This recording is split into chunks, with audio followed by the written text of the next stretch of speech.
is the Big O Show. This is the Big O Show.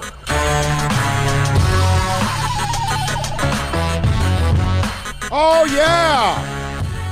It is time to rock and roll, baby. We are live and ready to have some fun on a beautiful Tuesday. Hope you guys are doing well out there. Hope you ladies and you guys are doing well out there because you got to be fair, baby. Anyway, a lot of things to talk about today on the program because, you know, we do it all, sports, a little pop culture, some music, all kinds of stuff.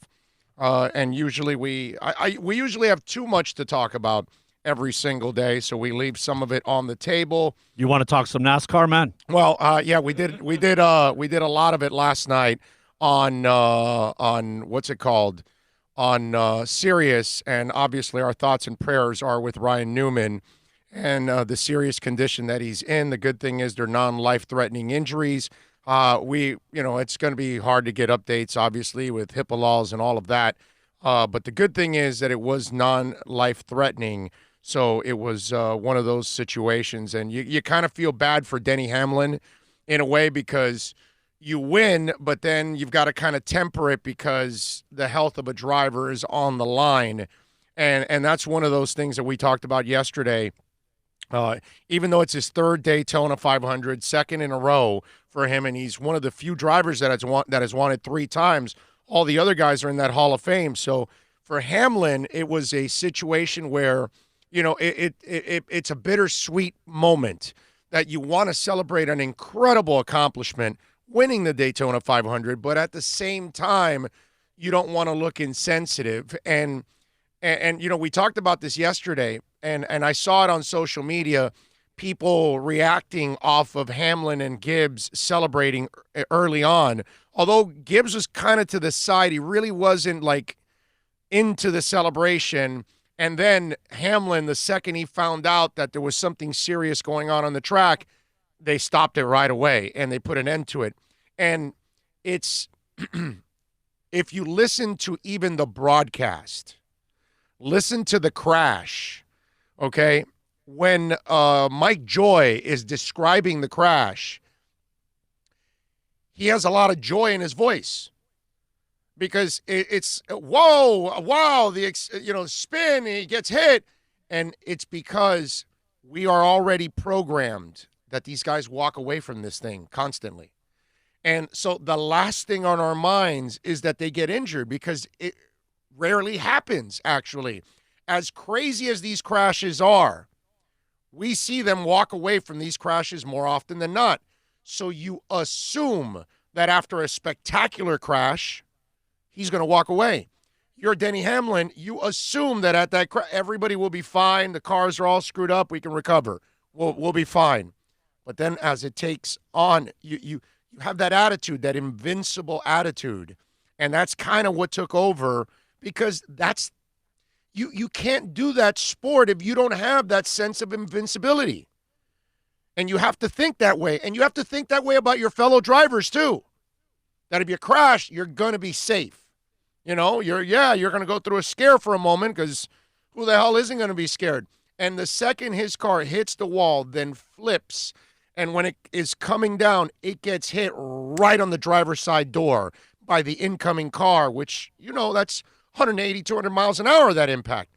That's where you're wondering, is that where he could have suffered some injuries in the process because it hit and dented that driver's side door. And then he slid, and then you had the gas coming out. It took him 15 minutes to get him out of the vehicle. It was one of those situations yesterday where we cross that bridge every once in a while, but we kind of take it for granted. And I can tell you, as a person that was in Daytona the weekend of Dale Earnhardt passing away, I can tell you how serious they take it there. And because it's a racing town, they kind of take on whatever goes on there. So it's a party town. If you've ever been to Daytona, I've been to Daytona several times. You don't have to go for spring break. It's always a party town. People are always having fun. I was there for Dale Earnhardt crash, and it was a morgue. It didn't matter what bar you walked in. They didn't have music playing. It was just quiet. It was one of those weird things. Even when you went to the beach, it felt like a beach that like people were going to meditate, to pray. That's what it felt like in a way. And so I would imagine that there's that sense right now, in Daytona because of this and all the drivers and everybody obviously, praying for Ryan Newman and hopefully that he is able to push through it. But man, just to see what happened yesterday, that was tough. That was tough. And it wasn't easy for me, I tell you, because I'm not a racing car expert, but I've been there twice. One for my bachelor party, and the other one for Dale Earnhardt. Because half of my bachelor party was at Daytona 500 when Sterling Marlin won it back 31 years ago, actually. Because it'll be our 26 years ago, not 31, 26 years ago, because it's going to be our 26th wedding anniversary coming up here in March. So, yeah, 26 years ago, I was there in Daytona when Sterling Marlin won, and I was in that pit. I still remember Kyle Petty gave us one of his tires. We took a tire with us home. My buddy he got a glass table and put it on top of the tire because he was the racing freak out of all of us. So obviously he got it. But that's crazy. Kyle Petty's the one that won the race when Dale passed away. Yeah. He had the 3 cars in front, and Dale was the third, and he had the 2 in front of him. Yeah. And but this was the Sterling Marlin win. No, well, Sterling Marlin, here, back-to-back wins. Right. Like Hamlin last night, there's only 4 guys to ever do it. Petty, Cale Yarborough, Sterling Marlin, and last night. Yeah. It's very historic. Right. So it was in the Sterling Marlin win when we got that. That's pretty historic, We were on man. the fence, and we're like, hey, Kyle, come on over here. And he was really cool. He came over, said hi to us. He signed something for one of the freak. That was an auto racing freak. And then we asked him for a tire. And he goes, why not? We're going to throw them away. Lift the fence. Again, 26 years ago, there's no way that happens nowadays. So we lift the bottom of the fence. Kyle Petty rolls out the tire. My buddy is like in cloud 9 because obviously he gets Kyle Petty's tire. I mean, how many times do you get to drive off the lot with a Daytona 500 used tire from a real racer? I mean, come on, dude. That's pretty cool. So I just yesterday I had some of those memories from being there and obviously feeling it for Ryan Newman. So our thoughts and prayers, obviously, with the Newman family. Hopefully he pulls through. Like I was saying last night, hopefully it's some bumps and bruises, maybe a concussion, because I wouldn't be shocked if he suffered a concussion in that kind of a crash with all the impact, and you just move on and you get to walk away and forget about it. Hopefully there are no serious injuries. He is in serious condition, so we have to worry. Even though if it's not non-life-threatening, there's a slew of other problems that could come. That it doesn't mean that it's life-threatening, but it's still debilitating or a hell of a setback. Like I said yesterday, I just pray that he can walk away from the hospital and go do what he loves. Okay? That's all. Because I can relate to that. I do what I love every single day. And so, it's fun to do what you love. A lot of people don't get to do that. So our thoughts and prayers, obviously, with Ryan Newman. You have your comments. You can send them in, obviously, on the chat board there, on YouTube, on the accidentlawfirm.com text line, 786-322-1105. That's 786-322-1105. I guess it's taken a little bit of a toll on me doing 2 shows yesterday. Well, not just yesterday. We did what we did Saturday. We had the double on Friday. You throw it with the show on Sunday. Man, you're like throwing yourself in the meat grinder, man. Yeah. It's so I apologize if the voice is a little rough right now, but hopefully as it goes on, everything gets a little better and I get a little bit into a groove. And we'll be all right. We got a loaded show for you today. Once again, Tom D'Angelo, writer for the Palm Beach Post, he was at Marlin's camp yesterday. Bruce Sherman came out and had some positive and strong predictions. Let's say the owner Mike Triplett will stop by, ESPN NFL Nation reporter for the Saints, covering New Orleans. I want to get into it with Mike here because he's got such an interesting story he's covering with Drew Brees, with Teddy Bridgewater, and with Taysom Hill. And I don't know what the hell the Saints are doing. I don't know what they're saying. I don't know what direction they're going in. But it's got to be fun for Mike to cover this, or maybe not because his head is probably on a swivel. Manny Navarro with our Caneswear Miami Hurricanes report. He joins us every week to do that. And, man, this is driving me crazy, bro. Driving me crazy. I hate this. 4 days, man. This is day 5 for you. Damn, bro. Just pissing me off. All right. I don't like it when my voice isn't the way it's supposed to be. Manny Navarro from Caneswear, our Caneswear Miami Hurricanes report, is going to be joining us at 1 o'clock. And then at 2:45, Matt Verderam from Fansided is going to join us to talk a little NFL. So we've got, again, a loaded show. We're covering everything for you. A lot of football talk today. Yesterday, we kind of went around and did all kinds of different things. We are adding a little baseball today because I thought Sherman's comments were important, and we got to go over those comments and talk a little Marlins. And listen, we're all hoping for the best. It's not like we want them to suck. I don't want the Panthers to suck. I don't want the Marlins to suck, or the Canes, or the Heat, or the Dolphins. I want everybody to win, man. It's fun to cover winning. It's fun to talk about good things. I don't want to talk about fire sales, and I don't want to talk about a struggling hockey team every single year. You know, that stuff gets boring. You know, the Panthers now are at a point where I was with the Dolphins. Remember, I would tell you, like, man, I'm tired of hammering the Dolphins because it's 20 years that they can't get it right. Now, I think they're on the right track now. But it's like the Panthers. And I know they won yesterday against the Sharks 5-3 and all that good stuff. It means nothing to me. You know, they got to do a lot more to convince me that they've actually done something and they've turned anything around here, which I don't think they will. I think they're done as it is. But my point is, it's better for us to cover the good. Okay? When your team sucks, it sucks. It sucks because it's just complaining and bitching. And look, if it happens once in a while, fine, you can deal with it. Like, let's say the Heat. You rarely have to complain about the Heat. So we went through a couple of years and we were complaining about these stupid contracts and all that. Now they've gotten through that forest now.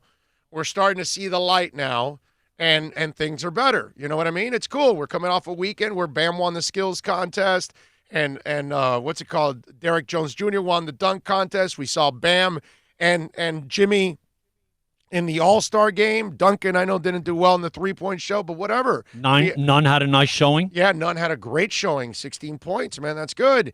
Undrafted. It's phenomenal for a kid to even be there and then to shine on top of all of that. So the Heat had great presence over the weekend. So we're kind of, through that. It's good. Don't forget to give us the thumbs up there while you're watching. More importantly, okay, share the link of the YouTube feed to all your friends, man. Share it on a text.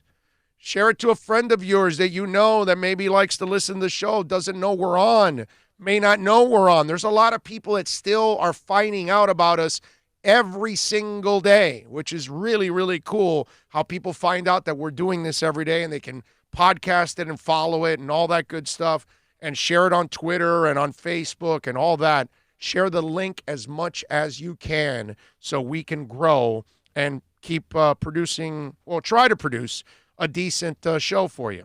Let's do a little roll call. Time for some roll call this morning. Josh is saying, what's up, Big O? NorCal saying, boom. John Ross saying, what's up? Jay Gelfand saying, good morning, Orlando. Thank you. Flipside Fishing, hey, good morning, Big O. Loved your piece on Tua and Herbert yesterday. Pretty awesome. Hope we pick Herbert and move on. Well, it's not a matter of I was just explaining the scenarios to people and why maybe some, maybe there are thoughts about Herbert over Tua. And if you listen to it, if you actually listen to it, then I think you'll understand. Big O, I love your truth and opinions. What do you think about Bryce Perkins as our project QB in Miami? I think he's the next Michael Vick. I got to tell you, I got a couple of other project guys that I've talked about. I'd rather go Anthony Gordon. If I'm going to go project, I'd rather go the Princeton kid Davidson.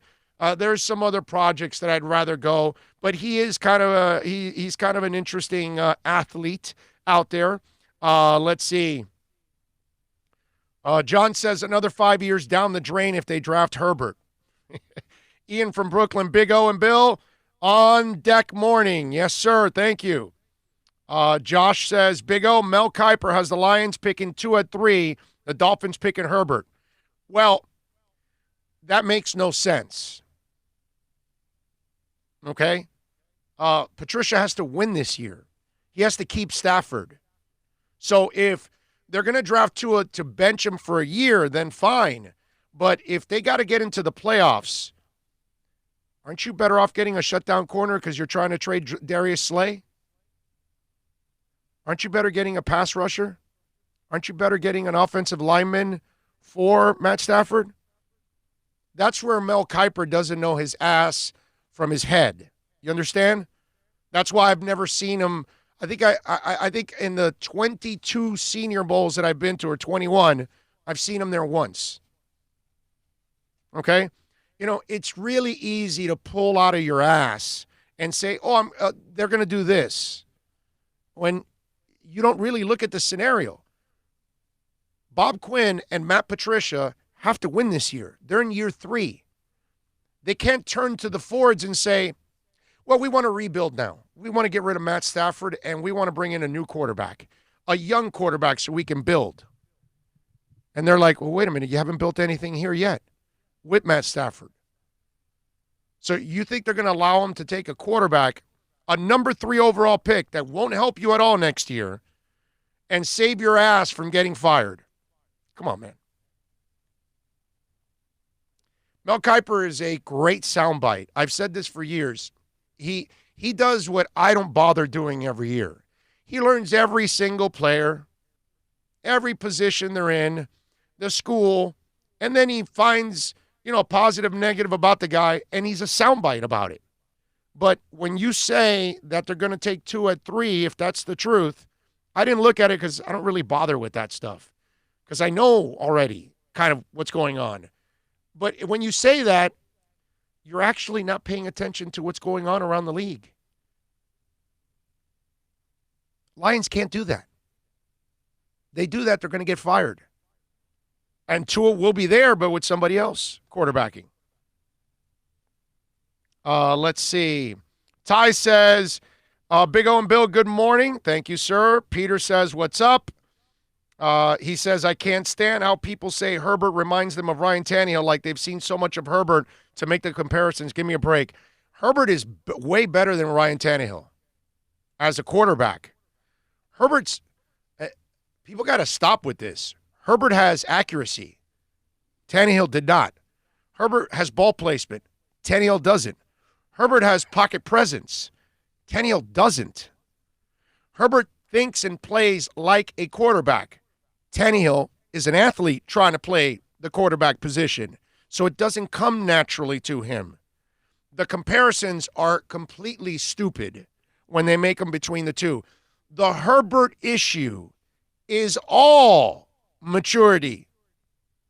Nobody, I have not met one person in the pros that says he can't do this. Okay? Not one. Not one says he doesn't have accuracy. Not one says he can't read defenses. Not one says he's dumb. Not one says anything like that. Everybody says he's not mature enough.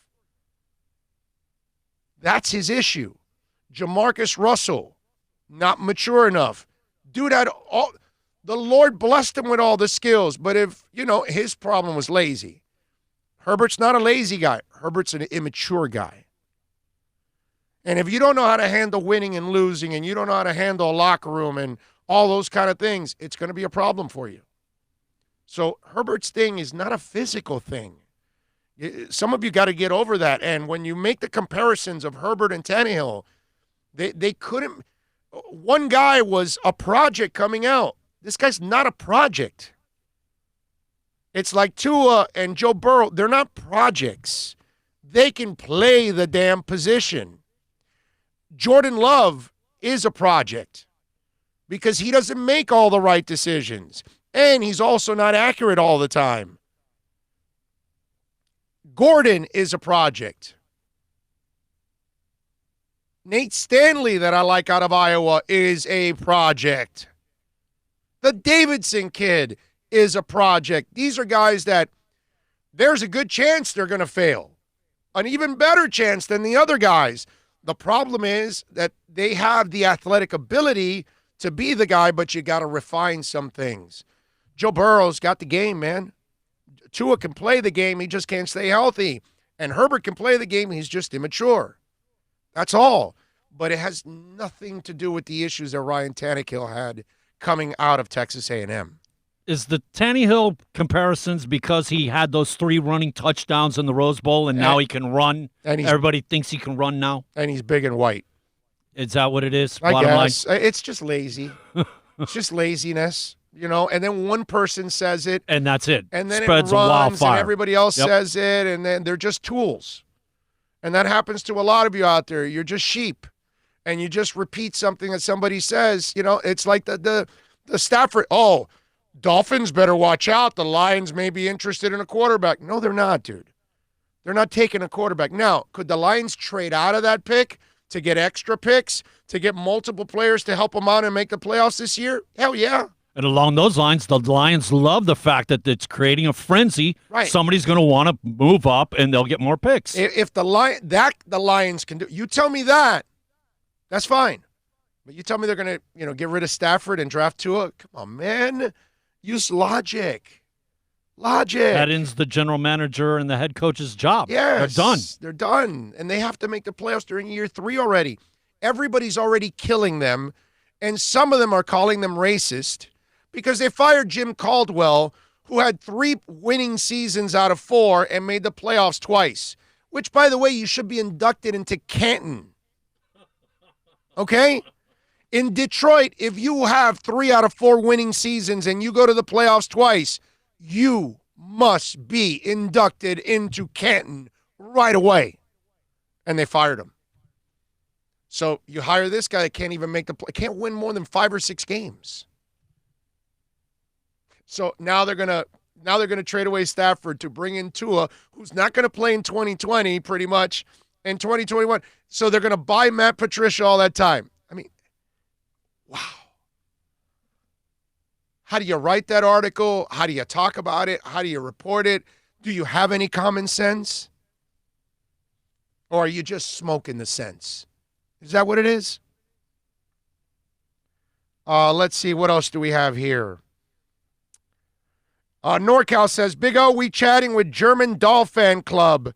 They want to get on your fan club segment soon, Worldwide Doll Fan Clubs. We got to get them on. I got to figure out a way of doing the Skype stuff. Okay? But all that is coming. I'm trying to set up some stuff. So we're working on, I wish I could talk about it, but I just can't. Let's see. What else do we have?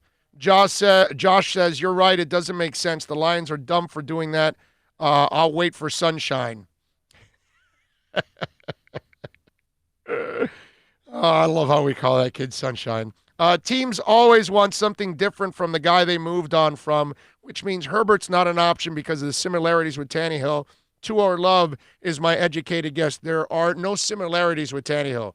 But Ivan, if you want to keep believing that stupid-ass crap, go ahead, bro. I just told you there are no similarities between Tannehill and Herbert. If you want to keep doing that, then go ahead. You clearly aren't watching what the hell's going on.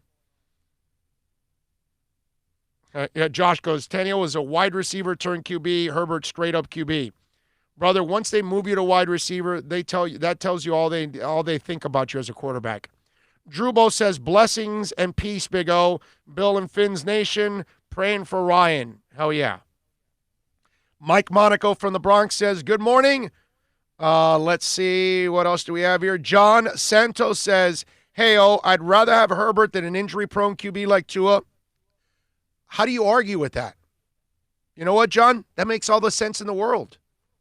And like I told you yesterday, for those of you that weren't tuning in, for those of you that didn't download the podcast, if you draft Tua, he's not playing pretty much for you in 2020. Maybe he plays in December a game or two before the season ends. You won't know anything about him. That means the 2021 draft will also go by. You can't take him because you still have Tua. So you're going to have to wait 2 years to find out whether he can actually play and stay healthy. So, yeah, meanwhile, you're into your second year with Herbert already, and you'll know a lot more. So, yeah, no, I'm with you. I can understand those that think like that. At least Herbert has the pocket presence and accuracy, unlike Tannehill. I have faith in Chris Greer. Fins up, baby. Let's see what else. Pete Martinez says, Tannehill sucks. We are lucky to not have him. Bro, Tua is the best quarterback, and he's going to be wear that 13 here in Miami. Well, I mean, Pete, you can think that if you want. I think he's a fantastic passer. I love his accuracy, ball placement. The kid can play. But the problem is he can't stay healthy. So I can't draft a kid that can't stay healthy. I'm just not a fan of that. Some guy on Twitter was like, well, that's uncool. You're predicting his injury. And I go, yeah, so did I. I did it also with Yateel Green. How's that working out for you? You know what I mean? Come on, man. You know, listen.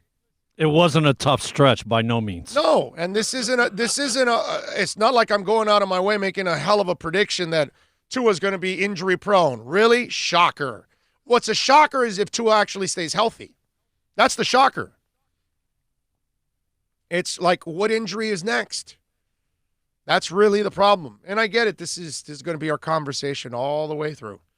And you know, the thing about the Tua thing is, even after the draft, the Tua conversation will continue, and he's not even playing. No matter who you have. And until the Dolphins draft whatever quarterback, and then that young quarterback finally takes the field, because remember, Fitz will start probably again. So whenever that young quarterback will be sitting behind, right, and people will still be bitching about not taking Tua. So this Tua thing isn't going to end now, and it's not going to end right after draft day, and it won't end for months, maybe an entire year, because if your young guy doesn't play till the second half of the season and he doesn't play that well, they'll still be talking about Tua.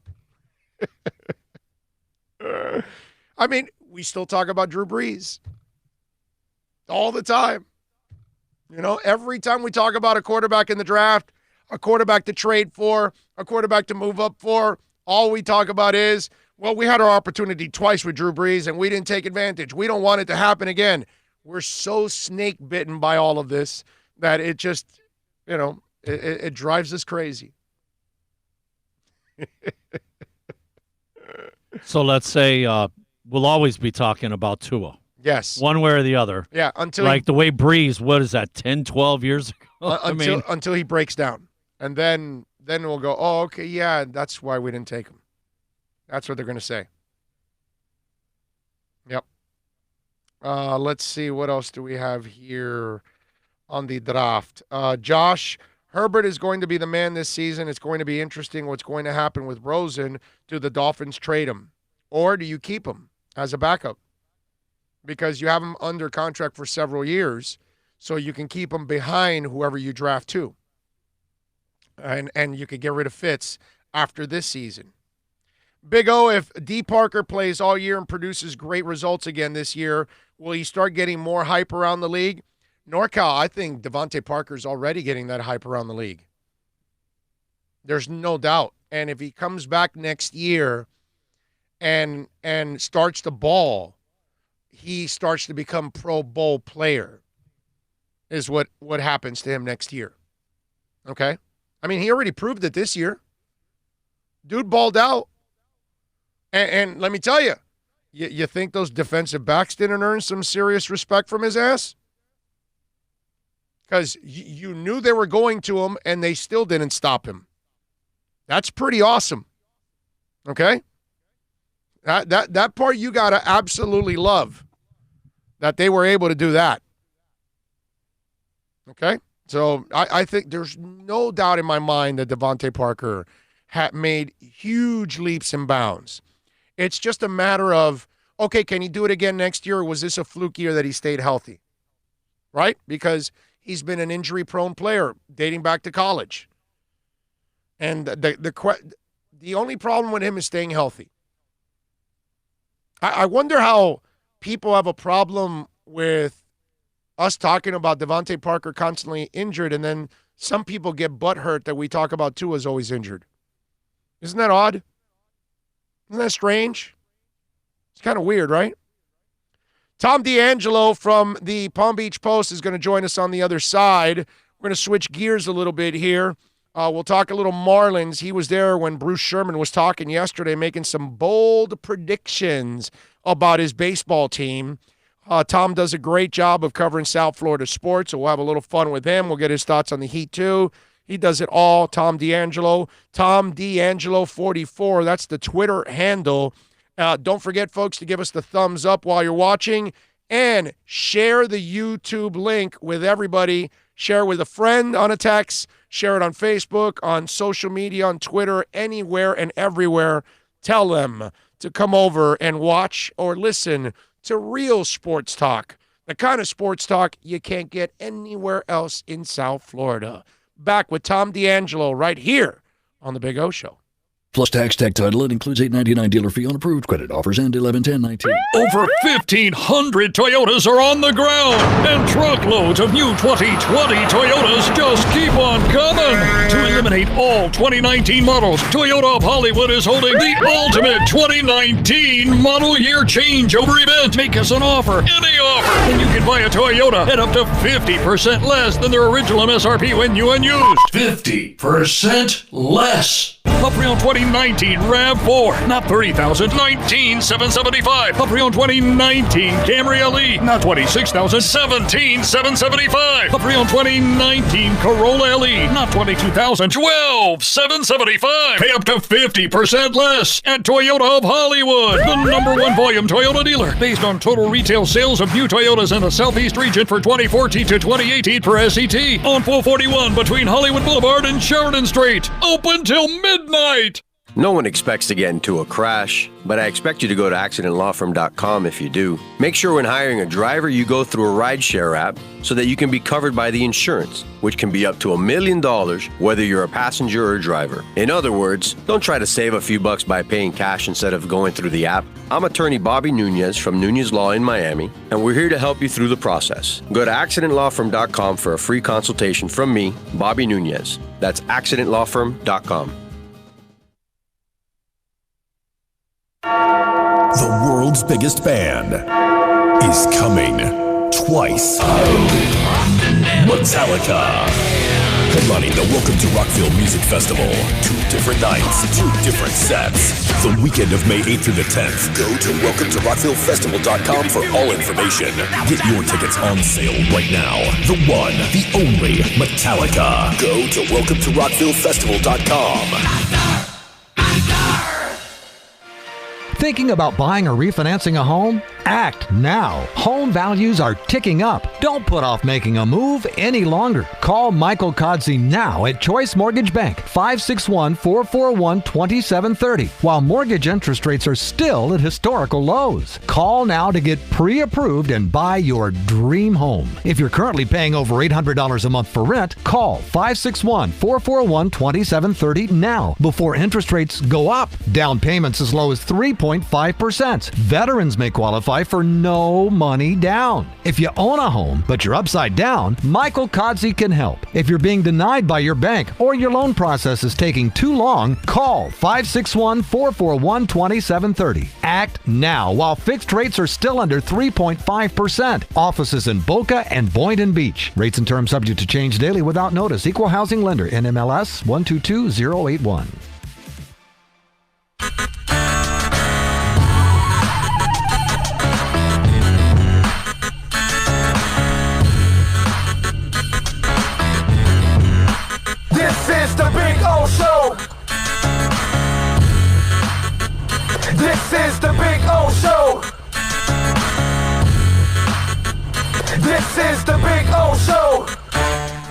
Bruce, how much more team to win this year? What are you looking for? What kind of improvements on the field this year? We expect substantial improvement on the field. You probably heard Mike's comments and Donnie's comments. If you haven't heard Donnie's, you will. I don't have a number in mind, okay? I know the sports betting people have numbers. It's irrelevant. We have tremendous athletes there. We've acquired significant free agents this year. We're going to put a championship-type quality team on the field that can do wonderful things. It will all play out. And you know, we don't take it for granted that we went from the 29th or 30th farm system when we took ownership to the 4th or 5th farm system. And you haven't seen yet those players to come to fruition, but you will. All those players we invested in will come to fruition. Bruce, how much more would you like? There you go. That is Bruce Sherman yesterday answering questions for the media. One of the guys that was there is this gentleman, Tom D'Angelo, writer for the Palm Beach Post. He's like savoir-faire. He is everywhere. He covers it all. Follow him on Twitter at Tom D'Angelo 44. Tommy, good morning, my friend. How are you doing? I'm doing great, Big O. Great to be back in the show. And I just have one question. Yes, sir. Have you ordered your World Series tickets yet? Not yet. I'm waiting till the end of spring training to make sure they're all healthy for that World Series run. Because, if there's an injury or two, then, then they can't get there. You know what I'm saying? But that was some strong talk by Bruce Sherman. What'd you think of that? Well, on the one hand, I give look. They've got to be optimistic. Everybody in spring training, every team in the state of Florida and the state of Arizona believe that they have a chance to win the World Series. But you've also got to be a little bit realistic. I like the way Don Mattingly has said it. Don Mattingly has come out and said, "Look, we need to sustain improvement. We have to show improvement. If we don't, it will be disappointing." That's perfect. But to come out and say we have a championship caliber team and we signed significant free agents, I mean, that's just not being realistic. And I think that's putting a lot of pressure on the manager. Yes. No, I mean, I like Dickerson and Joyce and those guys, but they're not significant.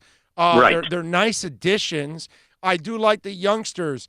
There's a part of me that says Bruce kind of phrased it the wrong way. I don't even know if he really – what I think he's meaning is that this starts to be the road to a championship, that you'll start to see young players develop and a team develop that can then turn into a champion down the line. I think that's kind of what he meant. Mm-hmm. Like, this is the beginnings of trying to build a real champion because he's expecting the young guys to now, Jazz and all these guys, J.J. Bleday, that he's expecting that we're going to start seeing these guys in the majors in the next year or two. And I think that's kind of what he meant, but I don't think he phrased it the right way. And then that's why I think we kind of are running with it a little crazy. Do you follow me on that? No, that's exactly. I mean, you look. This is year 3 of this new ownership. They had an impossible task of coming in after 13 years of the worst ownership in sports. They had no choice. They had to just burn everything down to the ground and start all over. And I have no problem with them trading Stanton in that contract and trading Ozuna, even and even trading Yelich. I mean, those guys did not want to be there. So you've got to do what you can do to get and now after 2 years, this is the time where we see now the prospects have to start showing it. And like you said, is this a core that can eventually contend? Because now is when you're going to start judging Derek Jeter, mostly Derek Jeter, is year 3, because you have to start seeing progress on the field, not so much in the win-loss record, yes, but you have to start seeing progress from these young players that you have identified as your core that are going to take you to compete for a championship. Tommy, you and I are, we're old, bro. We've been around. We've covered a lot of baseball. We've covered a lot of teams over the years. Youth does not win. And I get it. In 2003, we saw the miracle of all miracles with a whole bunch of young guys sprinkled in with some veterans. But this is such a young team. I at least for me, here's my realistic. From 57, I'm hoping you get to 65 to 70 wins. I know some people are saying 70 plus. I have a hard time really believing that. I think if you're in that neighborhood of 10 wins plus improvement, I'll be satisfied with 65 to 70 because that's the kind of progress that I find is realistic. If we start going into the 70s or 80 to get to 500, I just think that's unrealistic, and you're setting yourself up for failure. Yeah, you broke up a lot there, but I think I understood what you said. I agree. You listen. They won 57 games last year, so a 70 would be a significant improvement. I think that's the best you can hope for, a 70. And like you said, if you go in the high 60s, you're showing. Obviously, you guys are playing better. You're young players, and not just that. And like I said, if you see progress out of some of these young players, they picked up, and even guys that were here, the Brian Andersons, and in the young pitching staff. We saw Sandy Alcantara. We saw him improve at the end of last year as he continued that improvement. Caleb Smith and now the younger guys that are going to start the year in the minors, like the Sixto Sanchez and those guys. If that starts coming, if those guys start coming, and they can win 68, 70 games, that's a very successful season. And then now you go into the next year and you say, okay, we got to try to get into a wild card. We got to start competing. So I agree with you. I mean, that's holistic, and that's improvement. But not coming out and saying we're championship caliber. That's, you don't go from 105 losses or 102, 103, whatever they had, 57 wins to a championship caliber team in one off season. No, I'm with you there. And Tom D'Angelo, of course, from the Palm Beach Post, joining us here on the program. Tommy, what's your sense? Do you believe that as aggressive as Sherman was with his predictions, will he be that aggressive in re-signing these young players in the next couple of years when, if they shine and their contracts are up and you want to keep and build a core, do you think Sherman's going to be committed to that? He addressed that too. And that was asked of him how part of the issue of the mistrust with former ownership is as soon as guys, were ready to get paid, they let them go. And he said, and in fact, he took a very subtle shot at the previous ownership when he said, that's a silly way to run a club. He said up and down. That's the way they work. And he mentioned how he was a fan of the Marlins. He was just seeing them going up and down. He said, and his quote was, "That's a silly way to run a team." To run a franchise, and he said, we will pay these guys. And first of all, he said, we will go out and we will sign free agents, expensive free agents when it comes that time when that's what they need to do. I mean, there was no set. They're not going out and signing Steven Strasburg or Garrett Cole or anyone last summer. No, that's not where they are in this rebuild. But in 2 years, they may be when some of these guys develop. And like we said, they make a leap to 70 wins, and then all of a sudden they're on 80 and they're banging on the door of a playoff. Now all of a sudden you've got to open the wallet. You've got to spend money to fill in the gaps with some significant, the real significant free agents, not Corey Dickerson and Villar. And you've got to pay your guys who are coming up. And he said he would. I mean, we're probably not going to hit that point for another 2 summers. But as of yesterday, and this is his promise to the fans that he will do this because he knows that these fans have been punched in the gut since 2004. These poor Marlins fans, that's all they've had is disappointment and mistrust and being lied to. Listen, I got to respect it, at least that he said it, because if he's going to put himself out there on a limb and he's going to talk about this team, well, okay, then I want to know as an owner, are you going to step up? And I want to hear my owner say that at least. Look, and that soundbite's out there because he knows. He knows. He's smart. He knows the first time that he reneges on that promise, that soundbite will be out there. So right now you can always only take him for his word, and hopefully it gets to that point where they become significant enough and they become contenders where it's important to re-sign some of these guys and it's important to go out and get some players on the market. Are you sensing a little bit of a turn in the fan base at all? Are people? What are you getting? Are you still getting a lot? I think it's going to take. Yeah, you're down in Miami more than me, so you're probably as good at feeling this. I don't see it right now. I think it's going to take. It's going to take a lot of. It's going to take years of of these guys keeping their promises. It's going to take a little while for the fans to kind of start trusting in coming out to see the Marlins.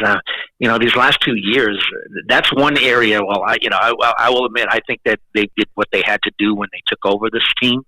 But one area they really have not done well, and has not turned out like when they first got here and expecting the fan base to increase. They're at the same numbers they were for 2 years. It's held steady at about 70-something hundred a game. And that's not going to cut it. I mean, you've got to build that base up. So, I don't know, Big O. I don't see it this year. I don't. They're not going to get excited. We'll see the progress, and you might see the progress, winning 65 to 70 games, but it's not going to get fans excited. We'll see when they, in a couple of years, if they start really showing improvement. I think they'll come out.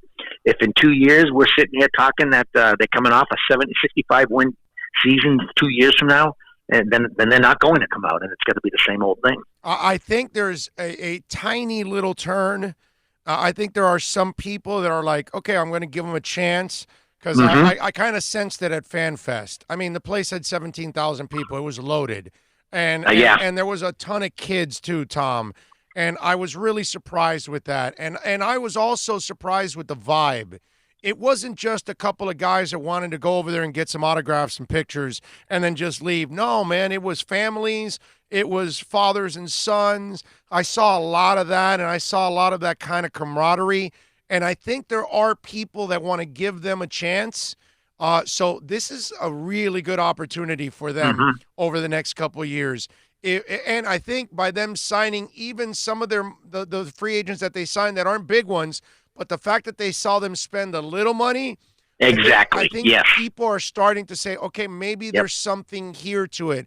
And now when the owner comes out and says, hey, this is – and when you make fun of the prior ownership, then that means you must be committed, because, it's not that it's not that hard to be better than Jeffrey Loria. I mean, it's really easy to be better than Jeffrey Loria, but I think there is an opportunity for them there, but they've got to take advantage of that window now. And it's going to happen over the next couple of years. And I think this season is the season where you start to win the fans over if your young guys start to shine now. Right, you know what I'm saying? And what you said is exactly right. I mean, it would have been irresponsible to go out and throw $300 million at somebody, because that's not where they are right now in this rebuild. But just to get some players that are, that are coming off, and I don't have any problem. The only problem is saying they signed significant free agents. Otherwise, they did. Those are the players, the Dickersons, the Millars, that they need. The guys who've been, maybe you catch somebody on who had a down year, who has a little bit of potential, and you give them a chance. I have no problem with that. Guys who've had a little bit of success in the majors, and they can help get you to that next level, and even help the younger guys. So and you're right. I mean, if they see that, and they at the end of this year, fans are looking and say, wow, they won 70 games. They just improved by 13. Things are going good. They're going to spend a little more money. Then you're going to start seeing. Then they're going to start coming back. I think it takes one more year of the fans gaining, of them gaining the fans' trust. One more year, and then you'll start seeing them. I think you'll start seeing them with a little more optimism, a little more enthusiasm, and maybe a year from now we're sitting there thinking, this attendance could get up, could double or something, because to go from 17,000 to 7,000 a game, it's not tough, because I think it was Tampa's the next lowest team with about 12,000. So they are way down there. So yeah, they just need to start start giving them something to be a little bit optimistic about, and regaining their trust, and then they'll start coming. Tom D'Angelo does an excellent job of covering South Florida sports for the Palm Beach Post. You can follow him on Twitter at TomD'Angelo44. Tommy, let me ask you a little heat. Can't let you go without asking a little heat. Did it seem to you like I'm starting to feel like maybe they're the team that peaked early and other teams are kind of catching up, and it's almost like they're coming back down to a little bit more of reality of who they are? Maybe they aren't a top 4 seed like we thought they were early on. So was it real? Was it Memorex, what we were seeing early on? What do you think? They've certainly exceeded expectations. I think they're better than I thought coming in, but right. I don't think they're a top 3 seed. I think the ceiling is 4, but I said coming into the year, if everything broke right, the ceiling could be a 4 seed because, and I didn't think the Celtics would be this good. I didn't think Toronto would be this good, but I thought Philadelphia would be better, and I thought Indiana would be better. So I was looking. So it's kind of a wash there. So I was looking around 4 being the ceiling, and it probably is now. They're probably not going to catch. No one's going to catch Milwaukee, and they're probably not going to catch Toronto or Boston, and they could be caught from behind Philadelphia and finish 5th, which is still a good. I remember this team for the last 2-3 years is treading water and trying to get into the playoffs, and if they were even 5th, that's a significant improvement. But the way. The key is it's just a completely different. The excitement level, the optimism for the future, the young players that again they're amazing. It's unbelievable how far ahead of all the other franchises that the Heat are in this market, and able to identify players, the Nuns of the world and the Duncan Robinsons, and then being able to go out and get. Attract players when they're stuck with no money and they're able to sign a Jimmy Butler and go out and make trades, set salary when they have to. I think it's a great start to this. If you want to call it a rebuild, although the Miami Heat rebuild, they never really have to tank to rebuild because they know how to do it. So I say 4 or 5 would be a legitimate goal, and I think it would be an improvement. And then you see what he can do next off season. And as we know, everything's geared to 2 off seasons for now. So Pat Riley is not going to go out and hand out any long-term contracts next summer because everything is geared to getting that class with Giannis in 2 summers from now. All right, follow him on Twitter. He does an excellent job, as always, for the Palm Beach Post. Tom D'Angelo 44. Tommy, as always, my brother, thank you for taking some time. Enjoy your trips to Jupiter. My pleasure, Orlando. Thanks for having me. You got it, baby. Be good. There you Bye. go. Tom D'Angelo, man. Good stuff, as always. In that scrum, by the way, with Sherman, I also noticed that Manny Navarro was there for the Athletic. He was doing a little Marlins coverage yesterday also. So we can actually, in our Canes Wear Miami Hurricanes report today at 1 o'clock, we can ask him about the Canes. We can also get his thoughts on a little Marlins action, too, because Manny, obviously, that was his beat for a long time, too. I correct you, sir. The number 1 ranked Miami Hurricanes baseball team. We moved up in the rankings. We are number 1 in several of the polls. What did I talk? What did I mention? Baseball? No. The Hurricanes. I know, but where are you correcting me? No, well, you didn't mention we're number 1. I never mentioned the baseball team. Okay, I know, but he's not even on the baseball beat. They don't even cover baseball. So, I realize that. It's just Canes. Congratulations. We're number 1, man. Yeah, it's cool. Been a while. It's cool. Been a long time. Yeah. What was it? Those 5 number 1s? That goes back, 12? It's the sad part is in this town nobody cares about college baseball until the College World Series, and then they'll like, hey, yeah, let's pay attention to Canes baseball. That's what they'll do. Hey, as down as the which, Canes, by the way, it's the best value in town when it comes to sports is go buy a ticket for a baseball game and go watch a Canes baseball game. Best value. As down as we've been, the basketball team, young guys, the football team, to have something to go, hey, and to think and to imagine baseball even being back in that university, considering how difficult it is, it's a hell of an accomplishment. Hell of an accomplishment. But I know it's hard to get people excited about, college baseball. Let's see what we have here. John says, how would we all feel if we don't take Tua and he becomes a Hall of Famer? How would you feel if you don't take Tua and he becomes a Hall of Sack of injuries? Huh? The same way goes, John. If we didn't take Yatil Green, you didn't have to deal with all the injuries. So it's the same thing. It goes both ways. If you see him break down constantly, you'll be grateful you didn't draft him. You'll go, you'll be even more pissed if you draft him and he's a sack of injuries. You know why? Because you saw it coming. That's the worst part about Tua. It's the same thing as Yatil Green. Hey, Devontae Parker had several injuries in college, and he kept being injured in the NFL. And it took him to his 5th year to finally break through. Most of the time when you're injury prone, you stay injury prone. Shavad Bodie says, Big O, away from the Bahamas, should Finns be concerned if the Chargers move up to take Tua by trading up with the Lions? Yeah. But that's if you're concerned about Tua, my brother. I'm not. I want somebody to take Tua at 3. I don't want the Dolphins to take Tua. So I'm the wrong guy to ask. You know, I'm just not the guy that is hung on Tua. I got off the Tua bandwagon before the hip injury. Okay? Before the hip injury happened, I said, I'm done with Tua. I'm not drafting him at the top of the draft. 1, 2, 3, 4. Because at that time, we didn't know where the Dolphins were going to end up. I know it wasn't going to be 1, but we knew it was like 2 to 5 that they had a shot. And I said I didn't want Tua then. So how am I going to want him after the hip injury? So, yes, I hope somebody takes him number 1 overall. Okay? That's how badly I want somebody else to take Tua. I'm terrified of that kid. I love him as a player. I just can't trust his body. That's all. Nothing about his play. The kid's a baller, but he can't stay healthy. This is a risk management thing, and the risks, the chances you're taking with that type of a pick. Right. And honestly, the fact you pointed out yesterday, you're not going to know for another year.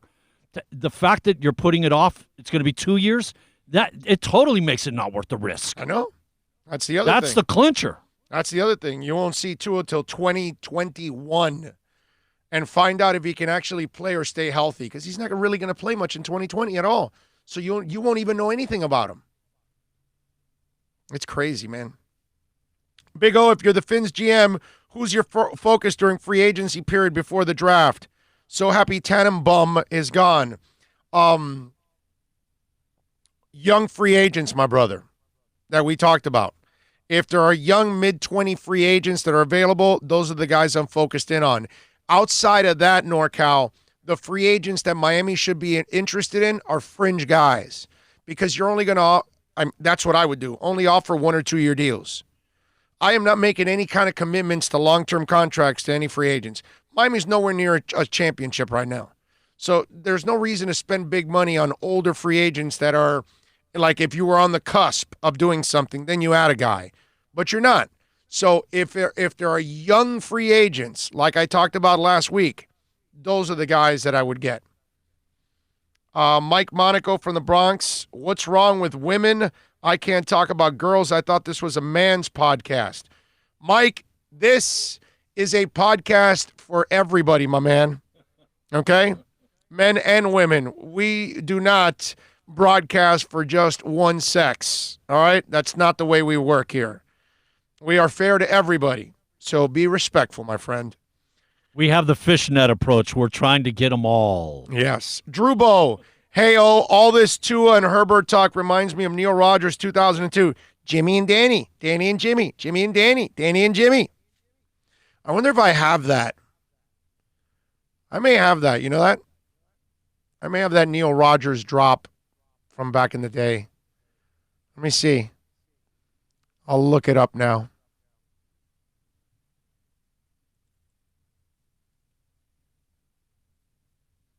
Let's see here. No, I don't. I don't have it, man. I mean, pot it up there, bro. Give me a Josh Gordon. Pot it up there. I have no life. No, I don't have. Boy, does he have a lot of chutzpah. No. Hi there, boys and girls. Today, we've got a very extra special friend stopping by to show us all about something really... Oh. I can have an orgasm just driving down I-95. Ow! There you go. All right. Yes. Okay. Got it. Dwayne Stop, Substance Abuse Awareness Campaign. This is take 9. Dwayne, that's your cue. Right. Oh, this is one of the best. Anytime you're ready. We're ready, Dwayne. Hi. This is Dwayne Stomp of Blacktooth. I'm telling you, if you do drugs this weekend, don't drive. Wrong again, Dwayne. It's don't do drugs. Don't do drugs. That's what I said. No, it's not. It's not even close to what you said. You come in this booth, I'll show you how close it was, Sherlock. We're going to do it again, Dwayne. Say don't do drugs. If you must drink this holiday weekend, do not drive. Take 12. This is Dwayne Stomp. Weekends are for drunks. Do drugs. Okay, Dwayne, thank you very much for coming in. I think with a little editing, we've got something we can use. Don't do drugs. And if You must drink. this holiday weekend, don't Drive. I love it. I love That it. is one of my favorites of all time. I man. love it. Estoy el pollo para acá. Estoy estrangulando el pollo para acá. Estoy estrangulando el pollo para acá. That's choking the chicken in Spanish, in other words, is what he's saying, right? It is so hard. It is. It is. It's hard. I It's all hate hard. to put a stop to this, but we need to get ready for Mike Triplett. Oh, man. Do we have to? Man, you better know your laws, mister, because you sure don't. That's right.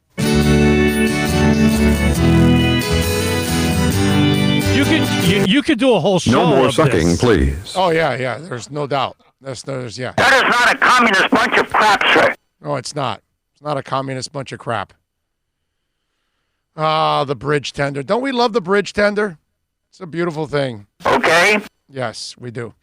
All right, I don't have the Jimmy and Danny, unfortunately. I thought maybe I could have that Jimmy and Danny. I'm wrong, right? There is no Jimmy and Danny. I'm looking to see. I got a bunch of the sound bites, but no, not at all. How about a lady in Hollywood? Yeah, Neil. Thank goodness somebody's still on there. What's going on here? I guess those guys all ran out to get the operation. Hello again, everyone, from the Channel 7 News Center. I'm Rick Sanchez with your 60-second Gulf War update. We have some new reports that just came in. They're hard to explain, so let's move to the Middle East war map. Rick's World, if you will, and I'll try to explain. Rick's World. Party on, excellent. Party on, everyone. I'm your most excellent anchor, Rick Sanchez, and with me, as always, Sally Fitz. Party on, Sal. Party on, Rick. Called San Pedro lately? Not since I've been back from Houston. People in the business remember, but fortunately for me, the public has a short memory. Say, what about that guy you flattened? Is he still in a coma? Yeah, still in a coma. I'm so glad you brought that up, Sal. Not. Anyway, Hussein blew off a couple more Scuds at the occupied West Bank, but those awesome Patriot dudes intercepted. Kaboom! Kaboom! As you know, the insane Hussein. Gosh, can I turn an original phrase or what? I love it. All right, let's take a break. Mike Triplett's going to join us, ESPN NFL Nation reporter. We're going to talk some Saints. Breeze, where's Teddy Bridgewater going? Taysom Hill, is that really a quarterback? Hour number 2 is next.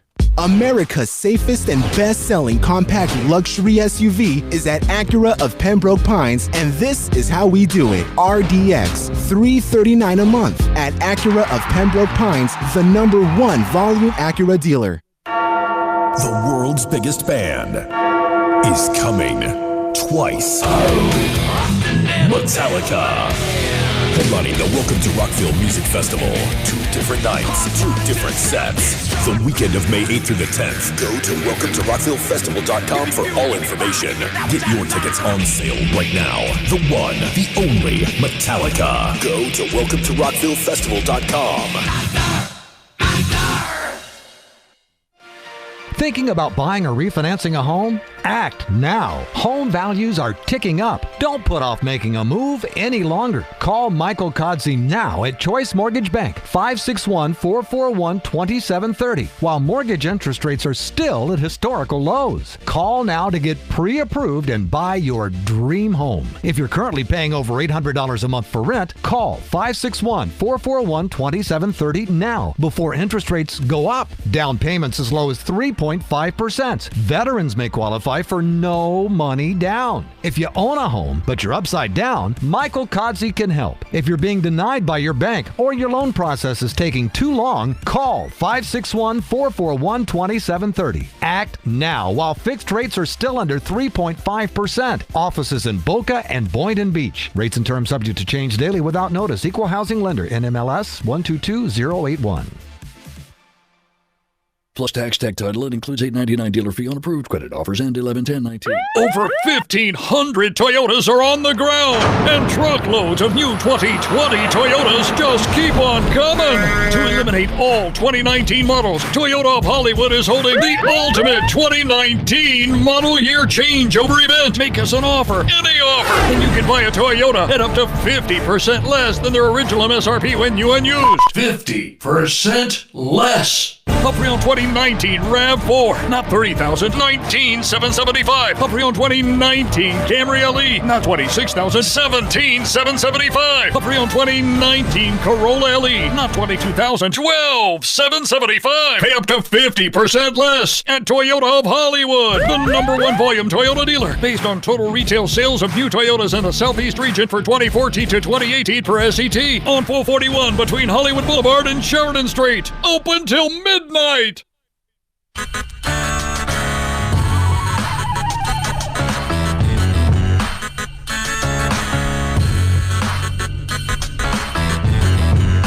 This is the Big O Show.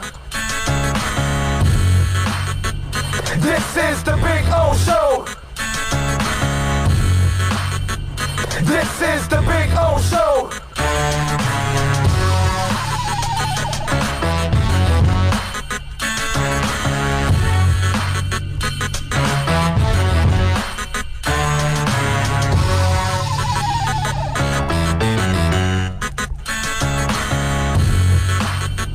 This is the Big O Show. This is the Big O Show. All right, we were set to have Mike Triplett on, but we're going to push that interview to 2 o'clock, correct? 2 o'clock, correct? 2 o'clock is the time. We have breaking news. Drew Brees says, my feelings about the 2020 season, I look forward to the grind and the journey, for the reward at the end will be worth it. Love you. Hashtag WhoDatNation. Let's make another run at it. So, Drew Brees is returning for the 2020 season. He has agreed to a contract with the Saints. He is ready to go. Now the question is, what do they do with the other quarterbacks? So we'll find out about that very soon. And we'll see if Brees, we'll see who backs up Brees. In other words, going into the 2020 season. So Mike Triplett has to write a story. He's got to do some work here, right? So he's kind enough to say, hey, we'll come back in a couple hours here at 2 o'clock. So the back end of the show, we'll have a little bit more action for you. At 1 with Manny Navarro, at 2 with Mike Triplett, at 2:45 with Matt Verderam from Fansided. So we'll have a little fun there. So it'll be a super strong finish. We'll have some fun here over the next hour. I got a bunch of things anyway that I want to talk about. And apparently a lot of you enjoyed a little Neil Rogers action there. So we have maybe one day we'll play more Neil Rogers stuff and have a little fun with it and give people a little taste of it, since they don't really get too much of it. What? Yeah, I was going to say, we'll have to figure out where there's a lull, maybe the middle of summer somewhere. Things are really quiet, and maybe do like an hour for a week and do some Neil, like make it a week thing, an hour a day. No, I don't think we're going to do that. No. We don't have the rights to that stuff. We could just give a little taste or whatever for people to have the memories, but no. Can't go like that. No, we can't do that. I can play a soundbite or drop here, have some fun with it, but we can't go crazy. It's awesome that you pulled the one that's probably my favorite, man. Don't drink and die. Yeah, I love it. He's good, man. Rest in peace. He was phenomenal. Anyway, we do want to remind you all out there that while you're watching, please make sure to give us the thumbs up on the broadcast. And remember to share the YouTube link with everybody else, okay, on social media, on a text with a friend, Facebook, whatever, Twitter, you name it, whatever social media platform you use. Spread the word. Tell them about real sports talk, that they actually can get it here every single day. Speaking of sports, Panthers last night, congratulations. They beat the Sharks 5-3. Wednesday, they're in Anaheim to take on the Ducks at 10 o'clock. I see a report with Le'Veon Bell. Now, here is Adam Gase at work once again, and at work doing the wrong things, because that's usually what he does. He normally just doesn't handle things the right way. So a report comes out about Le'Veon Bell possibly being overweight last year and that he wasn't in shape, right? So the report, it says, Le'Veon Bell signed with the Jets as a free agent last offseason. Some discussion about whether he'd be in shape after sitting out the entire 2018. Those concerns didn't stop the Jets from signing him to a 4-year deal. Now, that apparently has not gone away as he moves into his second season with the team, according to Rich Cimini of ESPN. Reports are that the team feels Bell lost explosiveness as he put on weight over the course of the 2019 season. But then again, when you only give him 10 carries a game, that happens. Bell's results on the field back up the analysis. He averaged a career low 3.2 yards per carry. Yeah, let's not put on the fact that their offensive line sucked and that they didn't have a quarterback on a consistent basis all last year, right? Some of which can be pinned on playing behind a subpar offensive line, but Bell didn't look like the back who starred for the Steelers earlier in his career. That's why there has been chatter about the Jets being open to a trade. Okay, now, how are they going to be open to, a trade? Cimini notes that the team, here we go. All right, here we go. I lost my spot here. There's been chatter about open to a trade, but Cimini notes that the team doesn't think it's a likely outcome. Bell, who turns 28 on Tuesday, is on $13.5 million in guaranteed salary in 2020, and they probably couldn't expect much in return, even if they decided to go that route. So, first of all, I don't think you're going to have a lot of trade offers now, because you're talking about a guy that sat out a year and then followed it up with a subpar year. And the one thing that you were always worried about with Le'Veon is, was he more about money driven? And I want you to also remember this. Notice how Le'Veon and Antonio Brown are not better off since they left the Steelers. And you can always think or imagine that the grass is greener on the other side. And you can think that, hey, yeah, this is a better spot for me. Look, if you're just going after the money, then go after the money. But if you also want to get paid and want to be in a great situation, if that matters to you, look at Antonio Brown. He screwed up every opportunity he had. He screwed up with the Steelers, he screwed up with the Patriots, and he screwed up with the Raiders now. And, he went back, what was it, last week when he was there to apologize to Ben and all that and say, I didn't realize how good I had it. Well, Le'Veon Bell and Antonio Brown are two guys that didn't realize how good they had it. And especially Antonio Brown, you think about it.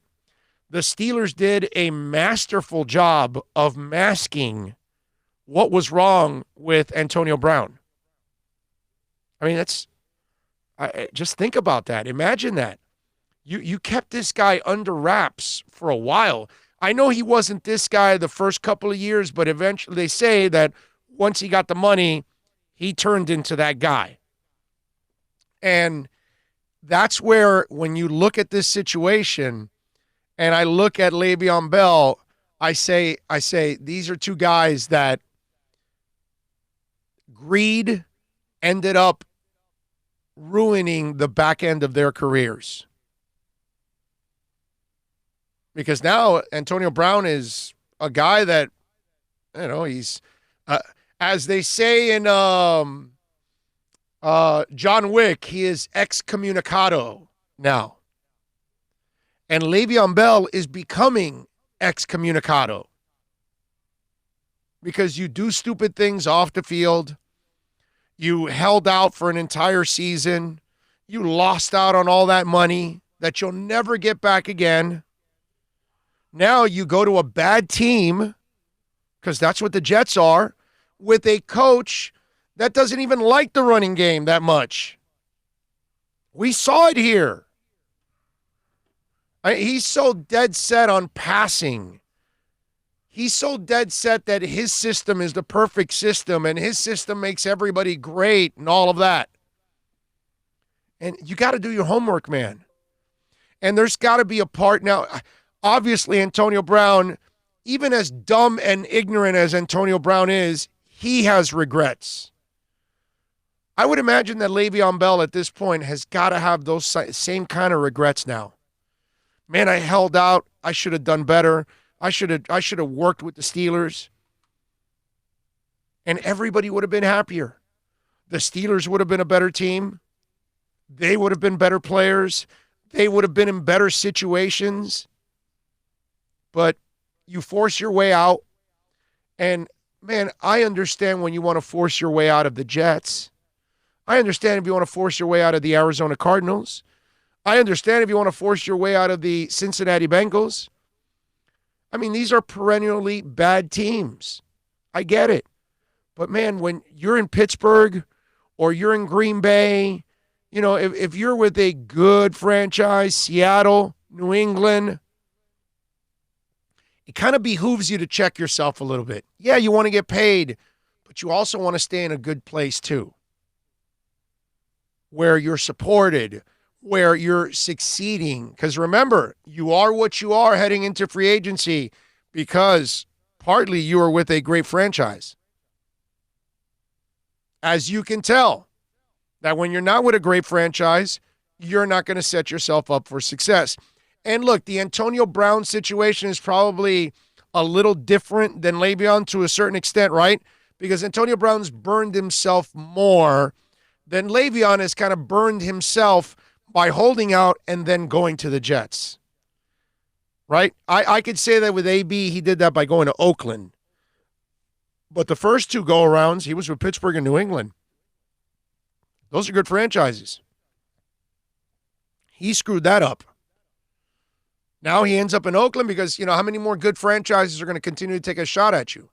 Oakland's going to take a shot at you because, Gruden's, that's what he does. He'll get older players. He loves it. That's the other thing for Antonio Brown. You're also towards the end of your career, and this is how you're finishing out your career. You've had a great career, man. You had an opportunity to cap it all off.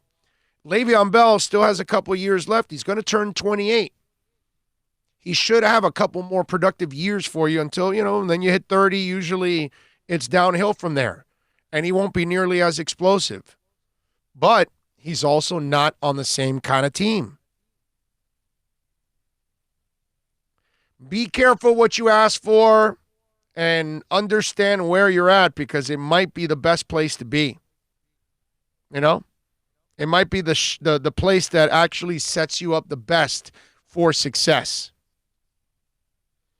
786-322-1105 is the accidentlawfirm.com text line. That's 786-322-1105. Remember, next month on the 8th, I believe, we are giving away a pair of passes or a couple of pairs of passes to Rockville. And the lineup at Rockville is amazing. Metallica's closing out 2 nights with 2 different sets. You've got to send us a full name, email, and number, cell number, so we can contact you to our accidentlawfirm.com text line, 786-322-1105. That's 786-322-1105 if you want to get in there and want to get in on that contest. Let's see. One guy says, Herbert accurate. Did you forget What you saw all last season, not accurate at all. I'm not sure what you're watching. Herbert's an accurate guy, bro. He can throw the ball. Not sure what you're watching on the accidentlawfirm.com text line. Orlando, you're not looking deep enough at Tannehill Herbert comparisons, as it was a trait you made a big deal of, and the moxie leadership trait.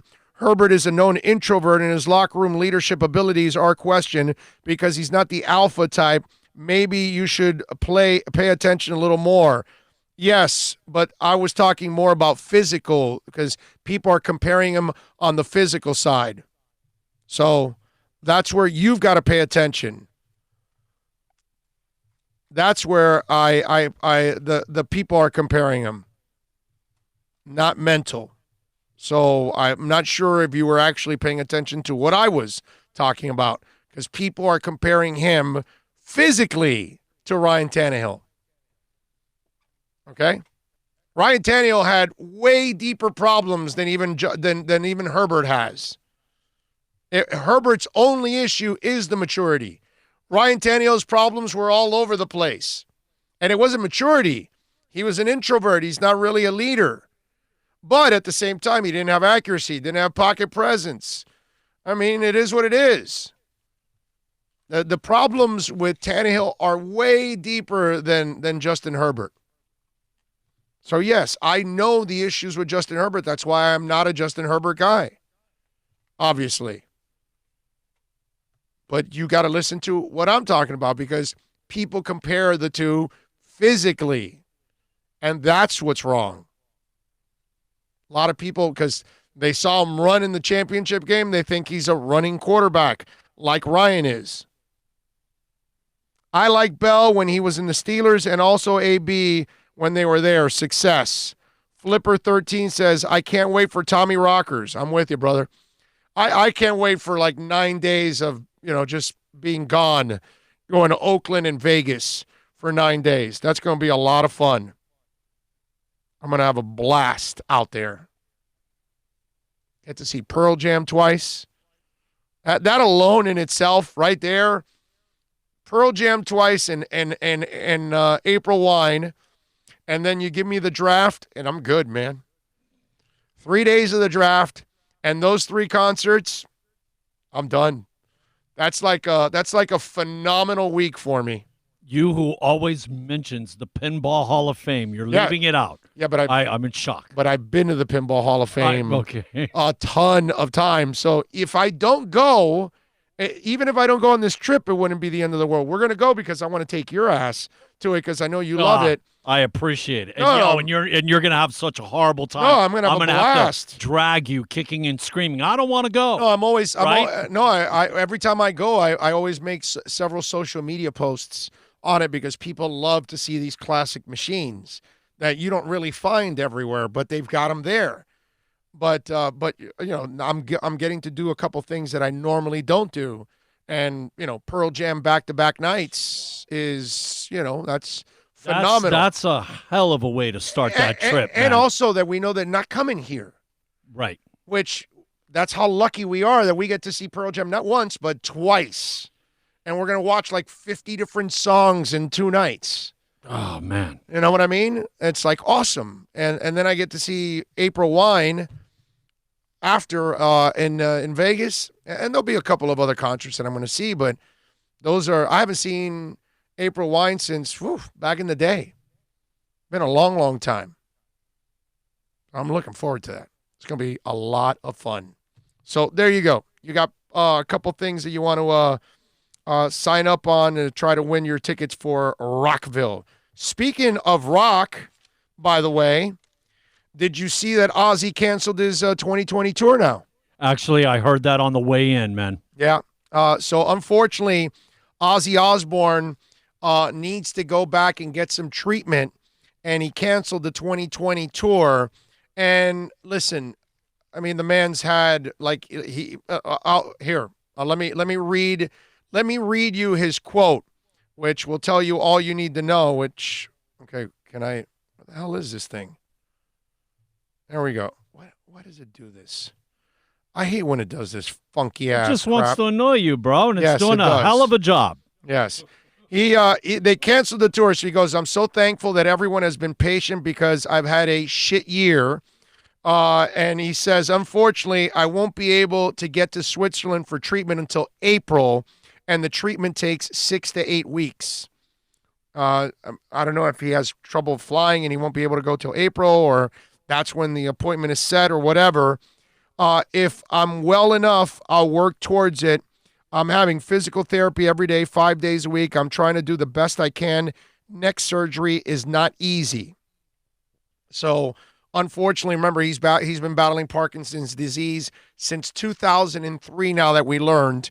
And then the man had this brutal fall and just hurt himself, and, it's just sad, man. I can't confirm, Sad. but I heard that he's got to go to Switzerland, and this whole surgery, whatever situation in Switzerland, is like a 6 to 8 week. Yeah, that's what I just said. So I just said that. I just read that. And Were you paying attention? And he's being nice. Were you listening? I'm over here doing this Okay, too. But right. he said he's being nice. Something about like trying to give the fans enough heads up. Yeah. So they can make other plans. Yeah. You know, I think he's supposed to be here, May 29th, I believe, BB&T? No more. No, I don't know when he's going to come back now, but yeah. I'm saying the date, Yeah. so it's 3 months. This is why when people tell me, why do you want to go see people? And I go, well, then because I never know when it's the last time I'm going to see him. And if I love the music, then I want to go enjoy it, And I feel, and I've seen Ozzy a whole bunch of times. So I'm satisfied in that sense. But for those that haven't, and this might be their only opportunity, I feel for you. Here's the other one that I saw over the summer that's pretty cool. Rat, Tom Kiefer from Cinderella, Skid Row, and Slaughter are going to do a summer tour. They told Eddie Trunk yesterday. And now remember, Skid Row doesn't have Sebastian Bach.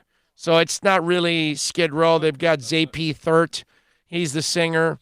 So that's the one thing that, and remember, Rat is Stephen Percy. Crucier is on guitar, but that's about it. So it's not Warren DeMartini on guitar, which obviously, but now Crucier is a hell of a guitarist too. So I'm not gonna slam him either. But that would still be an entertaining tour. It's gonna be not a stadium tour like the Motley Crue one, but that's gonna be like small venue tours for those 4 bands. So that'll be interesting to see if they come here. That would be the kind of event that goes to like the Pompano Beach Amphitheater. That one right there. That would be a perfect event for it. I would go see that. I wouldn't mind seeing that. Yeah, you got to get a little bigger than the club, but you can't like do the Hard Rocks, in between. Tom Kiefer, Skid Row, and Slaughter could sell the Pompano Beach Amphitheater. I think that one would work. That would be a nice place. I like that. And let's see what else we got here. On the text machine, Flipper13 says, I have to trust the Finns' brain trust. We'll get to know Herbert, and if they draft him, they must know Herbert can be further developed into a QB that they are wanting and searching for. Hey, first of all, guys, let's not go crazy on Herbert. People are just writing this stuff. Doesn't really mean that they're drafting Herbert, okay? It might be more of a smokescreen to push Herbert up to push another player down to them. Okay, that might be what they're doing. What else do we have here? Pinball Hall of Fame is a Vegas secret. Well, then I'm terrible at keeping secrets because I tell everybody. I was going to say, not anymore. I'm terrible at it, bro, because I tell everybody whenever they're going to Vegas, I say, do you like arcades? Do you like arcade games, classic arcade games? And they tell me yes. I go, you got to go to the Pinball Hall of Fame. You have to go. You'll spend easily an hour or two there playing games. Guaranteed, you'll love playing the video games there. I can bet anything. If you were the person that went to Funorama or Pinball Warehouse or whatever, different types of arcade places that we had down here in South Florida back in the day, or maybe you just go to the one. Have you been to Odyssey yet? No, I have not. Odyssey is right off of 120th and the Turnpike. That's the one you You were know, telling us all Right about. when you get off the turnpike in 120th, there's a gas station, and across from it, there's this little strip mall. It's in there. Is it Southwest? Yeah. 120, okay. Yeah, it's right here, close to my house here. It's just after right on Kendall Drive. You get off on 120th and you make a left, and right there you'll see it. And they've got a ton of classic games. It's a lot of classic. They got some new ones, but they got a lot of classic games, a lot of classic pinball machines too. It's pretty cool. They do a nice job there. They've got all kinds of IPAs, and they've got computer games like modern stuff for kids that play the modern stuff nowadays, not the stuff us old farts want to play, like Defender and Stargate, things like that. My favorite is when I go over to the Pinball Hall of Fame. I gravitate right away to the Moon Patrol. I love me some Moon Patrol. My hopes and aspirations are with Discs of Tron. Well, no, they won't have the big one. No, they have the small one. Okay. They have Tron. They have Discs of Tron, but they don't have the walk-in. It's not the walk-in. Not the one. 3D. Very few people have that one, man. I think the ones that are left, collectors have them now. People have them at home. Yeah. That's probably what it is. If anybody knows anybody that has a Disc of Tron at home by chance. Yeah. No, or does anybody know an arcade that has the stand-in Discs of Tron? Okay, that you walk into it. Not the regular stand-up game that you stand outside of it, the normal Tron one. No. Discs of Tron. It was all blue, probably about 12 foot long. Yeah, it was and a big about ass. 3 foot wide. Right. And you actually get inside and you face off against the other person, and the screen was in the middle. Right. But you had your own individual, but there was one in the middle, and it was 3D. It was way ahead of its time. Oh, yeah. It was awesome. So if anybody knows an arcade that actually has that one still, I'd like to play it myself. This freak would definitely love to play it. I'd like to give it a spin. I don't mind. That'd be pretty cool. But you rarely see that machine, man. Wow. I don't even remember the last time I saw that machine in I don't know. Like Funorama did have it, if I remember correctly, right? Funorama had it in Hialeah. Funorama had it. If you walked in, going toward the mall, and you went in those doors, it was go in and make a right, and it was back in the corner. And right around in that area was the U.S. versus Russia hockey. Oh, yes, definitely. That was a classic. Mike Monaco from the Bronx says, I have a question for you, Big O, and don't take offense. This isn't meant for that. Put your name on a QB now that if you are a Herbert, then be Herbert. If you're a Love, then be a Love. Oh, then Love. Love. I'm not a Herbert guy. I'm not a Tua guy. Love. Love, Nate Stanley, Gordon, and Davidson. Those are the four guys that I would take. Can I say this? I've been pretty consistent on that. I think I've been telling you that those four projects I'd take for the heck of it. I know that Herbert is more complete than those guys. I know Tua's more complete than those guys. And I know Burrow is more complete than those guys. But I'm not a big fan on Herbert's maturity. And obviously Tua is a sack of injuries. So I can't trust an injury-prone, especially quarterback. After all these years of no quarterback since Dan Marino, you're going to invest in a guy that can't stay healthy? I can't. I can't do that. I can't do that. And he wasn't a great athlete as it is, and now he has a hip injury? Yeah. So, and Mike Monaco from the Bronx, every year I put my name on it. On any quarterback or player that I say, I do it every year. So it's not something that, it's pretty well known. You know who you sounded like? What's that? When you said love. Love. You know what that is? What? Better Off Dead, Ricky's mom. Oh, they yes. are talking the international language. That's right. That's Come right. on, you all know. Love. Love. Love it. Love it. All right, let me tell you about Craig Zins, Acura Pembroke Pines. Folks, right now, the ILX 2020 models, 209, the TLX 249, the RDX 339, the MDX 349, only $29.99 to its signing, plus tax tag and registration, folks. That's why you got to tell them that Big O sent you. Go see Larry Schlossberg and Pat Nasto.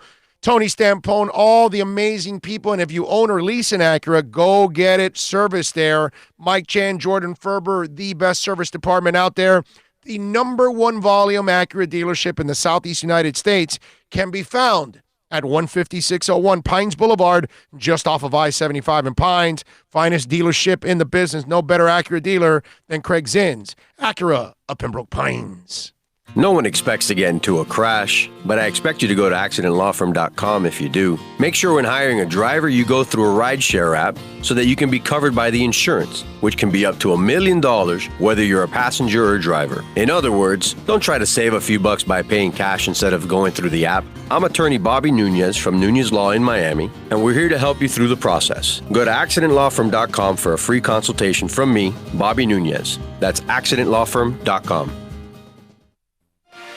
Thinking about buying or refinancing a home? Act now. Home values are ticking up. Don't put off making a move any longer. Call Michael Kodsey now at Choice Mortgage Bank, 561-441-2730, while mortgage interest rates are still at historical lows. Call now to get pre-approved and buy your dream home. If you're currently paying over $800 a month for rent, call 561-441-2730 now before interest rates go up. Down payments as low as 3.5%. Veterans may qualify for no money down. If you own a home, but you're upside down, Michael Kodsey can help. If you're being denied by your bank or your loan process is taking too long, call 561-441-2730. Act now while fixed rates are still under 3.5%. Offices in Boca and Boynton Beach. Rates and terms subject to change daily without notice. Equal housing lender. NMLS 122081.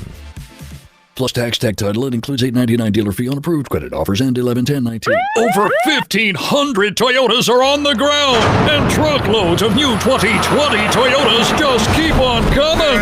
To eliminate all 2019 models, Toyota of Hollywood is holding the ultimate 2019 model year changeover event. Make us an offer, any offer, and you can buy a Toyota at up to 50% less than their original MSRP when new and used. 50% less. A pre-owned 2019 RAV4, not $30,000, $19,775. A pre-owned 2019 Camry LE, not $26,000, $17,775. A pre-owned 2019 Corolla LE, not $22,000, $12,775. Pay up to 50% less at Toyota of Hollywood, the number one volume Toyota dealer, based on total retail sales of new Toyotas in the Southeast region for 2014 to 2018 per SET, on 441 between Hollywood Boulevard and Sheridan Street. Open till midnight. The world's biggest band is coming twice. Metallica.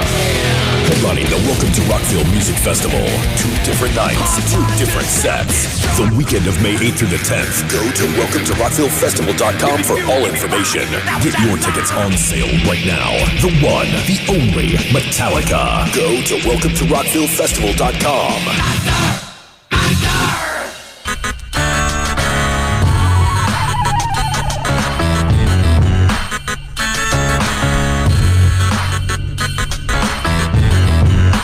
This is the Big O Show. This is the Big O Show. This is the Big O Show.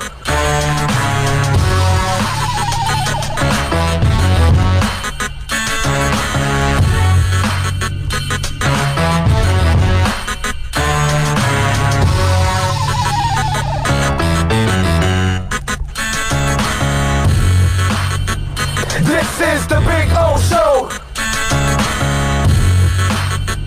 This is the Big O Show.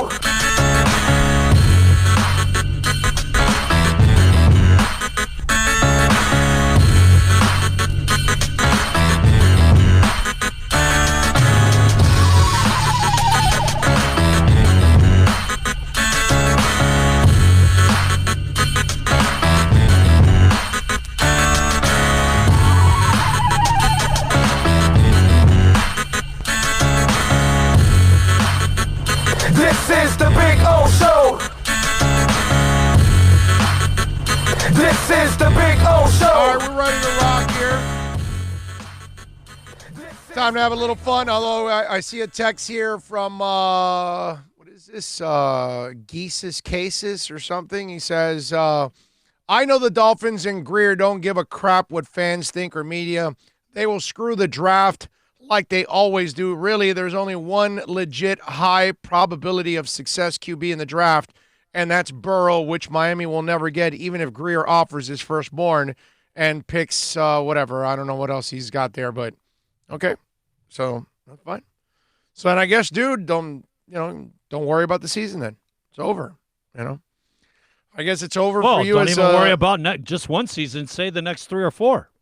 It's over for you as it's over for you as a fan, bro. Don't worry about it. They're gonna screw it all up, right? Like they always do. Forget 3 or 4. Let's just go half a decade. Let's go 5 years, right? No, I know. It's just all the picks were such disasters last year. Everything went everything's so terrible.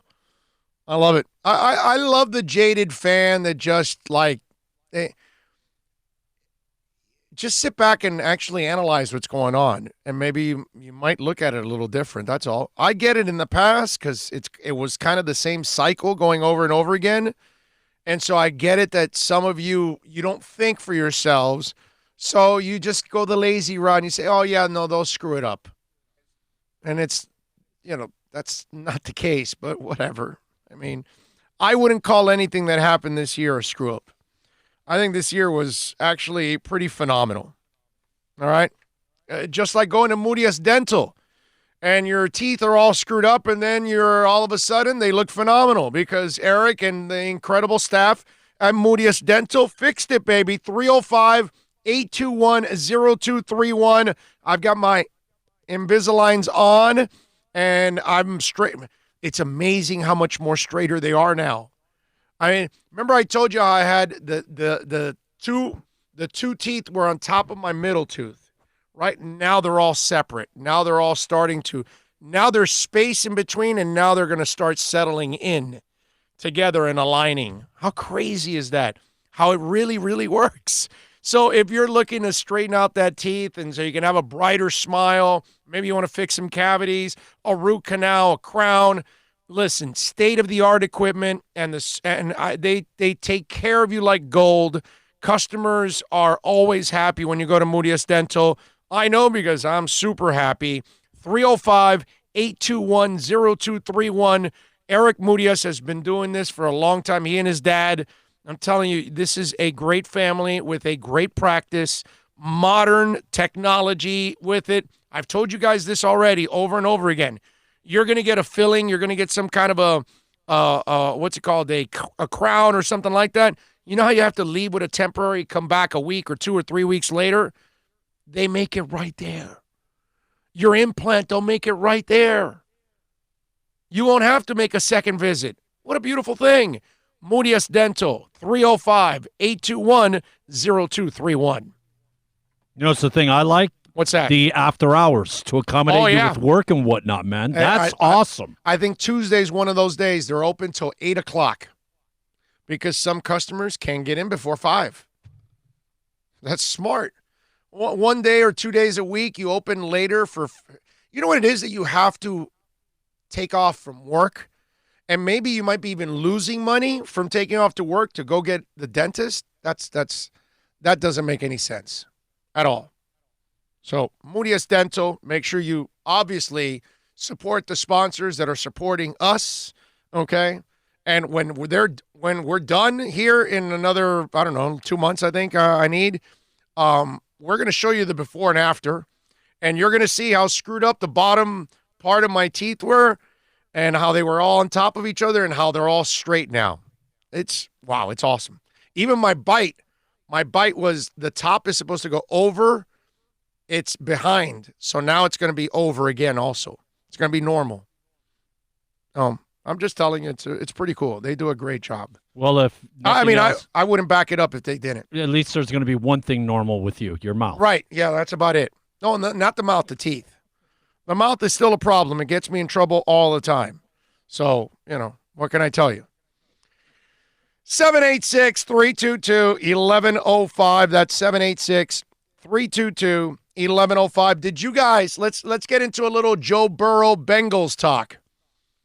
Because we've been on top of this story and I've been kind of almost like predicting if you try to hold out or say you don't want to play for the Bengals, and I've told you how Mike Brown and the Bengals are going to respond. Well, the first part about it is now starting to develop because it seems like Joe Burrow's been hearing from former players. I mean, Carson Palmer's brother is working with him. So obviously he's getting all the hearing about how crappy that organization is and how they're not really committed to winning. And so the top pick, right, Joe Burrow, he was asked by Ben Baby of ESPN. He was asked about the upcoming draft and the process could have more layers than simply being selected by the Bengals. And he goes, and Burrow goes to him, I do have leverage, the former LSU quarterback said, according to the Fort Worth Star-Telegram. The Bengals have their process. I have my process. We haven't even gotten to the NFL Combine yet. There's a lot of things that can happen leading up to the draft and a lot of information gathered. Now, as you all know, Cincinnati has the number 1 pick. And he says it's an interesting thought going back to Ohio. He told KTCK AM, it would be a lot of fun. It would. And then following up during the buildup of next week's Combine, there are questions regarding Burrow's willingness to play for the Bengals. That's been the topic of media speculation. Burrow's mother, Robin, told the Star-Telegram on Monday that she was unaware of how that narrative originated. She says, we have no idea where that comes from. It's a story out there that someone has created that doesn't have any substance from our perspective, at least. Burrow said being the number 1 draft pick will be a dream come true, all right? But he also said he wants to go to a city that currently holds the top overall pick, right? I'd like to play football, he said in a news conference. So whoever takes me, I'm a ball player. I'm going to play. So it's not a combative situation. It's something that's out there, right?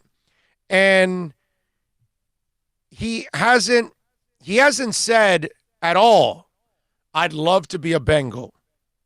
You don't ever hear that from him, right? Because they have the number 1 pick. So it's easy to say, oh, man, I'd love to be a Pittsburgh Steeler. I'd love to be a Green Bay Packer. Oh, I can't wait to be a Seattle Seahawk, right? If they had the number 1 pick, you'd figure if you want to be taken number 1, you'd be excited to say that. And he doesn't really make that commitment to it, right? And so on another article, all right, and this is with the Fort Worth Star-Telegram after accepting the Davey O'Brien Award. He goes, look, it's a long process, right? They have their process that they have to go through, so I'm blessed to be in the position I'm in. If they select me, they select me. I'm going to do everything in my power to be the best football player I can be. So is that I'm good with Cincinnati, or is that I don't want to go to Cincinnati is the question, right? Because he doesn't really ever say, I can't wait to be a Bengal. When he says, if they select me, they select me. So it's still kind of an indirect commitment to them. It's not something that he is showing a lot of enthusiasm for, which, let's be honest now, why would you show any kind of enthusiasm for it? You know what I'm saying?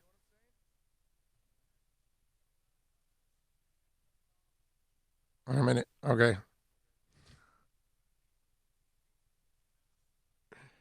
I'm talking to Triplet now because he's got the Eastern and the Eastern time zones mixed up.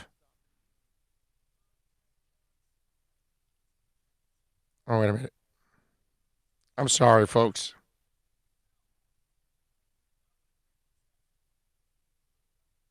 All right, there we go. So you look at this situation, and you could tell it's brewing. You could tell now all of a sudden, because think about this. You played at LSU.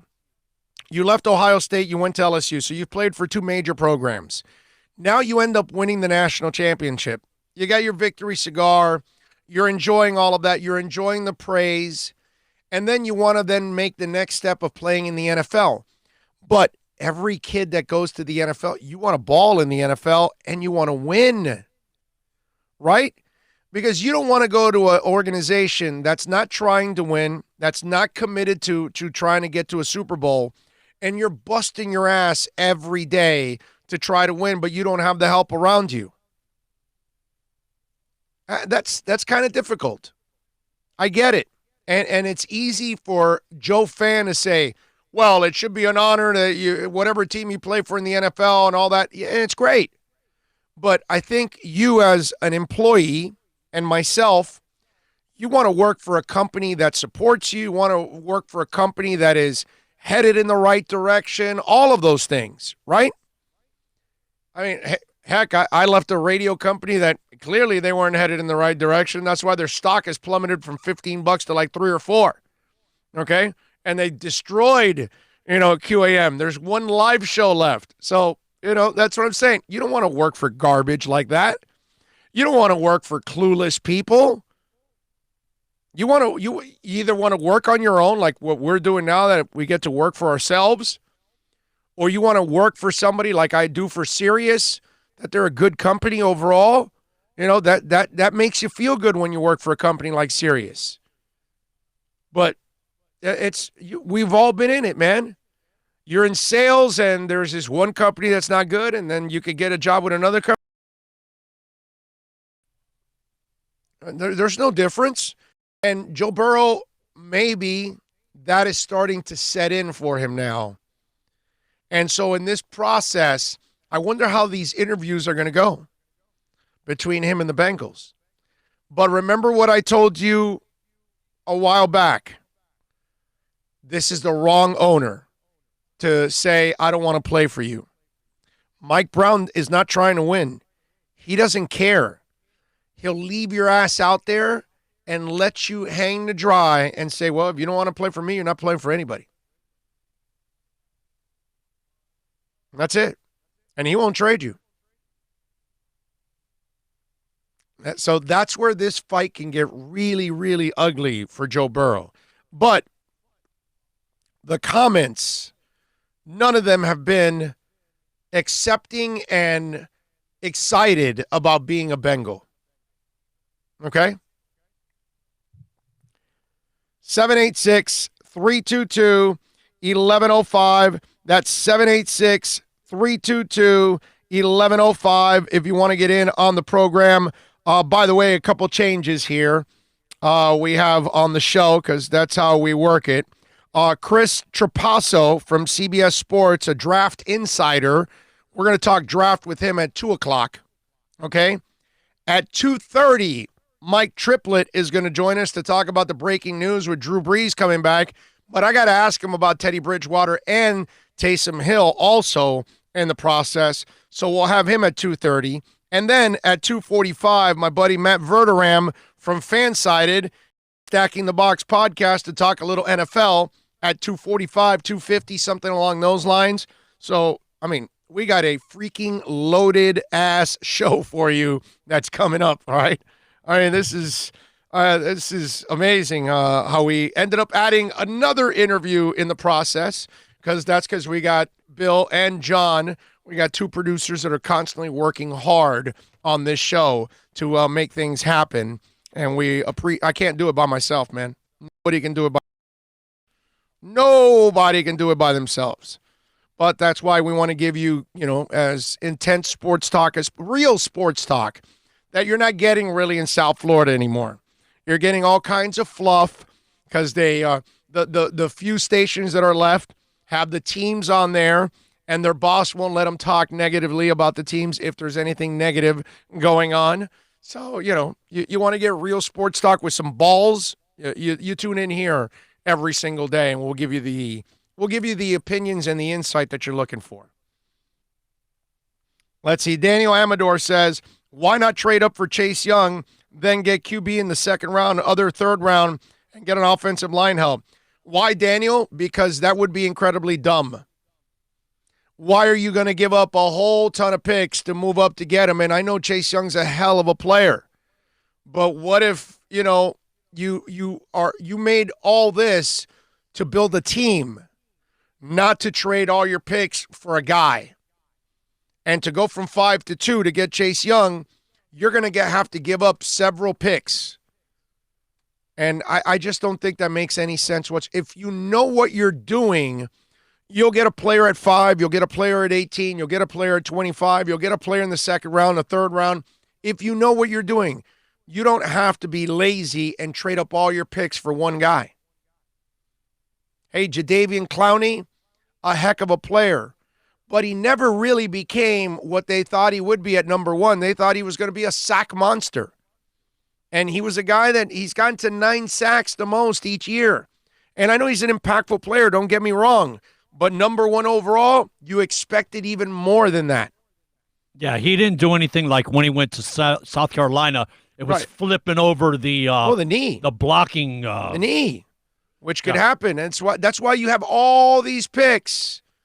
Pick all these players, have incredible depth. That's what you want. You trade away a bunch of picks, then you have less, and more mistakes can happen. And what if you trade up and you trade all those picks for Chase Young, or you trade up all those picks for Tua, and then it doesn't work out? And then you gave up all those picks. That doesn't make any sense. In the history of throwing in a wagon load of guys for one person, think about it. It never has panned out. I'll give you an example. The Giants made the trade for Eli Manning, and they gave up several picks in the process. Both teams won, right? Because they ended up getting Eli. But all those picks ended up becoming Rivers, LaDainian Tomlinson, Sean Merriman, and Nick Novak. Okay? That's what they got in that trade. You know, it pays to get multiple picks, man. That's why Jimmy traded Herschel Walker and got multiple picks. That's what Chris Greer has done now. And some of you now, you want to give back these picks? No, I'm sorry. That's lazy, and that's short-sighted because you think you're desperate that Chase Young is the only pass rusher in the draft. He's an awesome player, but he's not the only pass rusher. You can find other guys. That's where we stand on that. That's all I can tell you, folks. I just think I like the pace they're at right now. Use these picks. Make these selections. By the way, before I wrap up this hour and we go to Manny Navarro at the top of the hour, I just wanted to ask something on the side to have a little fun. What was worse? The national anthem of the NBA All-Star Game with Fergie, or the halftime show that was on this weekend in the NBA Finals? Because I got to tell you, see, I like rap. I love rap. But rap live is a hit or miss. And I'll tell you, it's mostly miss. Most rappers don't sound good live. It's just not it's not an easy thing to translate on a live version of it. Okay? Like Chuck D sounded great. Run DMC sounded great. Lupe Fiasco is fantastic live. But there are certain rappers that didn't sound good. And I got to tell you, that halftime show, Chance the Rapper, he probably sounds better on record than he did live. Lil Wayne sounded like crap. I don't know what DJ Khaled does. He looked like a complete waste there. Okay? I really didn't. I don't even know why he's even on a mic, to be honest with you. But whatever. And then I don't know who the auto-tune dude was. But again, auto-tune, there's nothing impressive about that. You know, I found that in such an important all-star game where you were like the Jennifer Hudson thing was like, that's real right there. You know what I'm saying? When I see Jennifer Hudson in the pregame and then you watch that crap at halftime, and look, I get it. I sound like the old man on the lawn or whatever. It sounded like garbage. I'm sorry. It was terrible. Now, it does give Fergie a race for worst. I probably will give the nod still to Fergie because she was just overdoing it so terribly. And I know she can sing because Fergie can sing, but she was just overdid it, whatever. But I will say this, man, at halftime this weekend in the All-Star game, they did their best to put one crappy performance there. I mean, seriously, dude. John Legend, Bruno Mars. I mean, I could just come up, Justin Timberlake. I mean, put some real talent at halftime. Okay? Real talent at halftime for the celebration. It was such an important All-Star, celebrating Kobe, honoring him, all that stuff. Man, I just thought it was a good weekend overall, but that halftime show, wow, was that thing garbage. I mean, it was straight hot garbage. Let me see if anybody helped me out on who was Mr. Auto-Tune. AJ Epinesa, Alex Diaz wants, huh? Where else? Anybody help me? Nope, none of you guys helped me out with whoever the hell that Auto-Tune guy was. I mean, that was terrible, dude. Terrible, terrible, terrible. You had to be, what, like 15 to like that? 12 to like that halftime show? And DJ Khaled, I got to tell you something. You look like such a slob with your pants like down. Again, I know I sound old, but I don't understand that style of the pants hanging under your ass. It just looks terrible. Again. Want to show off your designer underwear. Yeah, exactly. That makes a lot of sense. Oh, God. Are you ready to take a break, sir? Yes, I am. We need to prepare for Caneswear. Yes, let's take a break. Our Caneswear Miami Hurricanes report is coming up with Manny Navarro from The Athletic. Let me tell you about Toyota of Hollywood, the #1 volume Toyota dealership in the Southeast United States now 6 years in a row. Steve Ostrov wouldn't have it any other way. In fact, he demands it to be that way. And when you walk in, you're going to go, wow, this is like a super mall for cars because it's hundreds and hundreds and hundreds. How about 1,500 cars and trucks at 1841 North State Road 7? All kinds of phenomenal programs, 0% financing for 72 months. They'll make your payments until 2021. Get on down there. Do what I do, man. I bought one. My mother-in-law's bought one. I've had friends and family members go over to Toyota of Hollywood. You can too, folks. Tell them that Big O sent you. I promise you they're going to take care of you at 1841 North State Road 7 in Hollywood. It's Toyota of Hollywood. The world's biggest band is coming twice. Metallica. Headlining the Welcome to Rockville Music Festival. 2 different nights, 2 different sets. The weekend of May 8th through the 10th. Go to welcometorockvillefestival.com for all information. Get your tickets on sale right now. The one, the only Metallica. Go to welcometorockvillefestival.com.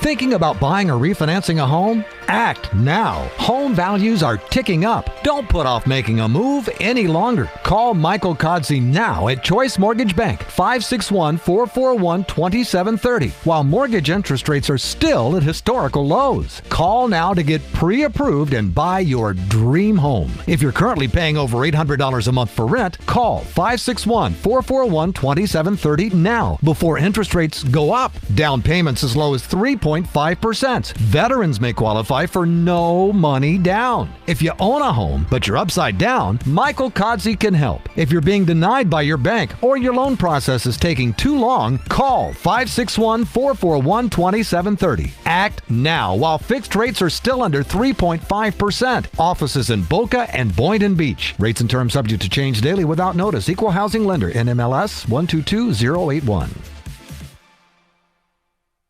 No one expects to get into a crash, but I expect you to go to accidentlawfirm.com if you do. Make sure when hiring a driver, you go through a rideshare app so that you can be covered by the insurance, which can be up to $1 million whether you're a passenger or a driver. In other words, don't try to save a few bucks by paying cash instead of going through the app. I'm attorney Bobby Nunez from Nunez Law in Miami, and we're here to help you through the process. Go to accidentlawfirm.com for a free consultation from me, Bobby Nunez. That's accidentlawfirm.com. Plus tax, tech title. It includes $8.99 dealer fee on approved credit. Offers end 11/10/19. Over 1,500 Toyotas are on the ground, and truckloads of new 2020 Toyotas just keep on coming.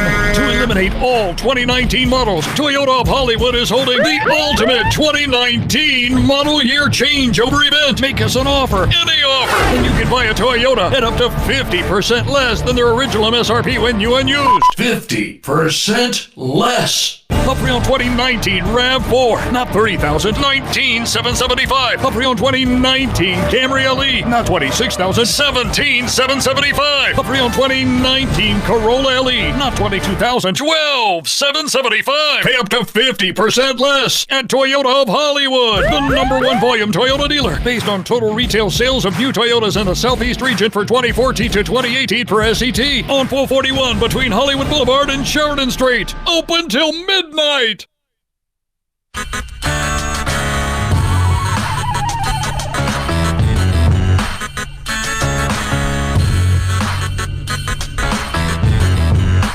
This is the Big O Show. This is the Big O Show. This is the Big O Show.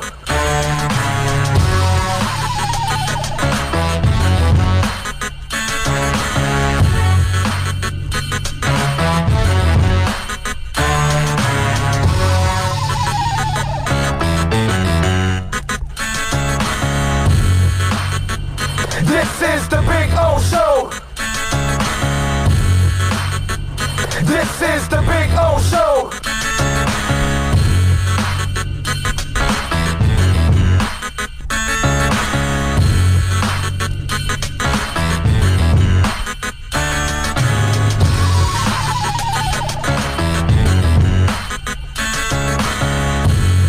This is the Big O Show. This is the Big O Show. This is the Big O Show.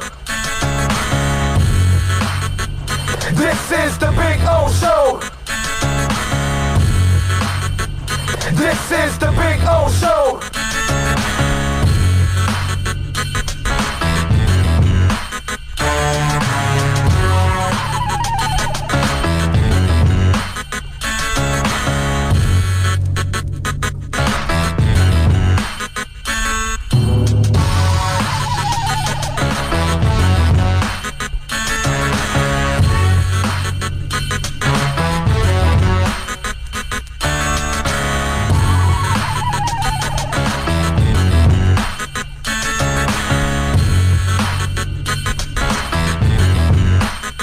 This is the Big O Show.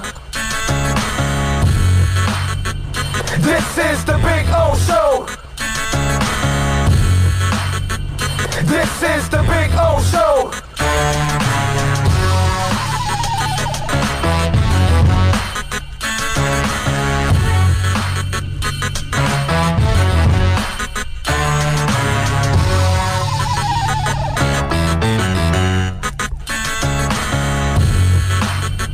This is the Big O Show.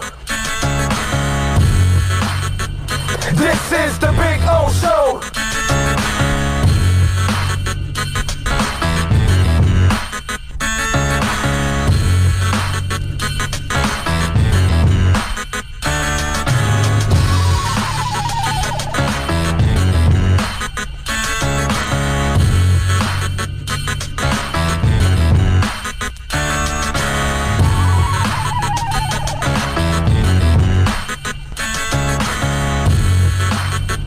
This is the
is the Big O Show.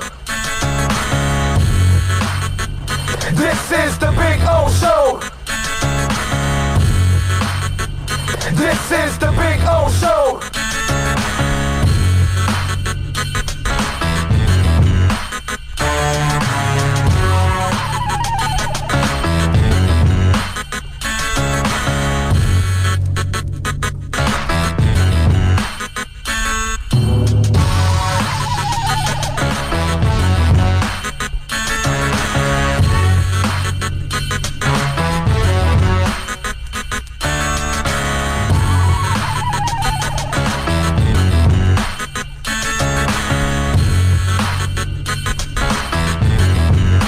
This is the Big O Show.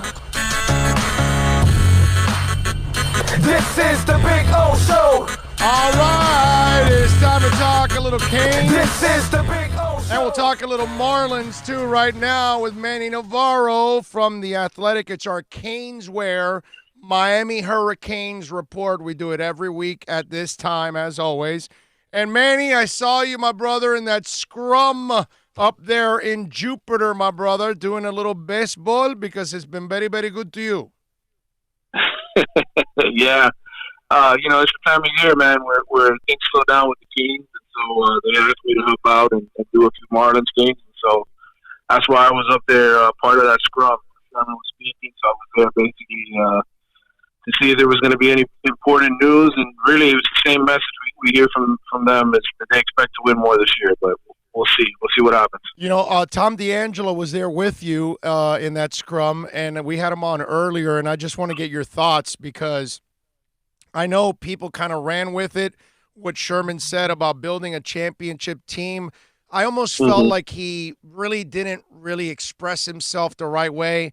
I don't think he literally meant that they're building a team that's going to win a championship this year, but the stuff that's going to resemble what they're going to build down the line is what this year's about, that players that will be a part of that championship culture that they want to build. That's kind of the sense that I picked up from it. But, the average fan or maybe even some media members might run with this and say, oh, Sherman's predicting a title this year. I don't really think he meant that. Do you feel the same way? Yeah, I agree with you completely. I think a lot of what he was talking about was, look, we made these trades a couple of years ago. This is year number 3, and we expect to start seeing some results in the form of heading towards what we want to be as a franchise. I think you're right. I think a lot of people did walk away from that. And I'm reading the headlines today as I sit here finally writing that Marlins story. I'm sitting here in front of my computer doing that now. And yeah, you're right. I came away with the same impression that some people just, I think, took it literally. And the reality is, I think he knows and everybody at the Marlins knows that that's not reality. I mean, look, until all of those guys, all of those prospects are in the major leagues and really helping your franchise and are the cornerstones of your franchise, you're not going to get anywhere near the playoffs. And so I think, they're trying to sell positivity, man. They lost 105 games last year. They're trying to sell fans on the long-term vision that, hey, ride with us. We like the young guys that we have. This is the most talent we've had on the 40-man roster in years, and we really like where these guys are going to be. Can we tell you how many games we're going to win this year? Not necessarily, but we do feel like things are headed in that right direction. I think that's more of what I took away from being there yesterday. But maybe that's just me and having 25 years of experience doing this, so, and you as well, knowing, sort of reading between the lines and taking it for what it really is. Yeah, that's the way I looked at it. And I got to tell you, I'm looking at, 65 to 70. I think you and I talked about this at FanFest. That would be the realistic number, and that if you can hit 65 to 70 as a Marlins fan, you got to be happy with that because that's really good progress from 57. Yeah, I mean, look, you look at what they've done to the lineup. I mean, really, you're going to be sort of experimenting with Jonathan Villar in center field. He's probably your best player, pound for pound. He's 28 years old, everything, stealing 60 bases in the past, hitting 25 home runs with the Orioles. I mean, this guy is going to be trying to have a tremendous season so that when he hits free agency next year, he can make himself some money. And then you get Dickerson, who's a former All-Star, who's still relatively young, a good hitter. You got him in left field. mean, to me, those are the two main pieces that you added in the offseason. Everything else is, okay, what can you get, out of the rest of the young guys that you have? When will they finally really be able to contribute? And will they get to 7, 8 more wins? I think so. I agree. I think 65 is probably a fair number, to put on a win total. But look, man, it's a difficult division too, man. I mean, I was just looking at the payrolls of what the Phillies and the Braves and everybody else, what they spent to make their teams, and it's so much more than the Marlins, who have the worst TV contract in baseball. Look, the bottom line is, if they lose 100 games again this year, I don't think you can fault them. I think it's more about, do these young players that they train for, do they grow up and start to become a factor? They start to contribute the way you envision. I think that's the bigger. That's where the focus should be on if you're a Marlins fan. I'm with you there. Manny Navarro, of course, with our Caneswear Miami Hurricanes report, which now we'll get to the Canes now. What'd you think of the ACC supporting the one-time transfer opportunity for all student athletes, regardless of sport? How is that going to affect anything there? Or do you think it will affect the football team in any way, shape, or form? Well, I mean, obviously the NCAA has to pass that legislation, but essentially the Big Ten and the ACC are both in agreement now that, hey, you know what? You got a one-time get-out-of-jail-free card. If you sign with a school and you want to transfer somewhere else, it's just like a coach. If a coach leaves you and you came to that school for that particular coach, you want to be free and allowed to change schools for that reason. I think now with this rule, it basically says you get one quick pass anywhere you want without having to sit out a year. And I think that's good. I think that's good for the sport. If coaches are allowed to leave that easily, players should be able to leave that easily. And I think what you're going to see now, if that comes through and the NCAA agrees with it, is you're going to see a lot more guys who are sitting on the bench at a school entering that transfer portal, knowing that they can go to wherever they want and get a change of scenery. Now, how many of them will actually get the situation they're looking for, we'll see. But I think it's a good idea for college football to go through with it, because to me, this whole drama of I have to appeal and I have to, make up some excuse because my grandmother's sick or my father or whoever it is, the things that these kids go through to try to. I think the NCAA wants to get rid of it, and a one-time pass to change schools is probably the right approach. How's De'Aaron King, man? That kid had to deal with some stuff here the last couple of days. Yeah, his father passed away on Saturday, unfortunately. Still a young guy. I think he was 48 years old.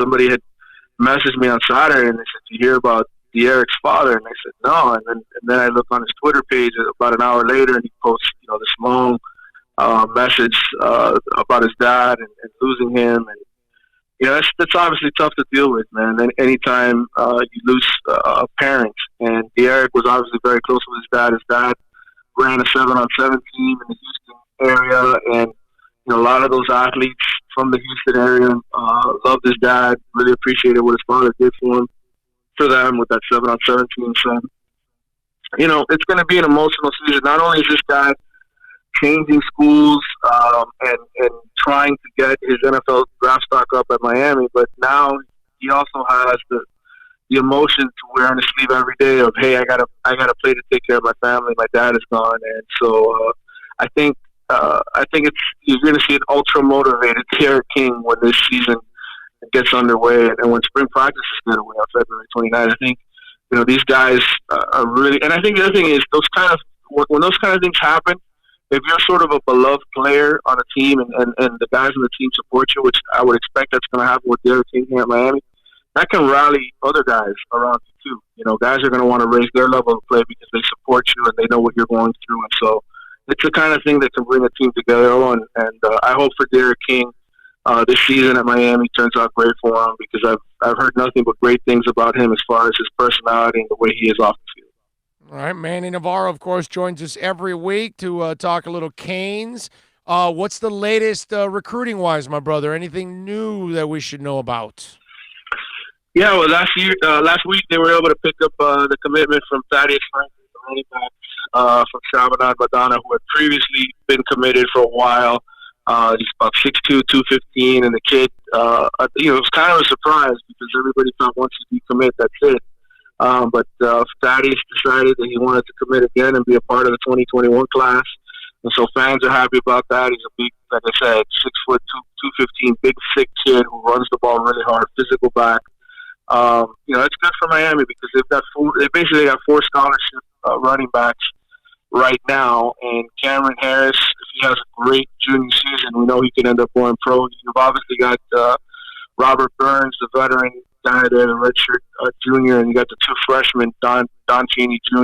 and Jalen Knighton, who everybody expects a lot from. But you're going to need another running back in this next class, and this guy is as good as it gets. So if they can hold on to him, I think if Miami has a good season, I remember talking to this kid before his junior year, he wanted to see Miami win. And, of course, they go out and they go 6-7, and then he decommits. So I can't blame him. These kids don't want to be a part of a losing program. So, I guess he's bought into the new offensive coordinator, the new coaches on staff, and he wants to be part of it again. Hopefully Miami can keep him. But, again, anytime these kids decommit, change high schools, I always worry about it all because, to me, they're fleet of foot. Like, the first thing that they think about is out the door. This kid's already decommitted once. We'll see if he sticks all the way through. It's a long time until the next signing day in December. Yeah, no, I'm with you there. Have they taken? Has Manny and company taken that hype road again this offseason a little bit? Is it starting to?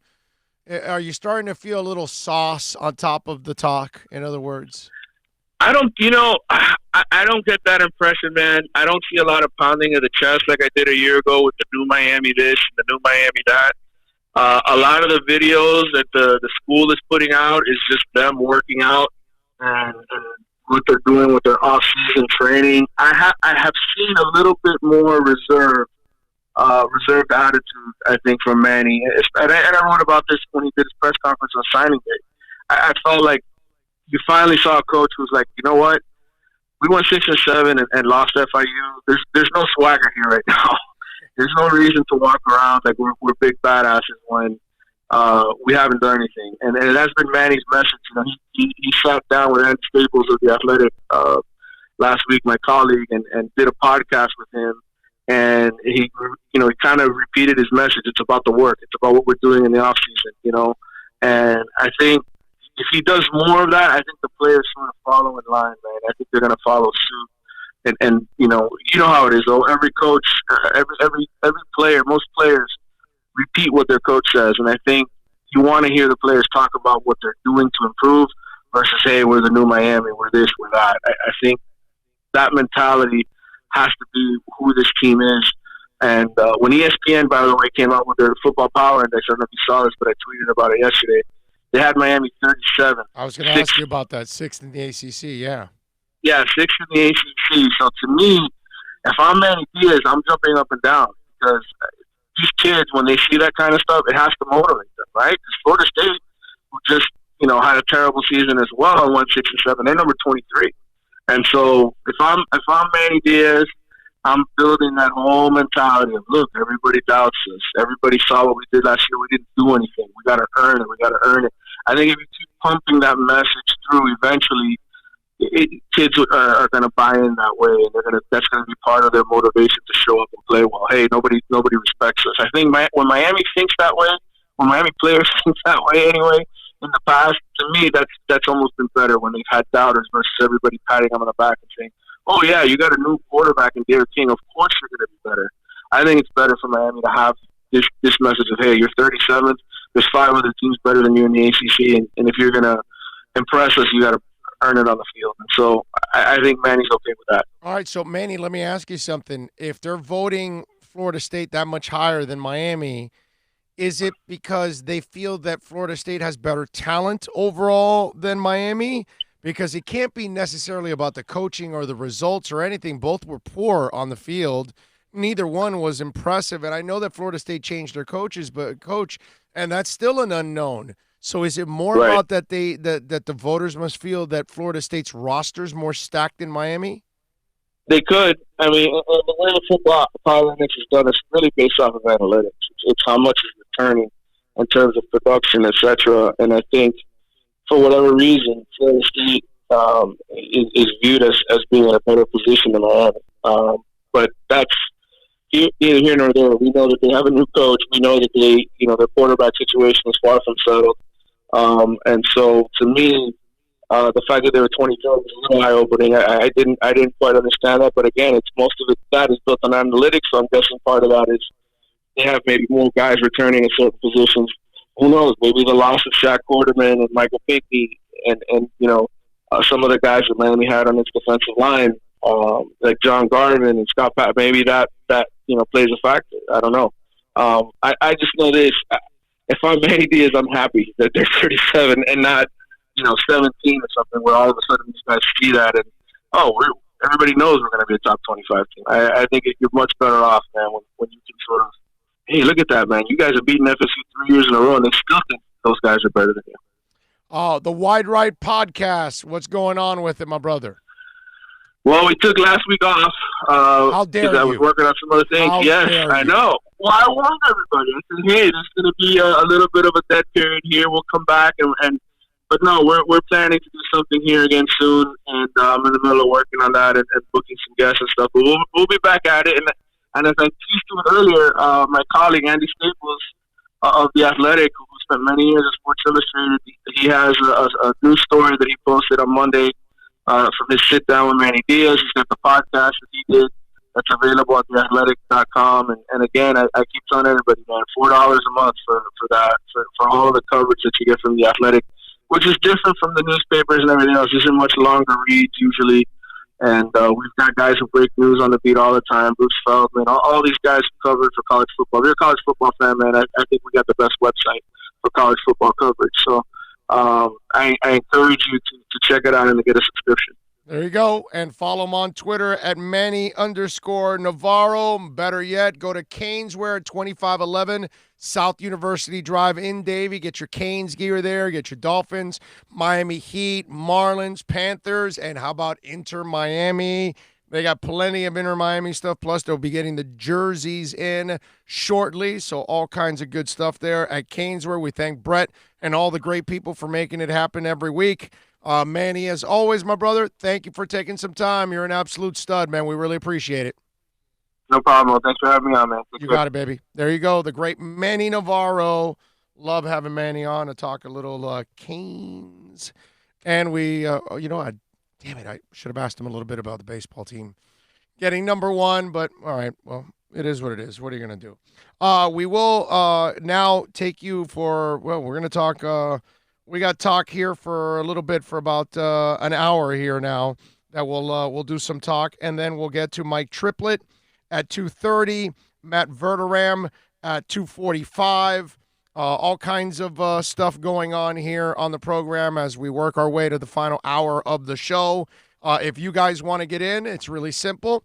786-322-1105. That's the accidentlawfirm.com text line, 786-322-1105. If you want to get in, I do want to tell you about VSS West Pines. And let me tell you, folks, for all of your tobacco needs or CBD, because you can also purchase CBD flower there. If you want to use paper, they've got from raw to smoking, the best variety out there. They've got hookahs, $19.99 and up. They've even got the Khalil Mamoon, the Egyptian-made a water bong, which is just absolutely amazing, or hookahs.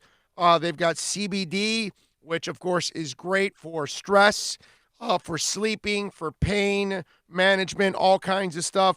You can use it by flower, tinctures, edibles. They've got women's face masks. They got CBD topicals, transdermal patches for inflammation and pain. In fact, my wife uses it for her shoulder injury. This is why I tell you, and I tell you all the time, go to 12397 Pembroke Road in Pembroke Pines. Go see Jose and Alex and all the great people out there, Sasha. By the way, if you see Jose with the beard, he's not doing well, man. His back is hurting there, so we're hoping he feels a little better there. And I know he's using some of that CBD to manage that pain for him. So go to VSS West Pines. I'm telling you, you're going to love these guys. They do a great job. They've got all kinds of different items in there too. That's pretty cool. Okay, so check it out. 12397 Pembroke Road. It is VSS West Pines. Plus tax, tech title. It includes $8.99 dealer fee on approved credit. Offers end 11/10/19. Over 1,500 Toyotas are on the ground, and truckloads of new 2020 Toyotas just keep on coming. To eliminate all 2019 models, Toyota of Hollywood is holding the ultimate 2019 model year changeover event. Make us an offer, any offer, and you can buy a Toyota at up to 50% less than their original MSRP when new and used. 50% less. A pre-owned 2019 RAV4, not $30,000, $19,775. A pre-owned 2019 Camry LE, not $26,000, $17,775. A pre-owned 2019 Corolla LE, not $22,000, $12,775. Pay up to 50% less at Toyota of Hollywood, the #1 volume Toyota dealer, based on total retail sales of new Toyotas in the Southeast region for 2014 to 2018 per SET, on 441 between Hollywood Boulevard and Sheridan Street. Open till midnight. Thinking about buying or refinancing a home? Act now. Home values are ticking up. Don't put off making a move any longer. Call Michael Kodsey now at Choice Mortgage Bank, 561-441-2730, while mortgage interest rates are still at historical lows. Call now to get pre-approved and buy your dream home. If you're currently paying over $800 a month for rent, call 561-441-2730 now before interest rates go up. Down payments as low as 3.5%. Veterans may qualify for no money down. If you own a home, but you're upside down, Michael Kodsey can help. If you're being denied by your bank or your loan process is taking too long, call 561-441-2730. Act now while fixed rates are still under 3.5%. Offices in Boca and Boynton Beach. Rates and terms subject to change daily without notice. Equal housing lender. NMLS 122081.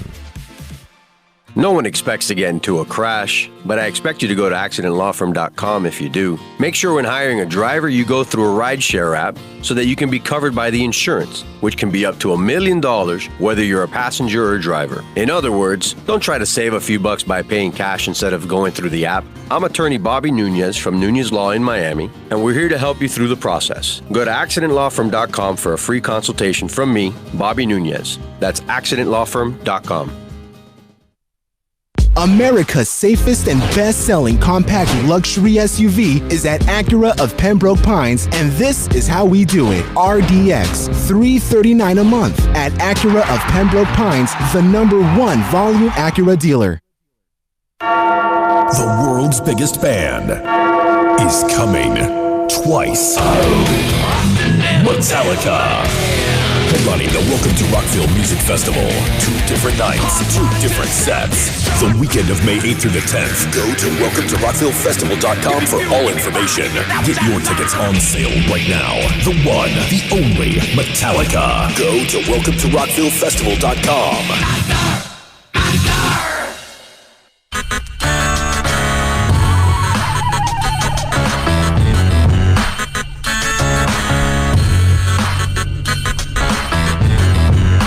This is the Big O Show. This is the Big O Show. This is the Big O Show.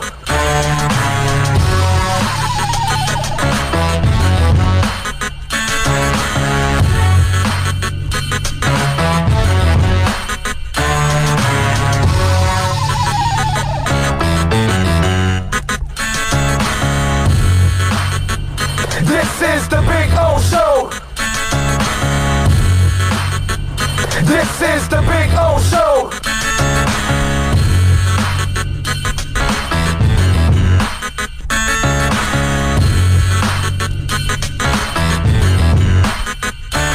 Alrighty, yes sir, we are ready to rock here on the program. 2 o'clock, Chris Trapasso is going to join us at the top of the hour. We're going to talk a little NFL draft with him. We'll get his thoughts. You got some draft questions.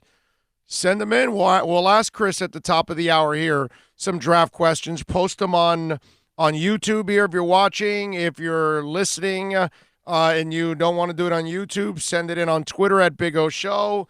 You can also send it in on the accidentlawfirm.com text line, 786-322-1105. That's 786-322-1105.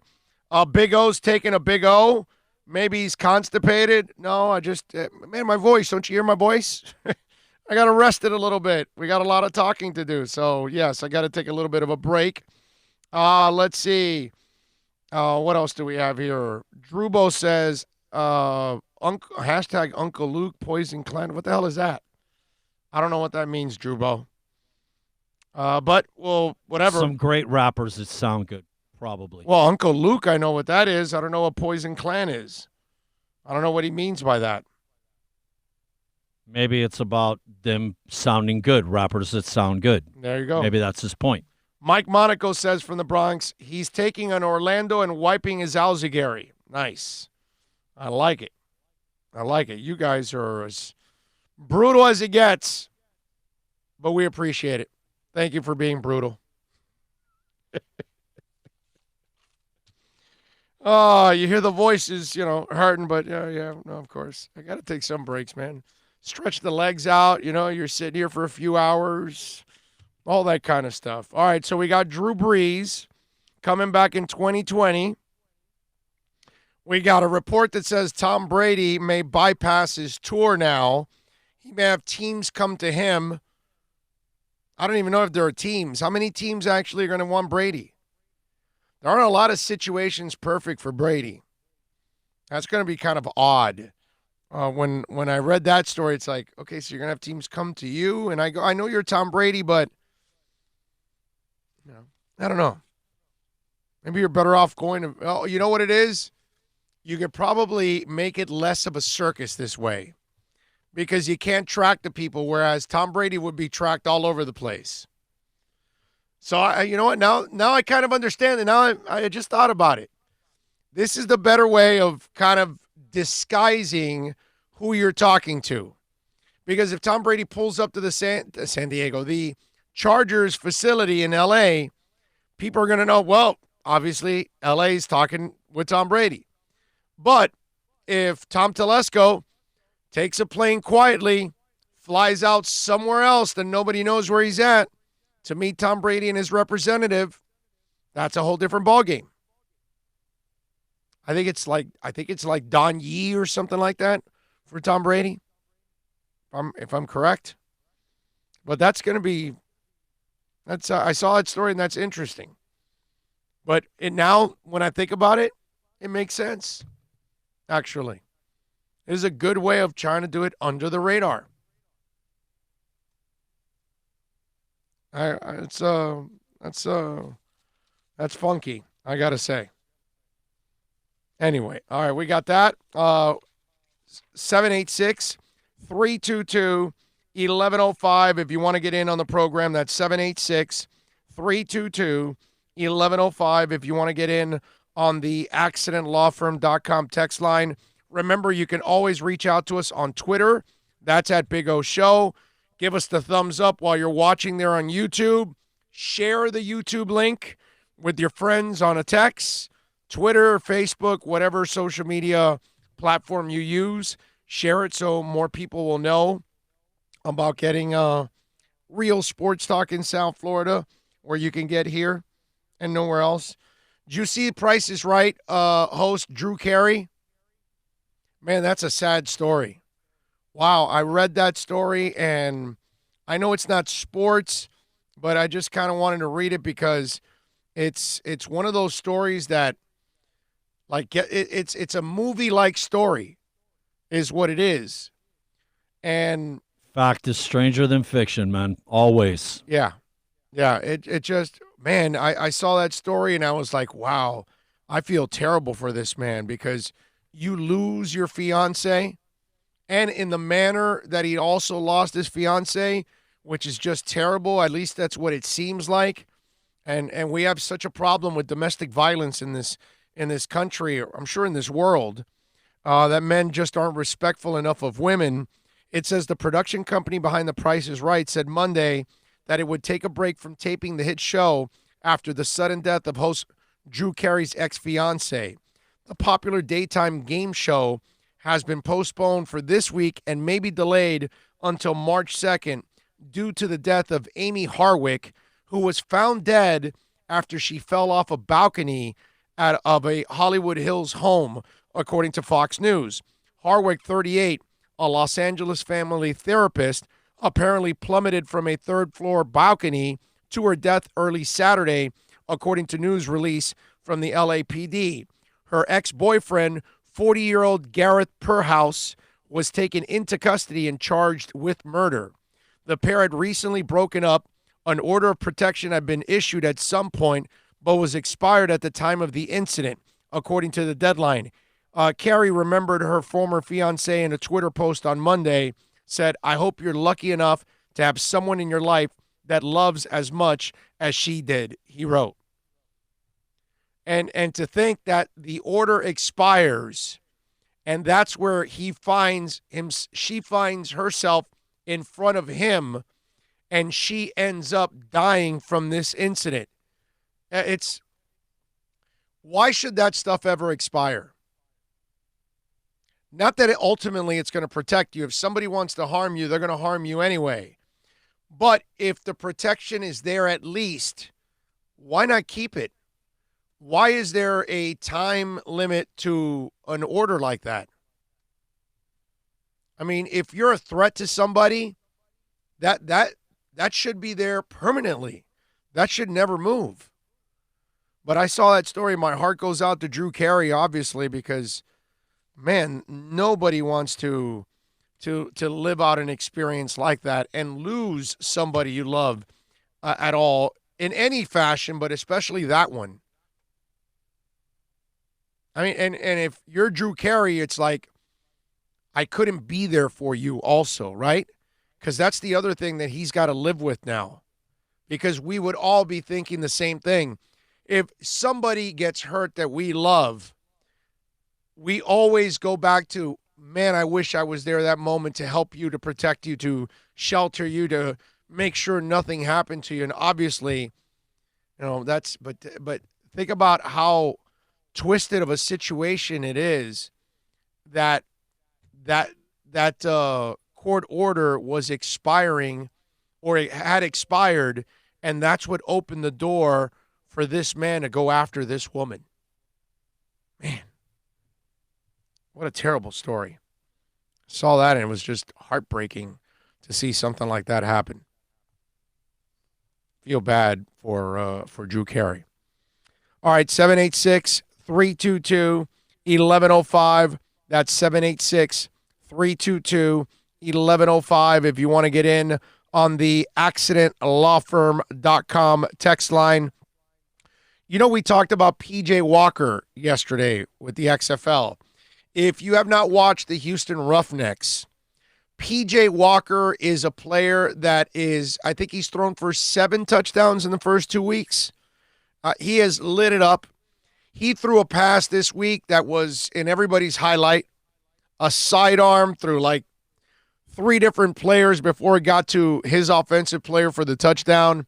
And it was one of those magical throws that you're like, wow, that's impressive. And he's made quite a few of them, and he shows great legs and moving around and all of that. There's a great story about P.J. Walker in the XFL and why P.J. Walker is in the XFL. So let me read this story to you because I think it's really, really cool. Walker spent 2 seasons on the Colts practice squad. Andrew Luck was the starter at that time. So Andrew Luck goes to his dad and says, hey, you need to take a look at this guy, P.J. Walker. So Andrew had been pushing him to me the entire time, Oliver told John McClain of the Houston Chronicle. He said, Dad, I'm telling you, this guy can play. He's a good kid, a hard worker, and he's hungry to play. So Luck assigned Walker to Houston, where Andrew played his high school ball, and with the team that hosts the XFL championship game.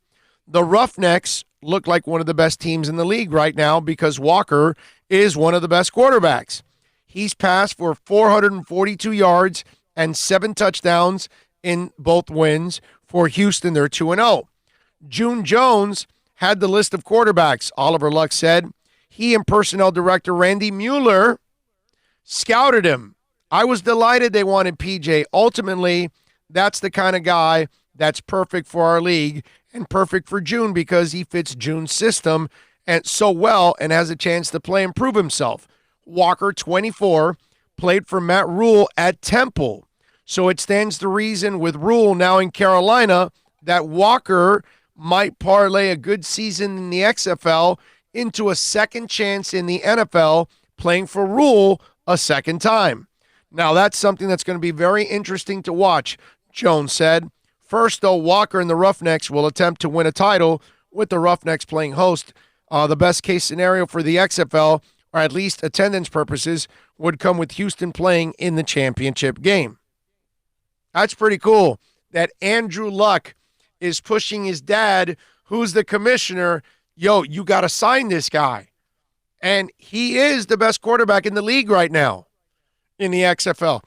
I will go as far as saying this.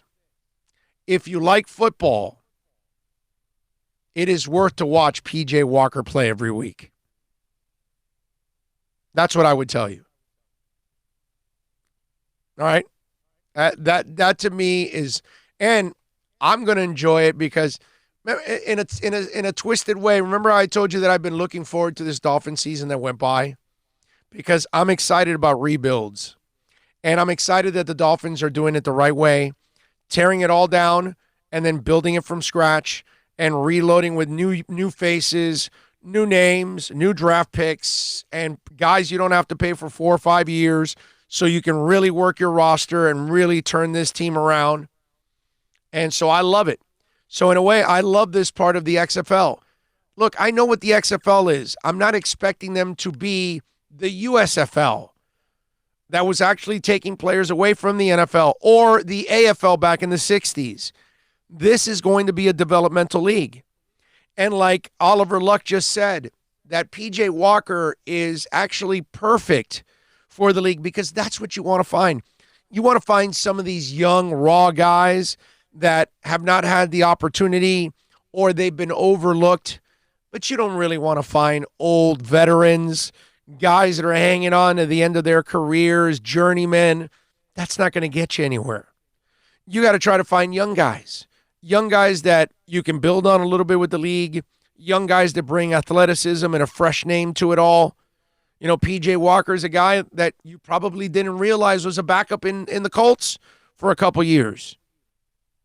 But yeah, Andrew Luck knew about him. And so now those of us that are watching, if you watch the XFL, then you know P.J. Walker already. Because he's already become that kind of name for them in 2 weeks.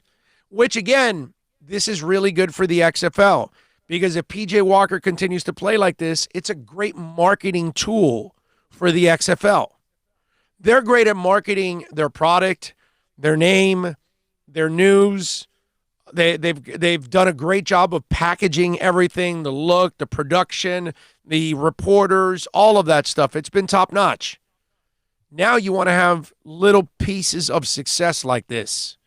And in your first year, if one of your quarterbacks is able to get a shot in the NFL and make it in the NFL, that becomes just an enormous boost. So really cool story for those of you that may be watching the XFL. You see P.J. Walker and you didn't know the backstory of it all. And to hear about Andrew Luck being the guy pushing for him, I like that. I mean, maybe we should get Andrew Luck to be a GM now. He's young enough now, right? He's got the work ethic. He doesn't have to play football anymore. Looks like he knows a little something about quarterbacks. Why not? I like it. What else do we have here on the Steve Neal? Tell the facts, Big O. Thank you, sir. Poison Clan, old school Miami hip hop group. Oh, okay. That Poison Clan. Gotcha. Okay. Peter says JT Money. Splib says PJ Walker can't come to my hood. He's green as grass. Mike Pellegrino says the Finns should transfer to the XFL. I like it.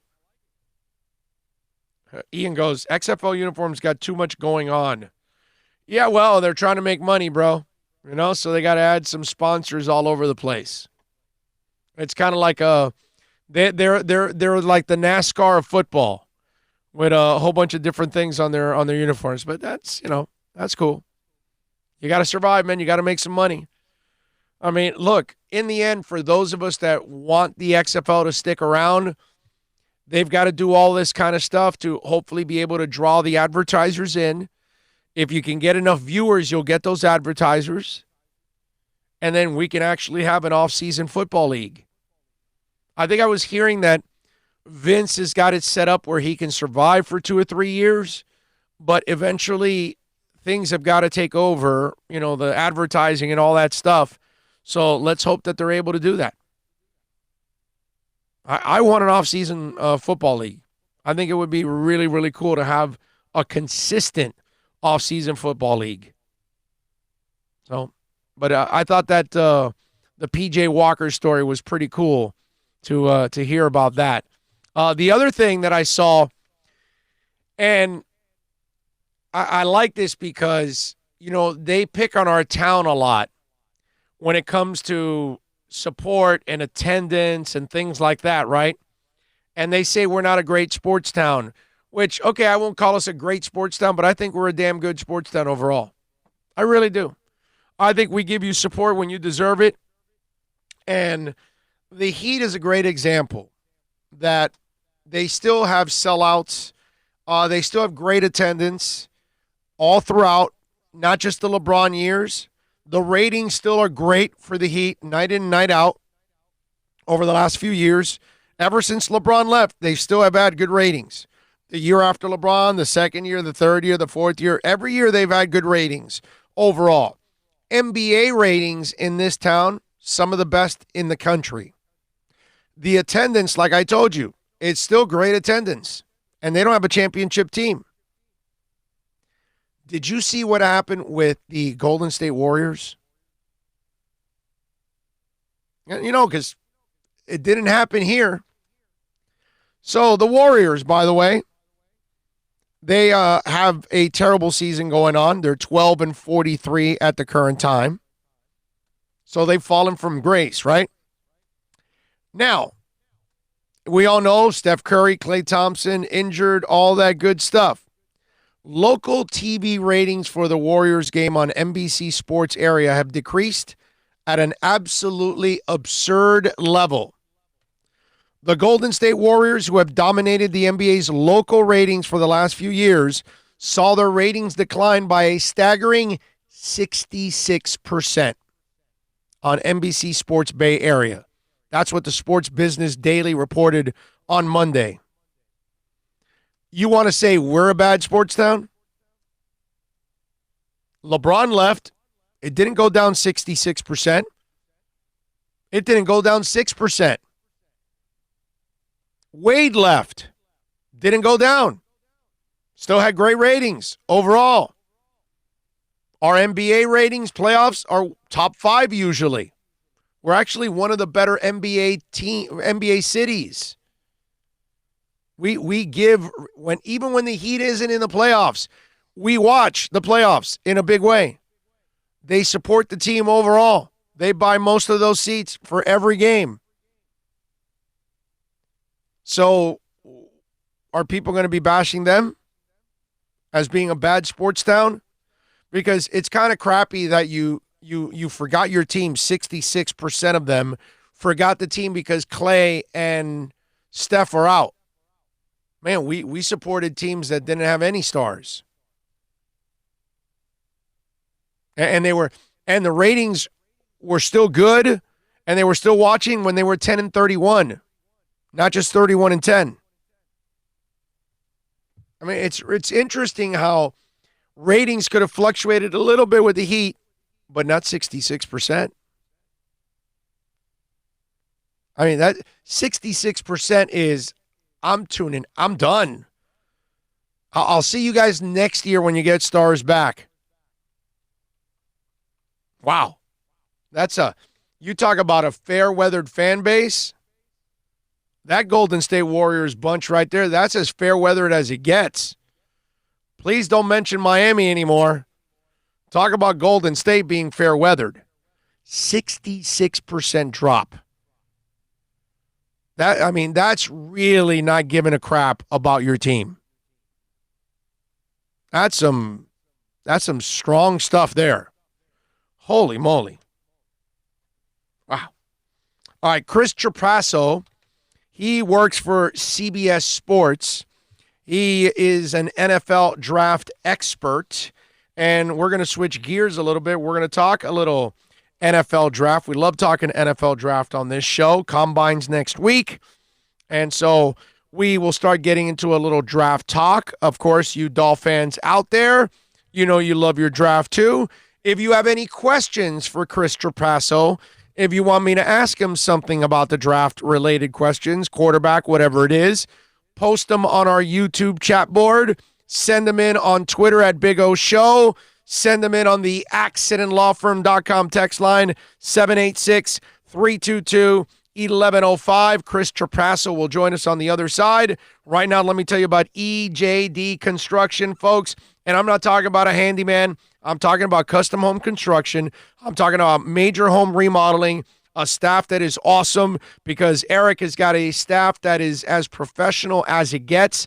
They handle major jobs for you, so they're not there to fix just the, some vent or something. No, they're there to redo that man cave, the kitchen, the backyard, the front yard, whatever it is that you want to do with that home of yours.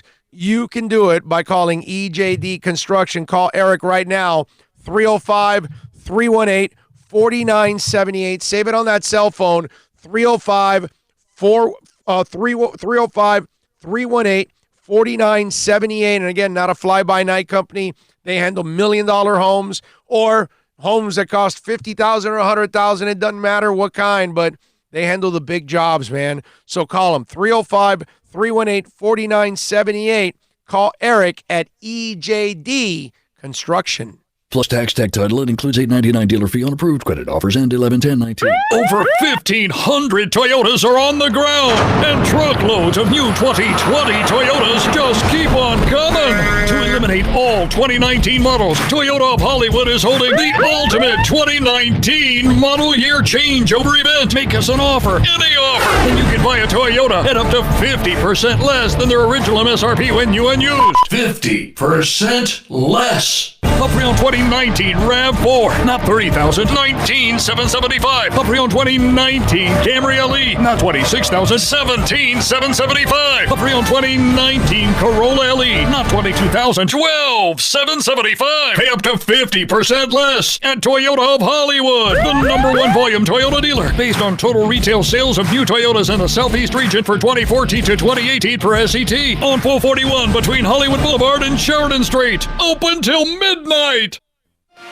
Thinking about buying or refinancing a home? Act now. Home values are ticking up. Don't put off making a move any longer. Call Michael Kodsey now at Choice Mortgage Bank, 561-441-2730, while mortgage interest rates are still at historical lows. Call now to get pre-approved and buy your dream home. If you're currently paying over $800 a month for rent, call 561-441-2730 now before interest rates go up. Down payments as low as 3.5%. Veterans may qualify for no money down. If you own a home, but you're upside down, Michael Kodsey can help. If you're being denied by your bank or your loan process is taking too long, call 561-441-2730. Act now while fixed rates are still under 3.5%. Offices in Boca and Boynton Beach. Rates and terms subject to change daily without notice. Equal housing lender. NMLS 122081. Metallica. Headlining the Welcome to Rockville Music Festival. 2 different nights, 2 different sets. Go to welcometorocvillefestival.com for all information. Get your tickets on sale right now.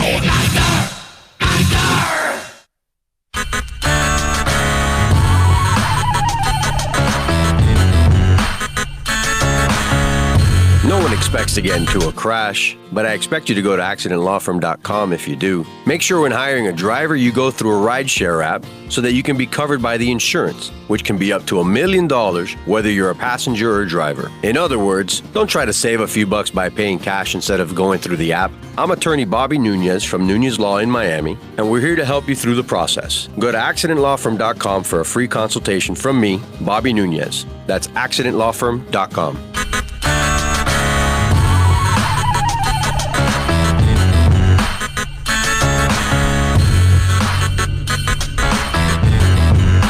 This is the Big O Show.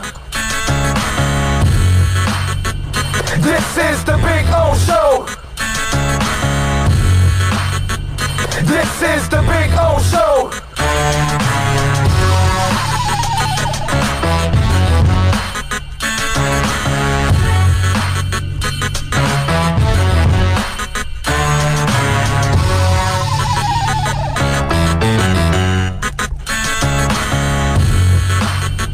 This is the Big O Show. This is the Big O Show.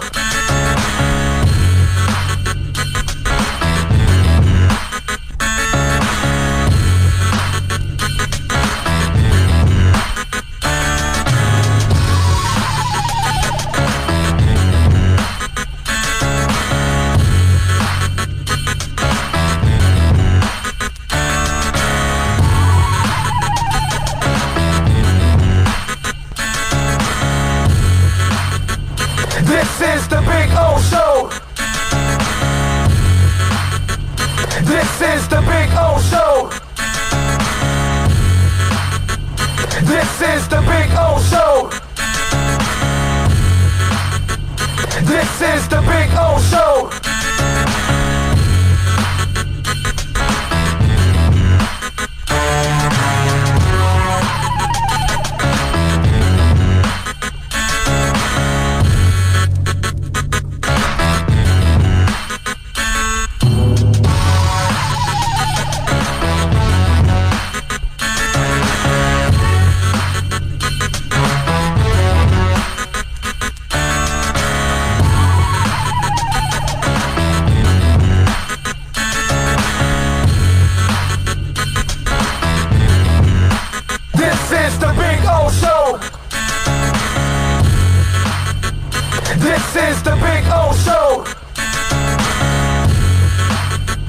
This is the Big O Show. This is the Big O Show.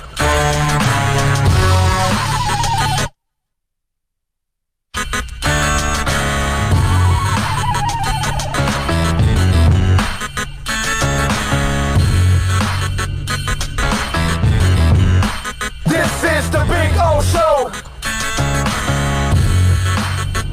This is the Big O Show. This is the Big O Show.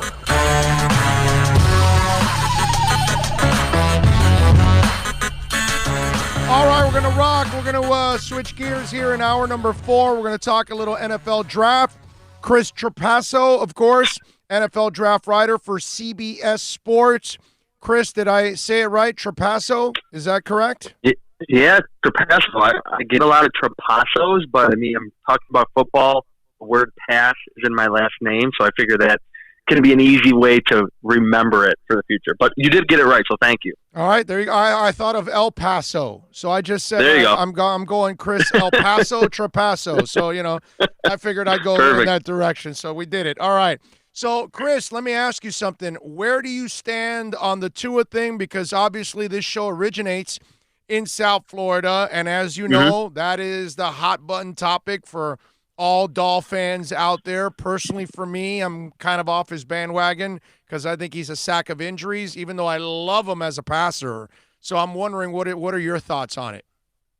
Well, I still think that he's the front runner. I mean, are the Dolphins right now, a week out from the combine, still technically considering all the top quarterbacks? Probably, but I think knowing that Joe Burrow is not going to be there when they pick, whether they move up or not and stay at 5, I still think Tagovailoa is like the favorite to be the pick, the first pick for the Dolphins of their first 3 selections inside the first round. But I am similarly feeling the way that you are about him is that I love him as a passer. I love his polish, accuracy, getting through his reads, but we're kind of seeing this trend happen in the NFL where quarterbacks need to be able to improvise outside the pocket when things break down and still make plays with their athleticism, whether it be scrambling or just throwing on the run.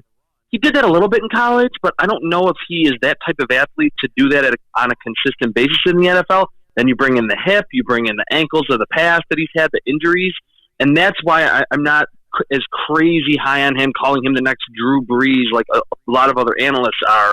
But having said all that, if the Dolphins picked him at 5 or traded a second or a third rounder to move up to get him, I would totally understand it. That's kind of the guy they've been aiming for during this multiple-year rebuild. Yeah, I'm not with you on that one. I would not understand it. I would not agree with it whatsoever because injury-prone players are injury-prone players, man. I killed Jimmy Johnson. I fried his ass on radio when he drafted Yatil Green. And Yatil Green was a sack of injuries in college, and he continued.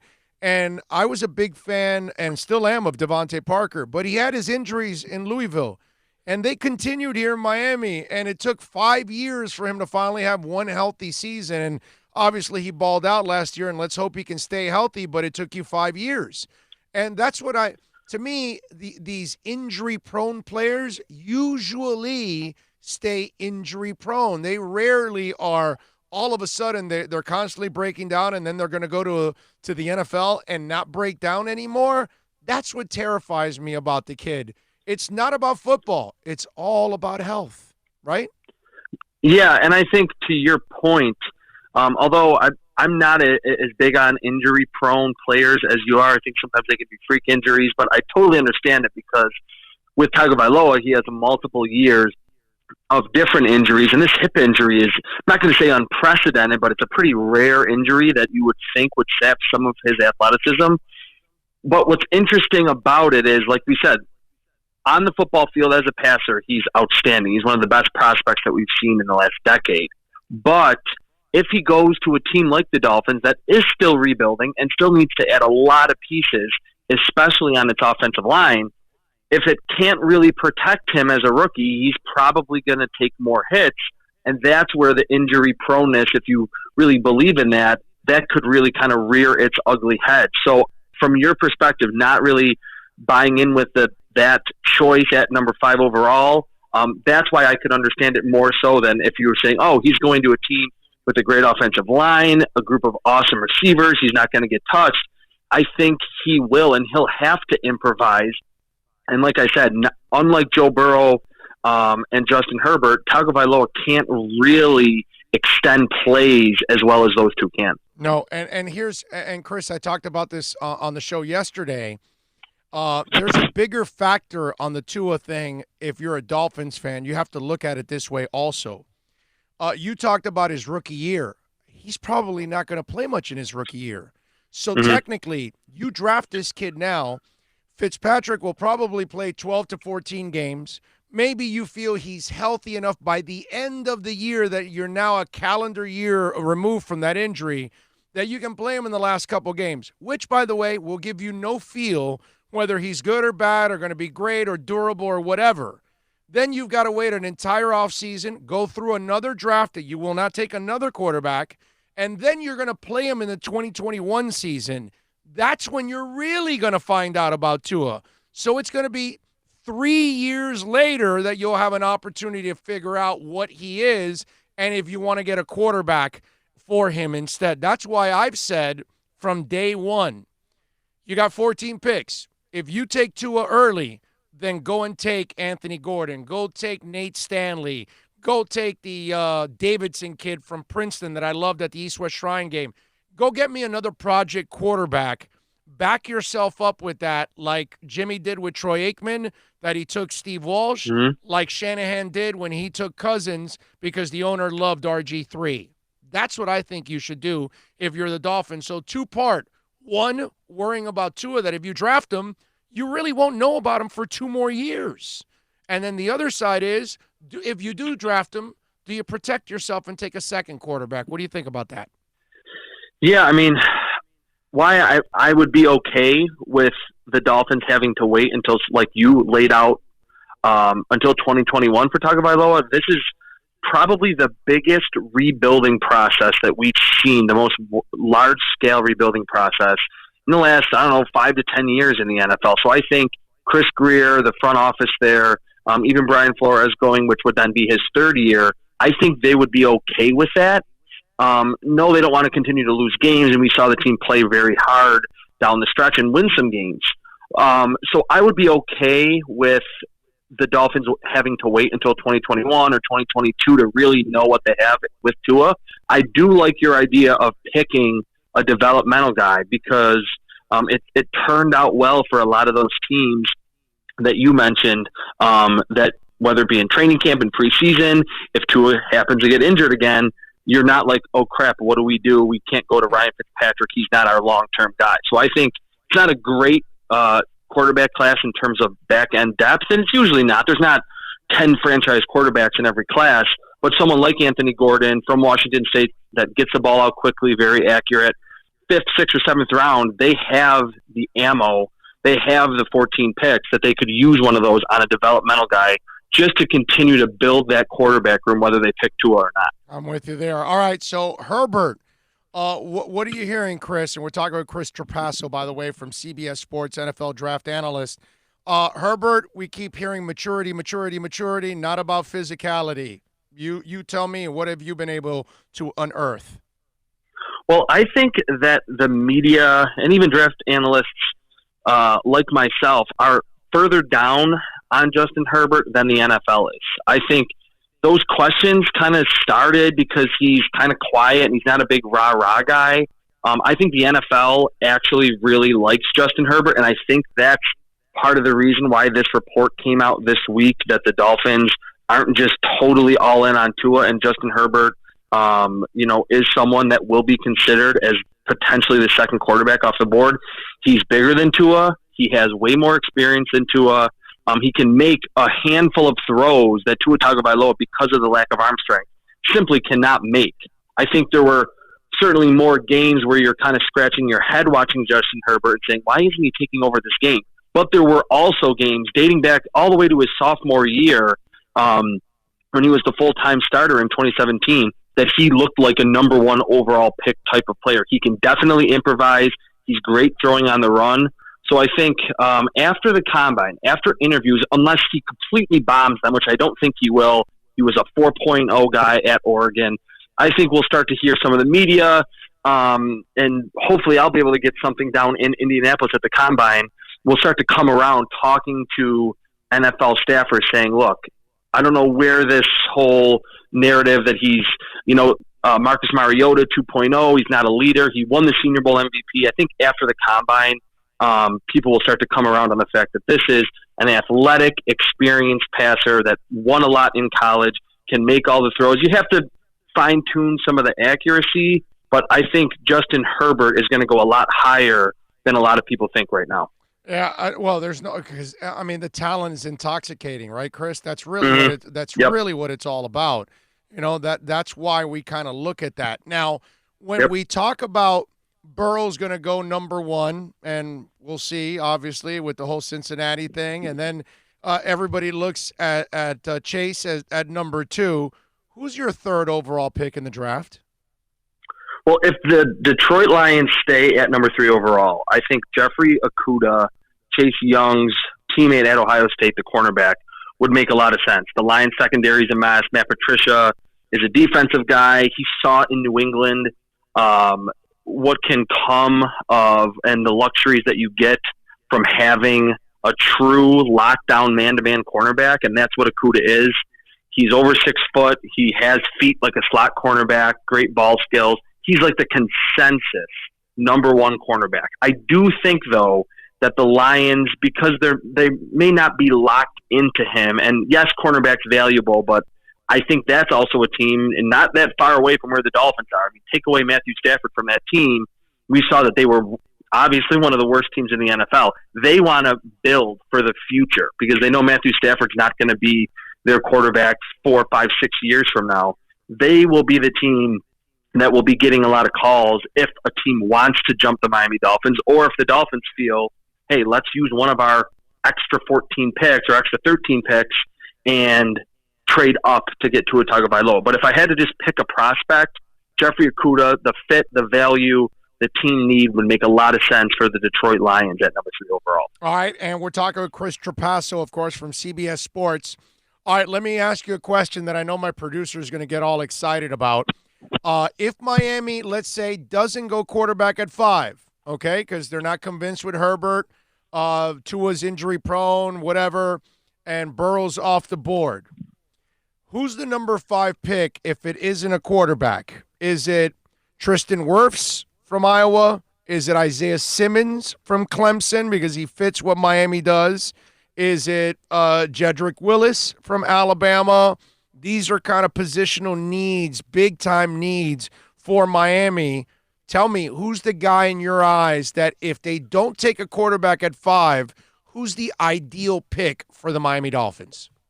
Yeah, that's a really good question. I would go with Tristan Wirfs from Iowa. He's one of the youngest players in the draft. We saw him in 2018 as a sophomore, look like he was a redshirt senior in terms of the ability to just manhandle defensive linemen. He played right tackle, so some people thought, oh, maybe he's going to be a guard, doesn't have the athleticism, was forced to the left side due to injury at Iowa this season to one of his teammates, and just completely locked down edge rushers on the left side. So he has experience at left and right tackle. He's 21 years old. He has that NFL caliber strength that a lot of offensive linemen don't have when they initially get into the NFL. Mm-hmm. And he's a smooth athlete. He's a wide body guy. You see the power. You think, all right, he's going to be kind of slow moving. He's really not. And in terms of positional value, you would rank quarterback number 1, and then edge rusher and offensive tackle are right there at number 2 and number 3. And given his age, you could say we could pick this guy at number 5. Would maybe be kind of a Jake Long situation where you have this guy for 10, 12, 15 years. Is he going to be the guy that's going to take you to the Super Bowl? No, that'll be a quarterback. But I could see Tristan Wirfs making a lot of sense for the Dolphins because whenever you insert a quarterback into this lineup, the offensive line needs to be a lot better. And I think Tristan Wirfs, in a few years, we'll be talking about him as one of the best young tackles in the league. So Wirfs is a Tunsil without a bong mask, is what you're saying? Yeah, pretty much. Yeah, pretty much. And they have similar body types, similar athleticism. And yeah, if you take away what happened on draft night in 2016, I think you have a similar type of prospect in Tristan Wirfs, and Laremy Tunsil's about to get a lot of money from the Houston Texans. Good stuff as always. Chris Trapasso from CBS Sports, NFL draft analyst, joining us. Chris, I always go to the Senior Bowl and the East-West Shrine every year, and I'm a draft nut myself, been doing it for the last 20-plus years, so I love talking about this stuff, and I always love talking about some of the secondary guys. So we've talked about the big quarterbacks, and for me, out of the project guys that I like Jordan Love. I like Anthony Gordon. I like Nate Stanley out of Iowa, and I like Kevin Davidson out of Princeton. These are all guys that have holes in their game, but I would take a chance on them at one point in the draft because I think there might be something there that you can work with. So I'm wondering, out of the big 3, we know Burrow, Tua, and Herbert are the guys. Who's the other guy or two that really intrigues you that you say, I know there's a hole or two in his game, but damn, man, he's got enough to be a quarterback at this level. Maybe he breaks through. Who is it? Yeah, I have to say Jordan Love. And you're kind of calling him a sleeper. I think he still is to a lot of people that are just kind of getting into the draft. No, I think he's a project, not a sleeper. Yeah, I think he's a project this way because of the accuracy of some of the decision-making that he's made at Utah. That's at Utah State. That's why I say he's a little bit of a project because you got to get him to be a little bit more disciplined in some of the decisions that he made. Yeah, definitely. But I think he could be a quarterback that ultimately lands in the back end of the first round, maybe in the second round because of the athleticism. I agree with all your points that his decision-making isn't always the best, and the accuracy can be really, really good, and then there can be a quarter or an entire half where he can't hit the broadside of a barn. And he's a little bit antsy inside the pocket. But going back to what I said about Tua Tagovailoa, you don't like that he's a little bit robotic, that he can move around a little bit, but he's not going to do it in the pros.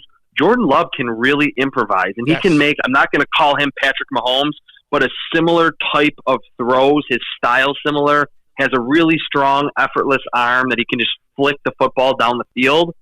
He's the guy that I think kind of fits. Maybe if he was coming into the league 5 or 10 years ago, offensive coordinators would say, listen, you can't stay in the pocket. You always want to run out and try to make street ball plays. They wouldn't like it.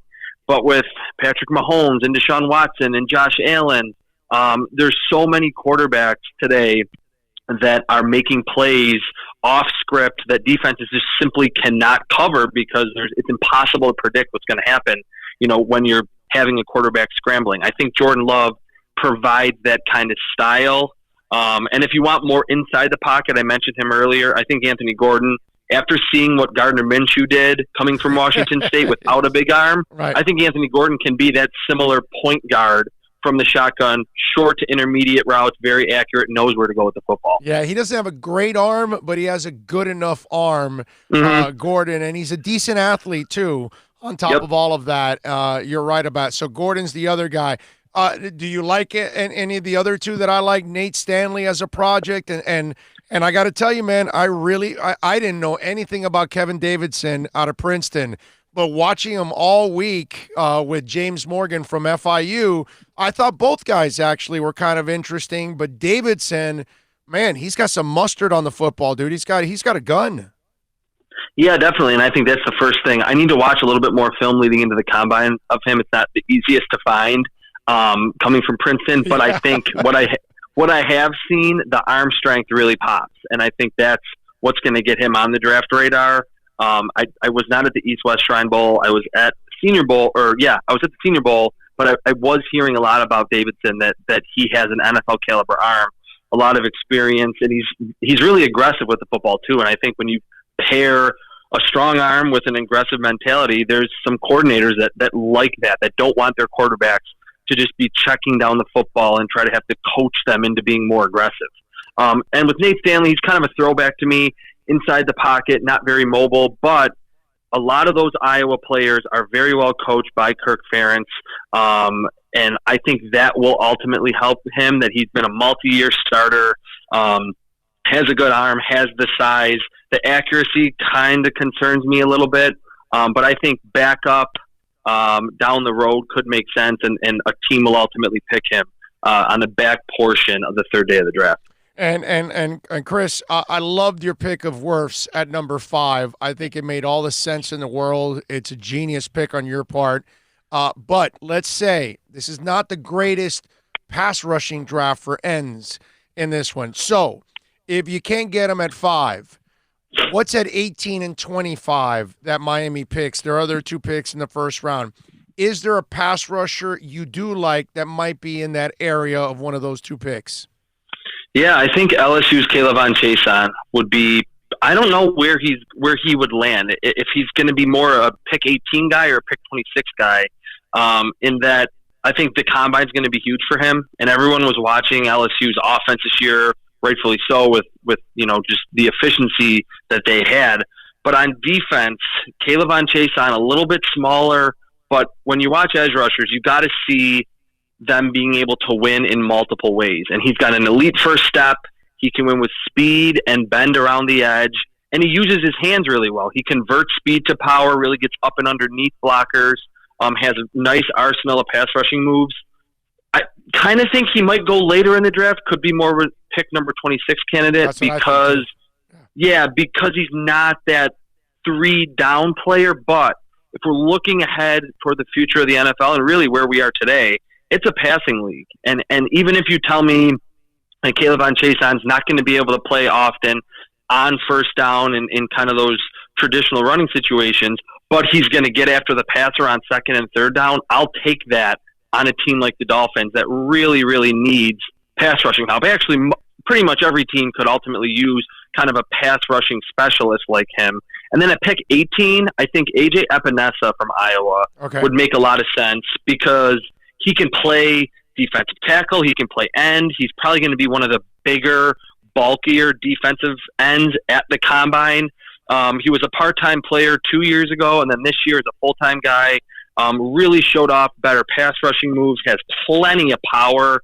he and Tristan Wirfs must have just really gone at it during practice at Iowa. I think he could be someone that Brian Flores would ultimately really like to use in different spots on the defensive line, and that would be another pick like Wirfs at edge rusher, that you're not only getting a good player, but you're getting a high value position in the first round. That's what the Dolphins have to do. They can't pick a running back or a box safety. They have to go with the positions that are the most valuable, because if you're Chris Greer, you don't want to have another draft where you're picking as high as you are. You're probably not going to have 3 first-rounders ever again. So make sure you're addressing not only, the best player available, like every GM says, but the positions that are the most valuable: edge rusher, offensive tackle, maybe cornerback. That's what I think the Dolphins need to do, especially early in this draft. Chris, what are you guys working on CBS for the draft so our listeners can go check you out, my friend?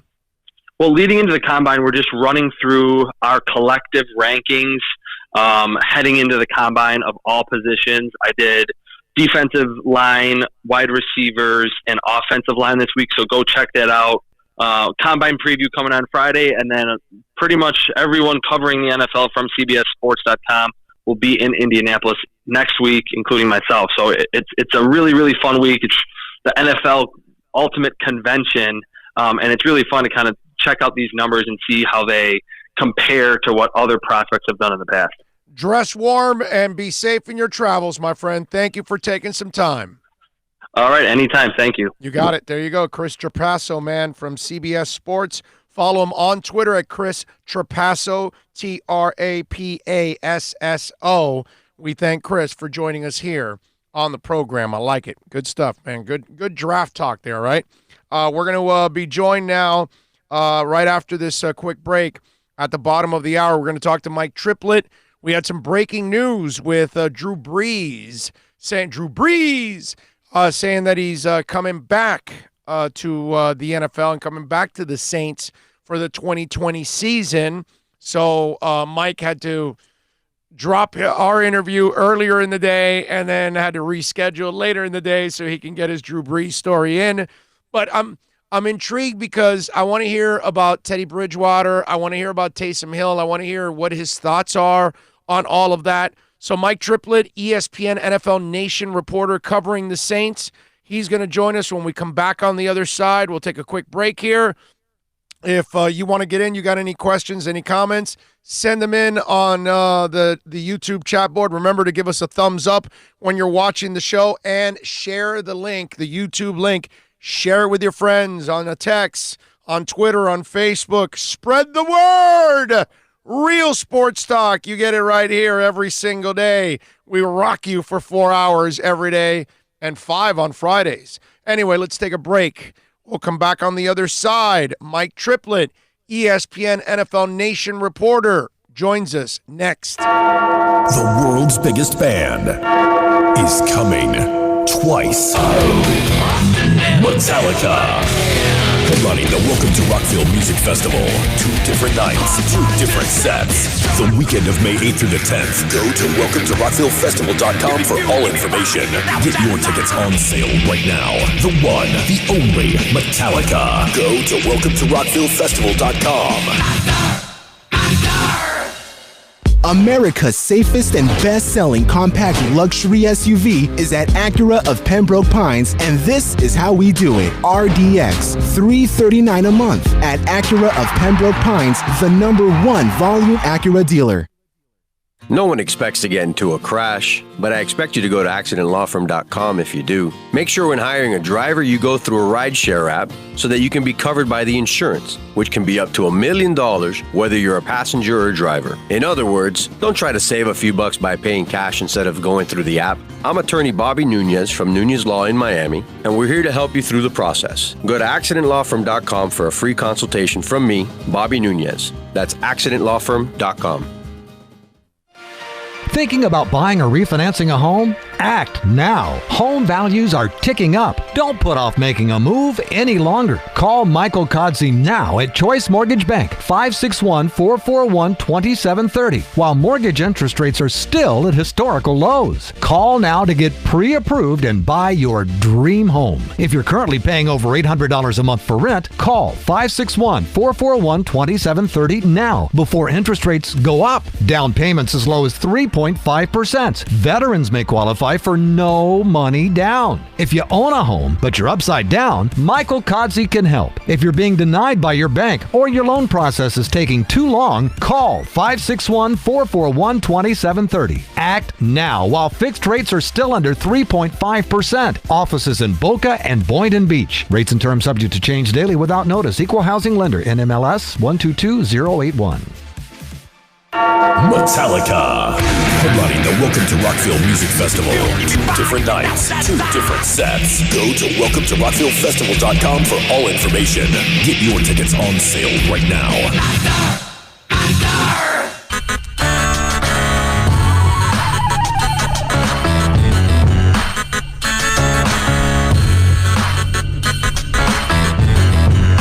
This is the Big O Show.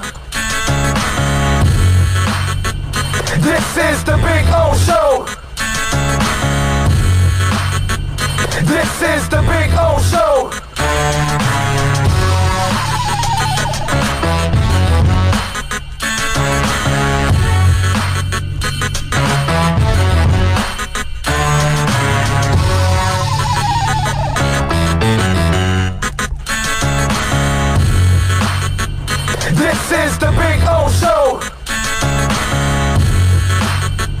This is the Big O Show. This is the Big O Show.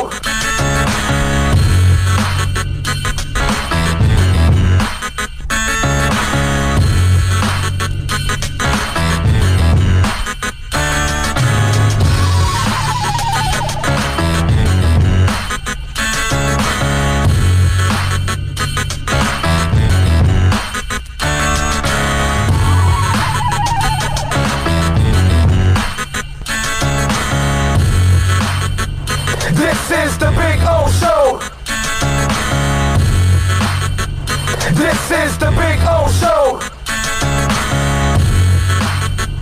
This is the Big O Show. This is the Big O Show.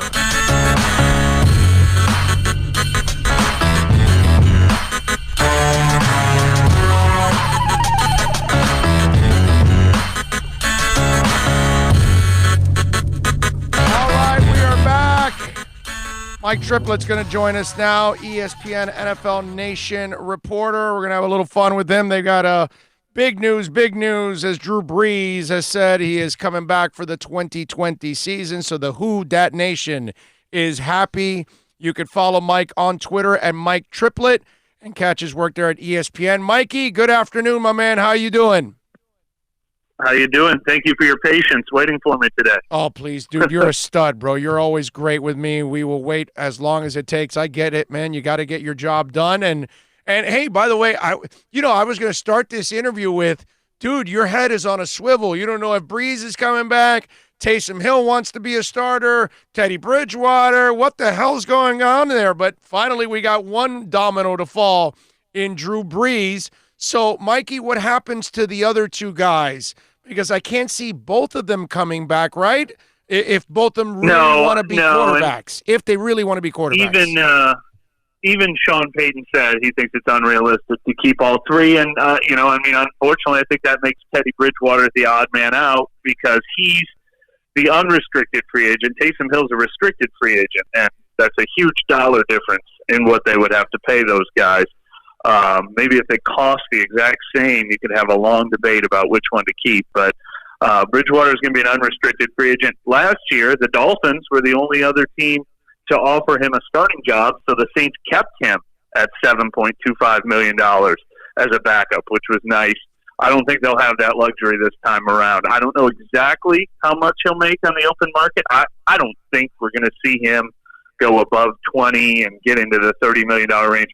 But he proved himself by going 5-0 as a starter. And I think there's more teams looking this year than there were last year. There's a lot of dominoes that are about to fall at the quarterback position, and a couple of teams are probably going to be looking at paying starter money to Teddy Bridgewater. So I think he's going to be the one that the Saints are going to have to let go. All right, so Mikey, when I look at Teddy Bridgewater and he's from here, he's a phenomenal young man. He is one of the best human beings you're going to deal with. I get it, but I've never really looked at him as a difference maker as a quarterback. In Minnesota, he was just a guy, and he had the brutal injury, and I know that he's so likable and all of that, and he had a nice run with the Saints, but I almost felt it was more a product of the talent around him, the coaching, making the right calls to set him up, all of that.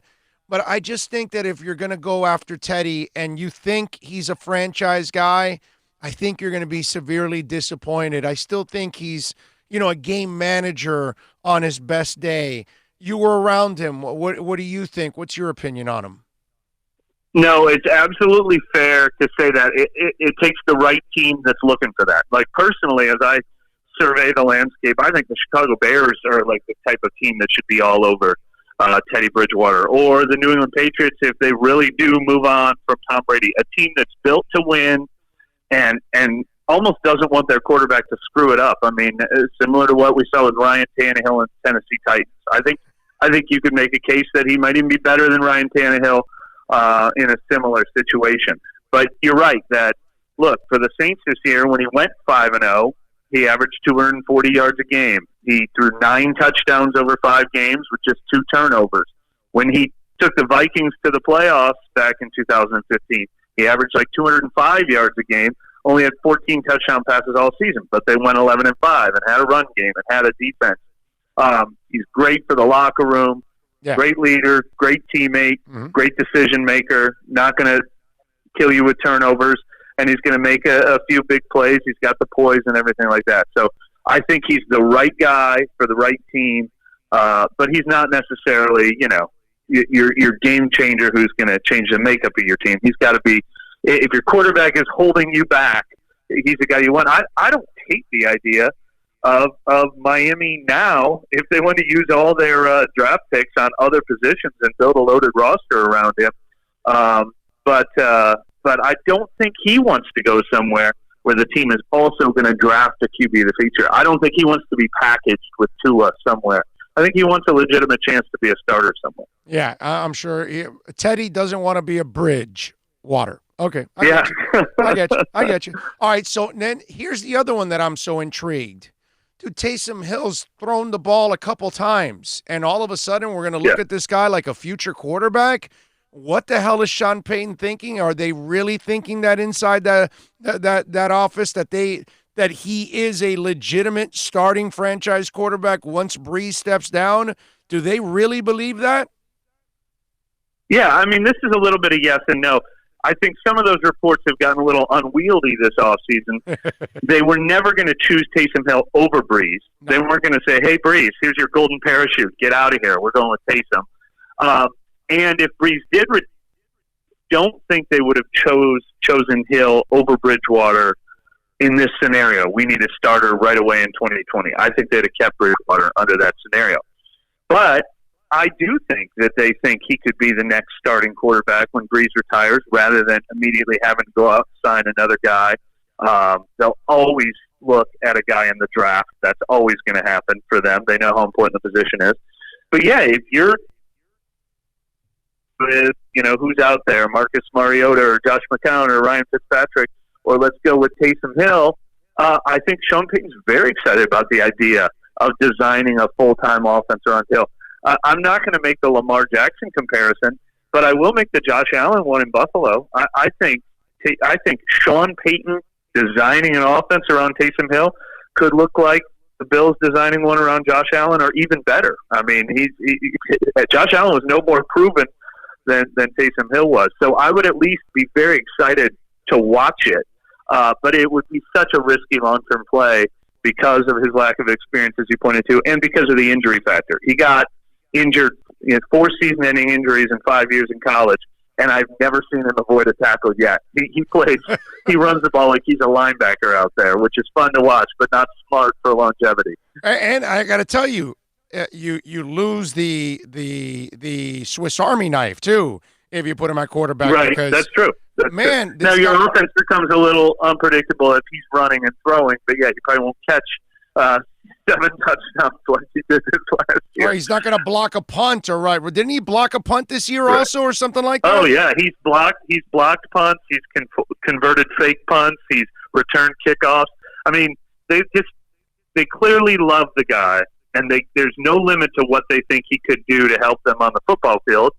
And that's why you go to, well, why are we only doing it for 12 snaps a game? How good could he look if he was touching the ball 50 snaps a game? But you're right. There is a point of diminishing returns, I'm sure, somewhere in there. Yeah, no doubt. Mike Triplett, of course, ESPN NFL Nation reporter covering the Saints, joining us. All right, before I let you go, so I would imagine that overall now there is calm along the Who Dat Nation that Brees is back in the fold for one more season, right? I mean, this is probably, Mikey, this is officially going to be his last year, correct? Oh, I don't know that. I mean, he's said just like Brady that he thinks he can keep doing it till he's 45 if he wanted to, although he is allowed for the fact that it takes a lot to get geared up. That's why he took a month to make this decision. But the thing about Brees is we've seen quarterbacks drop off the map before. We've seen Brett Favre, lose it. We definitely saw Peyton Manning because of injury. What we've seen with Brees, though, is he makes up for every physical tool he loses with intelligence and efficiency. His last 2 years at age 39 and 40, the 2 best passer ratings of his career. The last 3 years, the 3 highest completion percentages in NFL history, and his 3 lowest interception totals. So he just makes up for what he lacks with efficiency and smarts. Just this last December, 15 touchdown passes, 0 interceptions. I mean, he is a guy you trust on the field. As long as he wants to keep doing it, there's no, oh man, this guy's got to hang it up. He's hurting his legacy. He's not hurting his legacy.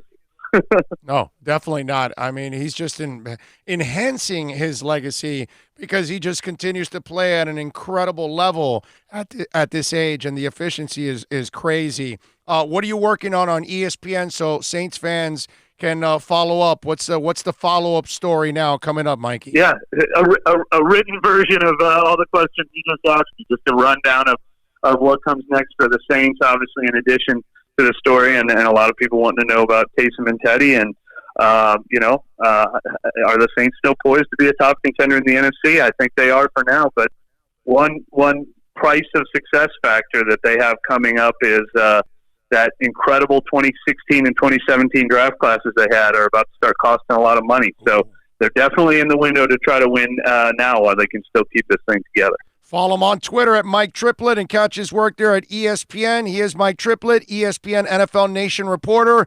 Mikey, as always, you are a stud, my brother. Thank you for taking some time. Thanks for having me. You got it. There you go. He gets to cover 3 guys that can throw the ball. We have none. That's just unfair. No, Fitz did a good job. I should not say that. Fitz was good. Got to give him a little love. Got it. You got to admit when you're wrong. And I was wrong about him. That was really good by Mike, and that was really good by Chris Trapasso there. Now we're going to be joined by Matt Verderam from Fansided and Stacking the Box podcast. We're going to switch gears and talk just NFL in general. So we went draft, we went Saints, and now we're going to go NFL in general because we've got a bunch of things going on in the NFL. So Matt Verderam does an excellent job of covering the NFL for Fansided. Writes a lot of really good columns. I really enjoy his work there at Fansided. You should check him out. You can also follow him on Twitter at Matt Verderam and check out the work there. So we'll have a little fun with Matt as Bill gets in contact with him, and we'll bring him aboard here and talk. Man, there's so many issues we can talk about. Football-wise, I definitely want to get into a little bit of the Tom Brady situation now that's kind of developing, that he wants the tour to come to him instead, which, at first I found it was kind of weird, but then I'm thinking about it, I'm going, this kind of makes sense now. So we'll talk to Matt about that. Follow Matt Verderam on Twitter at Matt Verderam, like I and so many others do. We follow Matt. You can catch his work at Fansided and also check out the Stacking the Box podcast. Let's bring him aboard. Matt, good afternoon, my friend. How you doing? I'm great. How are you? It's always good to have you on, my brother. I saw this story about Tom Brady where he's going to maybe bypass the tour and have teams come to him. And, I thought about that at first. I said it was weird. But then I thought about it, and this is a way you can keep everything under the radar. Brady can meet with people in secret locations, but if he walks into everybody's facilities, man, it's going to be a crazy media thing covering the whole event. They'll be tracking him from the airport, all that good stuff. So what do you think about this tour or no tour for Brady, and how many teams are going to visit him, Matt? Well, it's smart. I think, first of all, if you're Brady, why not see how much somebody really loves you, right? How far will they go? What will they do? When will they be there? I think, look, ultimately, assuming he gets the free agency here and he doesn't agree in the next month with the Pats, there's going to be quite a few teams who are looking for his services. The Chargers are going to be among them. The Raiders will be among them. I think the Titans quietly will be interested. Will Tampa Bay be interested? And they obviously have some great weapons there. So you'd imagine Brady would at least take a meeting. I would suspect at least a half dozen teams would seriously be interested in him. Now, how many are he interested in? Well, again, it probably depends on, what their competitive level is, what the situation is with the weapons around him. But if you're a Patriots fan, it's a worrisome time, because if Brady gets through the market, then you get into a situation where he might fall in love with a team's presentation. They might pay him more than the Pats are willing to pay him. Makes things interesting. I tell you, that to me is – now, do you expect him to stay? Because I still think he'll stay in Patriot land when it's all said and done. Is that what you think is going to happen? I think that's smart money, is that he stays. But, I wrote about this in my Stack the Box column Monday at Fansided. Look, I think Brady is enjoying the idea of having the upper hand on Belichick for a little while here, right? Like, for once, Belichick's the one who has to squirm a little bit. And obviously, would never do it publicly, but, look, Brady's been under his thumb for 20 years. Well, now it's the other way around, and I'm sure Brady loves that. The question to me becomes, the Pats have enough cap space to sign Brady at $30 million a year, if that's what it takes, and then add maybe a free agent or two, whether it's their own free agents or they go out and get some other guys. But that's about it. And I wonder with New England, is there going to at some point be a conversation with Don Yee, Brady's agent, where the Pats say, look, we need to know. We're not going to sit here and get into a bidding war. This isn't going to drag out into the end of March for us. You need to tell us by March 5th, what is he doing? Is he coming back here? We can iron out a deal, or is he not? Because if he's not, then we're going to go spend money on the quarterback to replace him, and we're going to bring back a bunch of our own free agents, guys like Kyle Van Noy and Devin McCourty and Matthew Slater and so on and so forth, Jamie Collins. I think he ultimately goes back there. They find a way to get it done. But if the longer this thing goes on, the closer they get to free agency, especially if they actually get into free agency, then I think that the chances of him leaving start to become real. I still think he'll stay, but yeah, it'll be this whole cat and mouse thing, this whole chicken. This is going to be interesting, and I want to see what Brady wants out of all of this, and that's what we're going to see if Belichick does things that are out of the norm because the owner is kind of forcing the hand and saying, "Hey, we got to accommodate this guy. This is our franchise player." I think this is fascinating to watch this whole thing. Now, let's move over to Carolina. Matt Verderam, by the way, from Fansided joining us. We have yet to hear Rule or the owner say, Cam Newton is our guy. It's if this, if that. Does Cam Newton end up playing in a Panthers uniform in 2020? I don't think so. And that's somewhat of a gut feeling, but I think, whenever you have a situation where a guy's coming off injury, and a couple of injuries in this case, he's on the wrong side of 30, he won the MVP in 2015, hasn't been the same since. You just wonder if Rule's looking at this going, I got a 7-year deal. I don't have to win right away. I can take my time. I can rebuild this. And I could see a scenario where they say, look, we're going to save $19 million. We're going to let Cam go.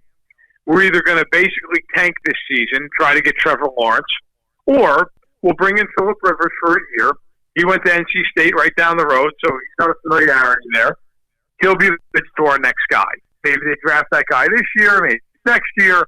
But I think ultimately for the Panthers, when Tepper came out and said, hey, I really got to see Cam be healthy for me to be behind him 100%, that how is Cam Newton going to prove that he's healthy in time before they cut him? So I think it's possible he's back, but if I was a betting man, I would say no, he will be elsewhere in 2020. All right, so Joe Burrow, and I've talked about this for the last month and a half, and I'm of this group here, Matt, that even if you wanted to pull an Eli Manning or a John Elway, it's the wrong owner, okay? Because Mike Brown doesn't care about winning. He'll leave your ass out there holding out, and he'll say, that's fine. You don't want to sign with us? You're not going anywhere. You're not going to force me to a trade, because it'll be more about principle for his old ass than anything else. So I think Joe Burrow's kind of screwed when it's all said and done. But you hear the comments, and none of them really say, I can't wait to be a Bengal. Like most guys that want to be taken number one, they usually, whoever that team is, I can't wait to be a Steeler. I can't wait to be whatever. We haven't heard that from the Joe Burrow camp. They say all the right things and all that stuff, but they really haven't made that commitment on their end. How does this whole thing end? Do you see it the same way I do when it comes to Mike Brown? Oh, he's going to Cincinnati. I don't see any. Look, I know, look, it's draft season. People love to have these rumors that come out a lot. So, maybe they'll take more. Maybe they'll take. Listen, they're taking Joe Burrow. Okay, unless something ridiculous comes out, about his medicals or some off-field thing. Right. He's going to Cincinnati. He is an Ohio kid. He is clearly the best prospect at the quarterback position in the draft. Okay, he just came off a historic season in the SEC where they won the National College Championship. I don't see any scenario, barring what I just said, where Burrow doesn't go there. If you're the Bengals, you have to take Joe Burrow. Yes. And if he doesn't work out, then you know what? You can look back in 5 years and say, hey, everybody would have taken him in our position. Yes. But if you don't take him, and he becomes what everyone thinks he's going to be for the Dolphins, then everybody's got to get fired. So no, I think Burrow's a slam dunk there, barring the bizarre happening over the next few months. Right, but you agree with me that if Burrow tries to pull an Eli Manning, that will not work with that specific owner.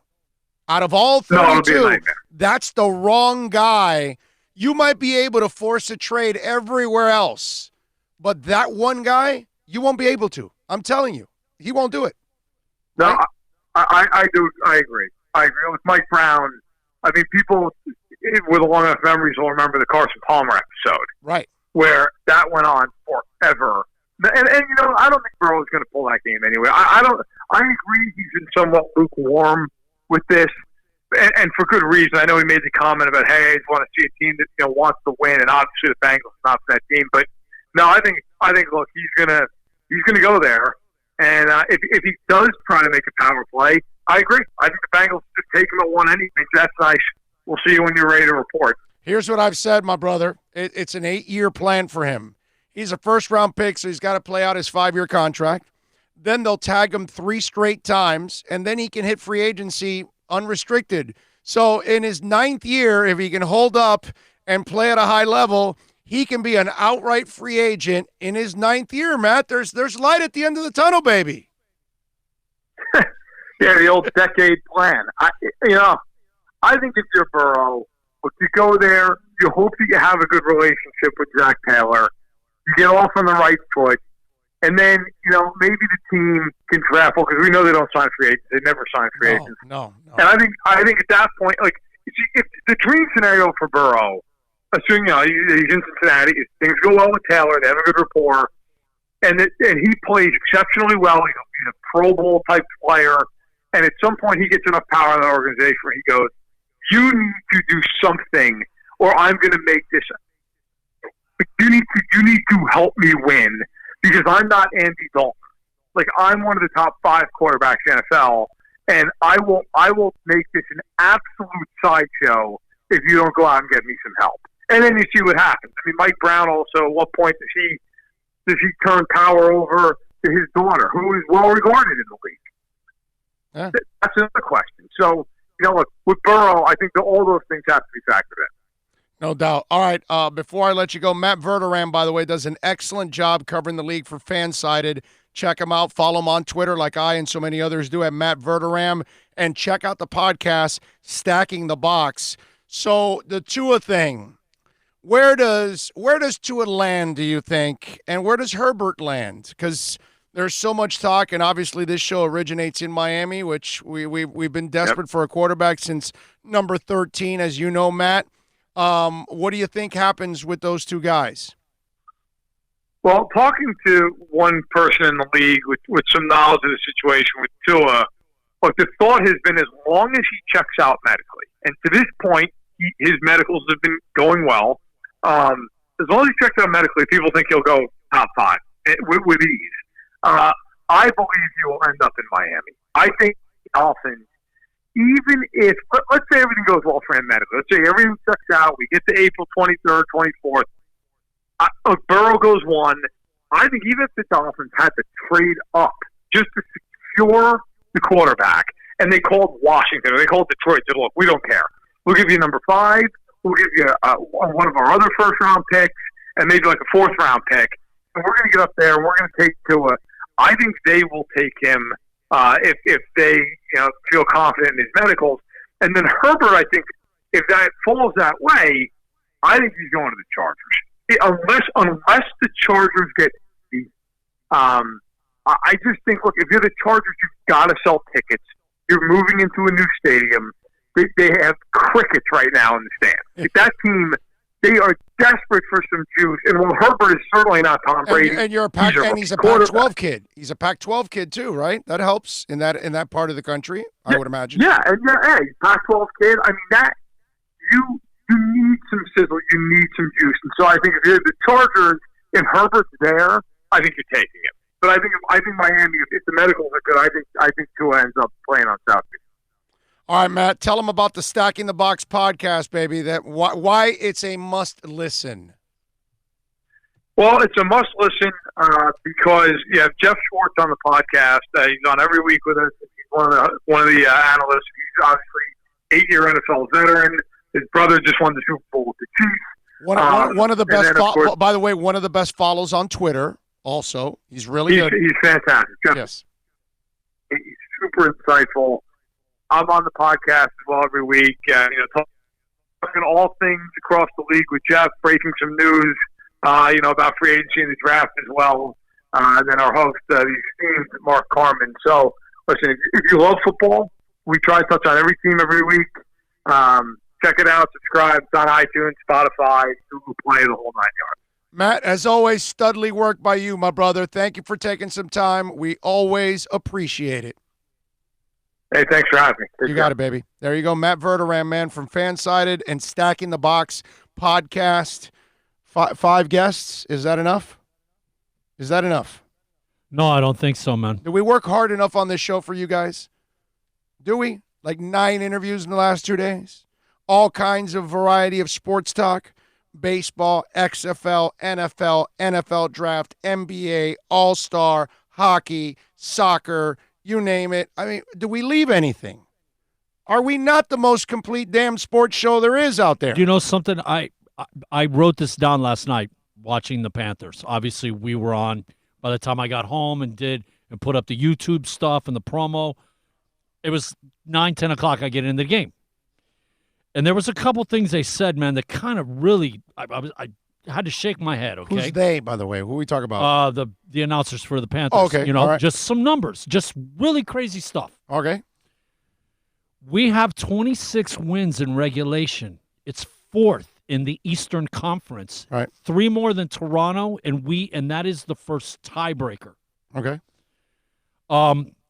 We have the highest winning percentage leading going into the third period. Yes. Which, yeah, but again, really? But stats don't mean anything. I keep telling people that because we can spin them however we want. No, Because yes. look at the team. It's crazy. Look at the team overall. It's crazy. But this is one that, like, the bottom's falling out. Prior to the All-Star break, January 25th, we led the league 3.67. Yeah. Dude, post. I know. 2. We are 29th since January 25th. Well, Bob's allowed more Like, goals than any other goalie in the NHL. Yeah, but to be You know that, only right? scoring 2. You're paying this guy to allow the most goals in the NHL. Yeah, I mean, on top of the fact that your offense that was the highest is now 29th. Yeah, And- now they can't score, which is like the weirdest thing. And this is since January 25th, so we've got almost a month of this, man. Okay, so almost. Here's the question I asked for you. As the game gets more physical, as we get closer to the Sure. playoffs, is that what's affecting the Panthers? Is that why they're not scoring as much now? Because they can't play their finesse game? Pretty much. Because that's the most frustrating thing about the Panthers is that they're so finesse, bro. I mean, there is The Edmonton game was like just to be like basically manhandled and but dominated. they're always manhandled. But they're always manhandled. And our guys are always taking all the shots. Always. Vinny Trocheck has been a piñata for years. And we do nothing about In it. the Edmonton game, we did have 2 fights. Can't Paul Laws produce 4 kids and give them to us? Paul, where the hell are you, Paul? Cop up 4 defensemen, bro. Let's go. Yeah, it would be nice to No, have- that's what you need. We need a few Pauls. We don't have a couple of guys that just will kick your ass. No, dude. You went too close to Barkov. I'm kicking your ass. Not crush him against the wall. No. You nipped him, and I'm hitting your ass. The thing that's frustrating. I hate it, man. It's the same. Panther team drives me crazy. It's the same mistakes. Yes. Letting guys camp out in front of the net. Yep. Bad passes. That pass turning into a goal in the back of our net. Always. And here, mentally, how do you have too many guys on the ice 2 times in 3 games? You guys are right there. It isn't like, you're coming off and he's over there. They're right in front of you, man. And How your can you season's- guys can't count 5? Not only that, your season's falling apart. Do something about it, bro. Stop making mistakes. Because that's what I'm talking. Those things like that. It's like you're watching what's going on. You can't score. You can't. Come on, man. Let's go. Do something to change it. Yeah, and there's a lot of people getting paid on that team. Well, we're 6th day, 24th.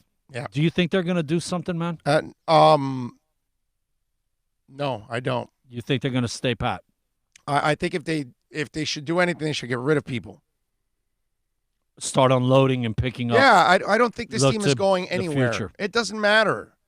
It doesn't matter to me. So don't try to add to build this and make this go somewhere. Right. Like, get what you can to make it better I for think next year. I think you have to sit down and have an incredibly brutal conversation with Dale Talon and say, hey, Dale, man, it's 10 years. It's 10 years. We've given you everything, bro, and you can't produce much. And that's the part that, to me, doesn't fly. Oh, no. Sorry. So Like whether you said, make it man. this year or you don't, you're going to get eliminated right away in the first round. So if you made it 2 times in 10 years or 3 times if you make it this year in 10 years and you're out in the first round, that means nothing to me.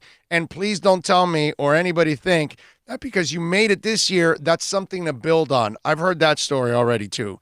And there's nothing.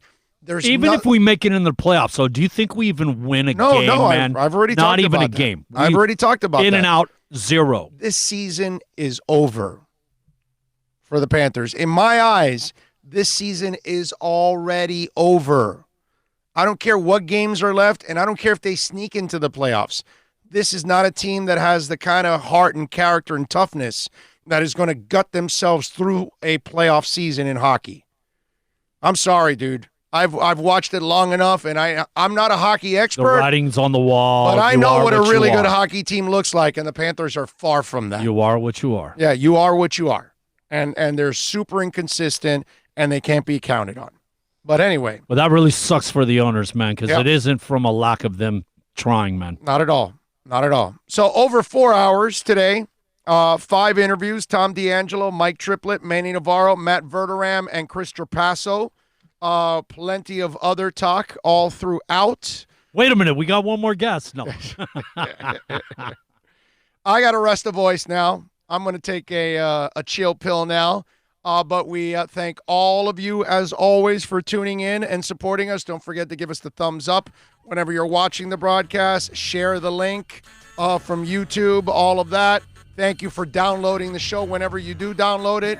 Reach out to us if I piss you off, if I make you laugh, if I make you think, if you want to give me a criticism, a comment, an insult, whatever it is you want to do. It's all love. It's all love. And do it on the accidentlawfirm.com text line. That's where we like to feel the love. 786-322-1105. We'll see you tomorrow. Same time, same place, same bat channel. Till tomorrow. See ya.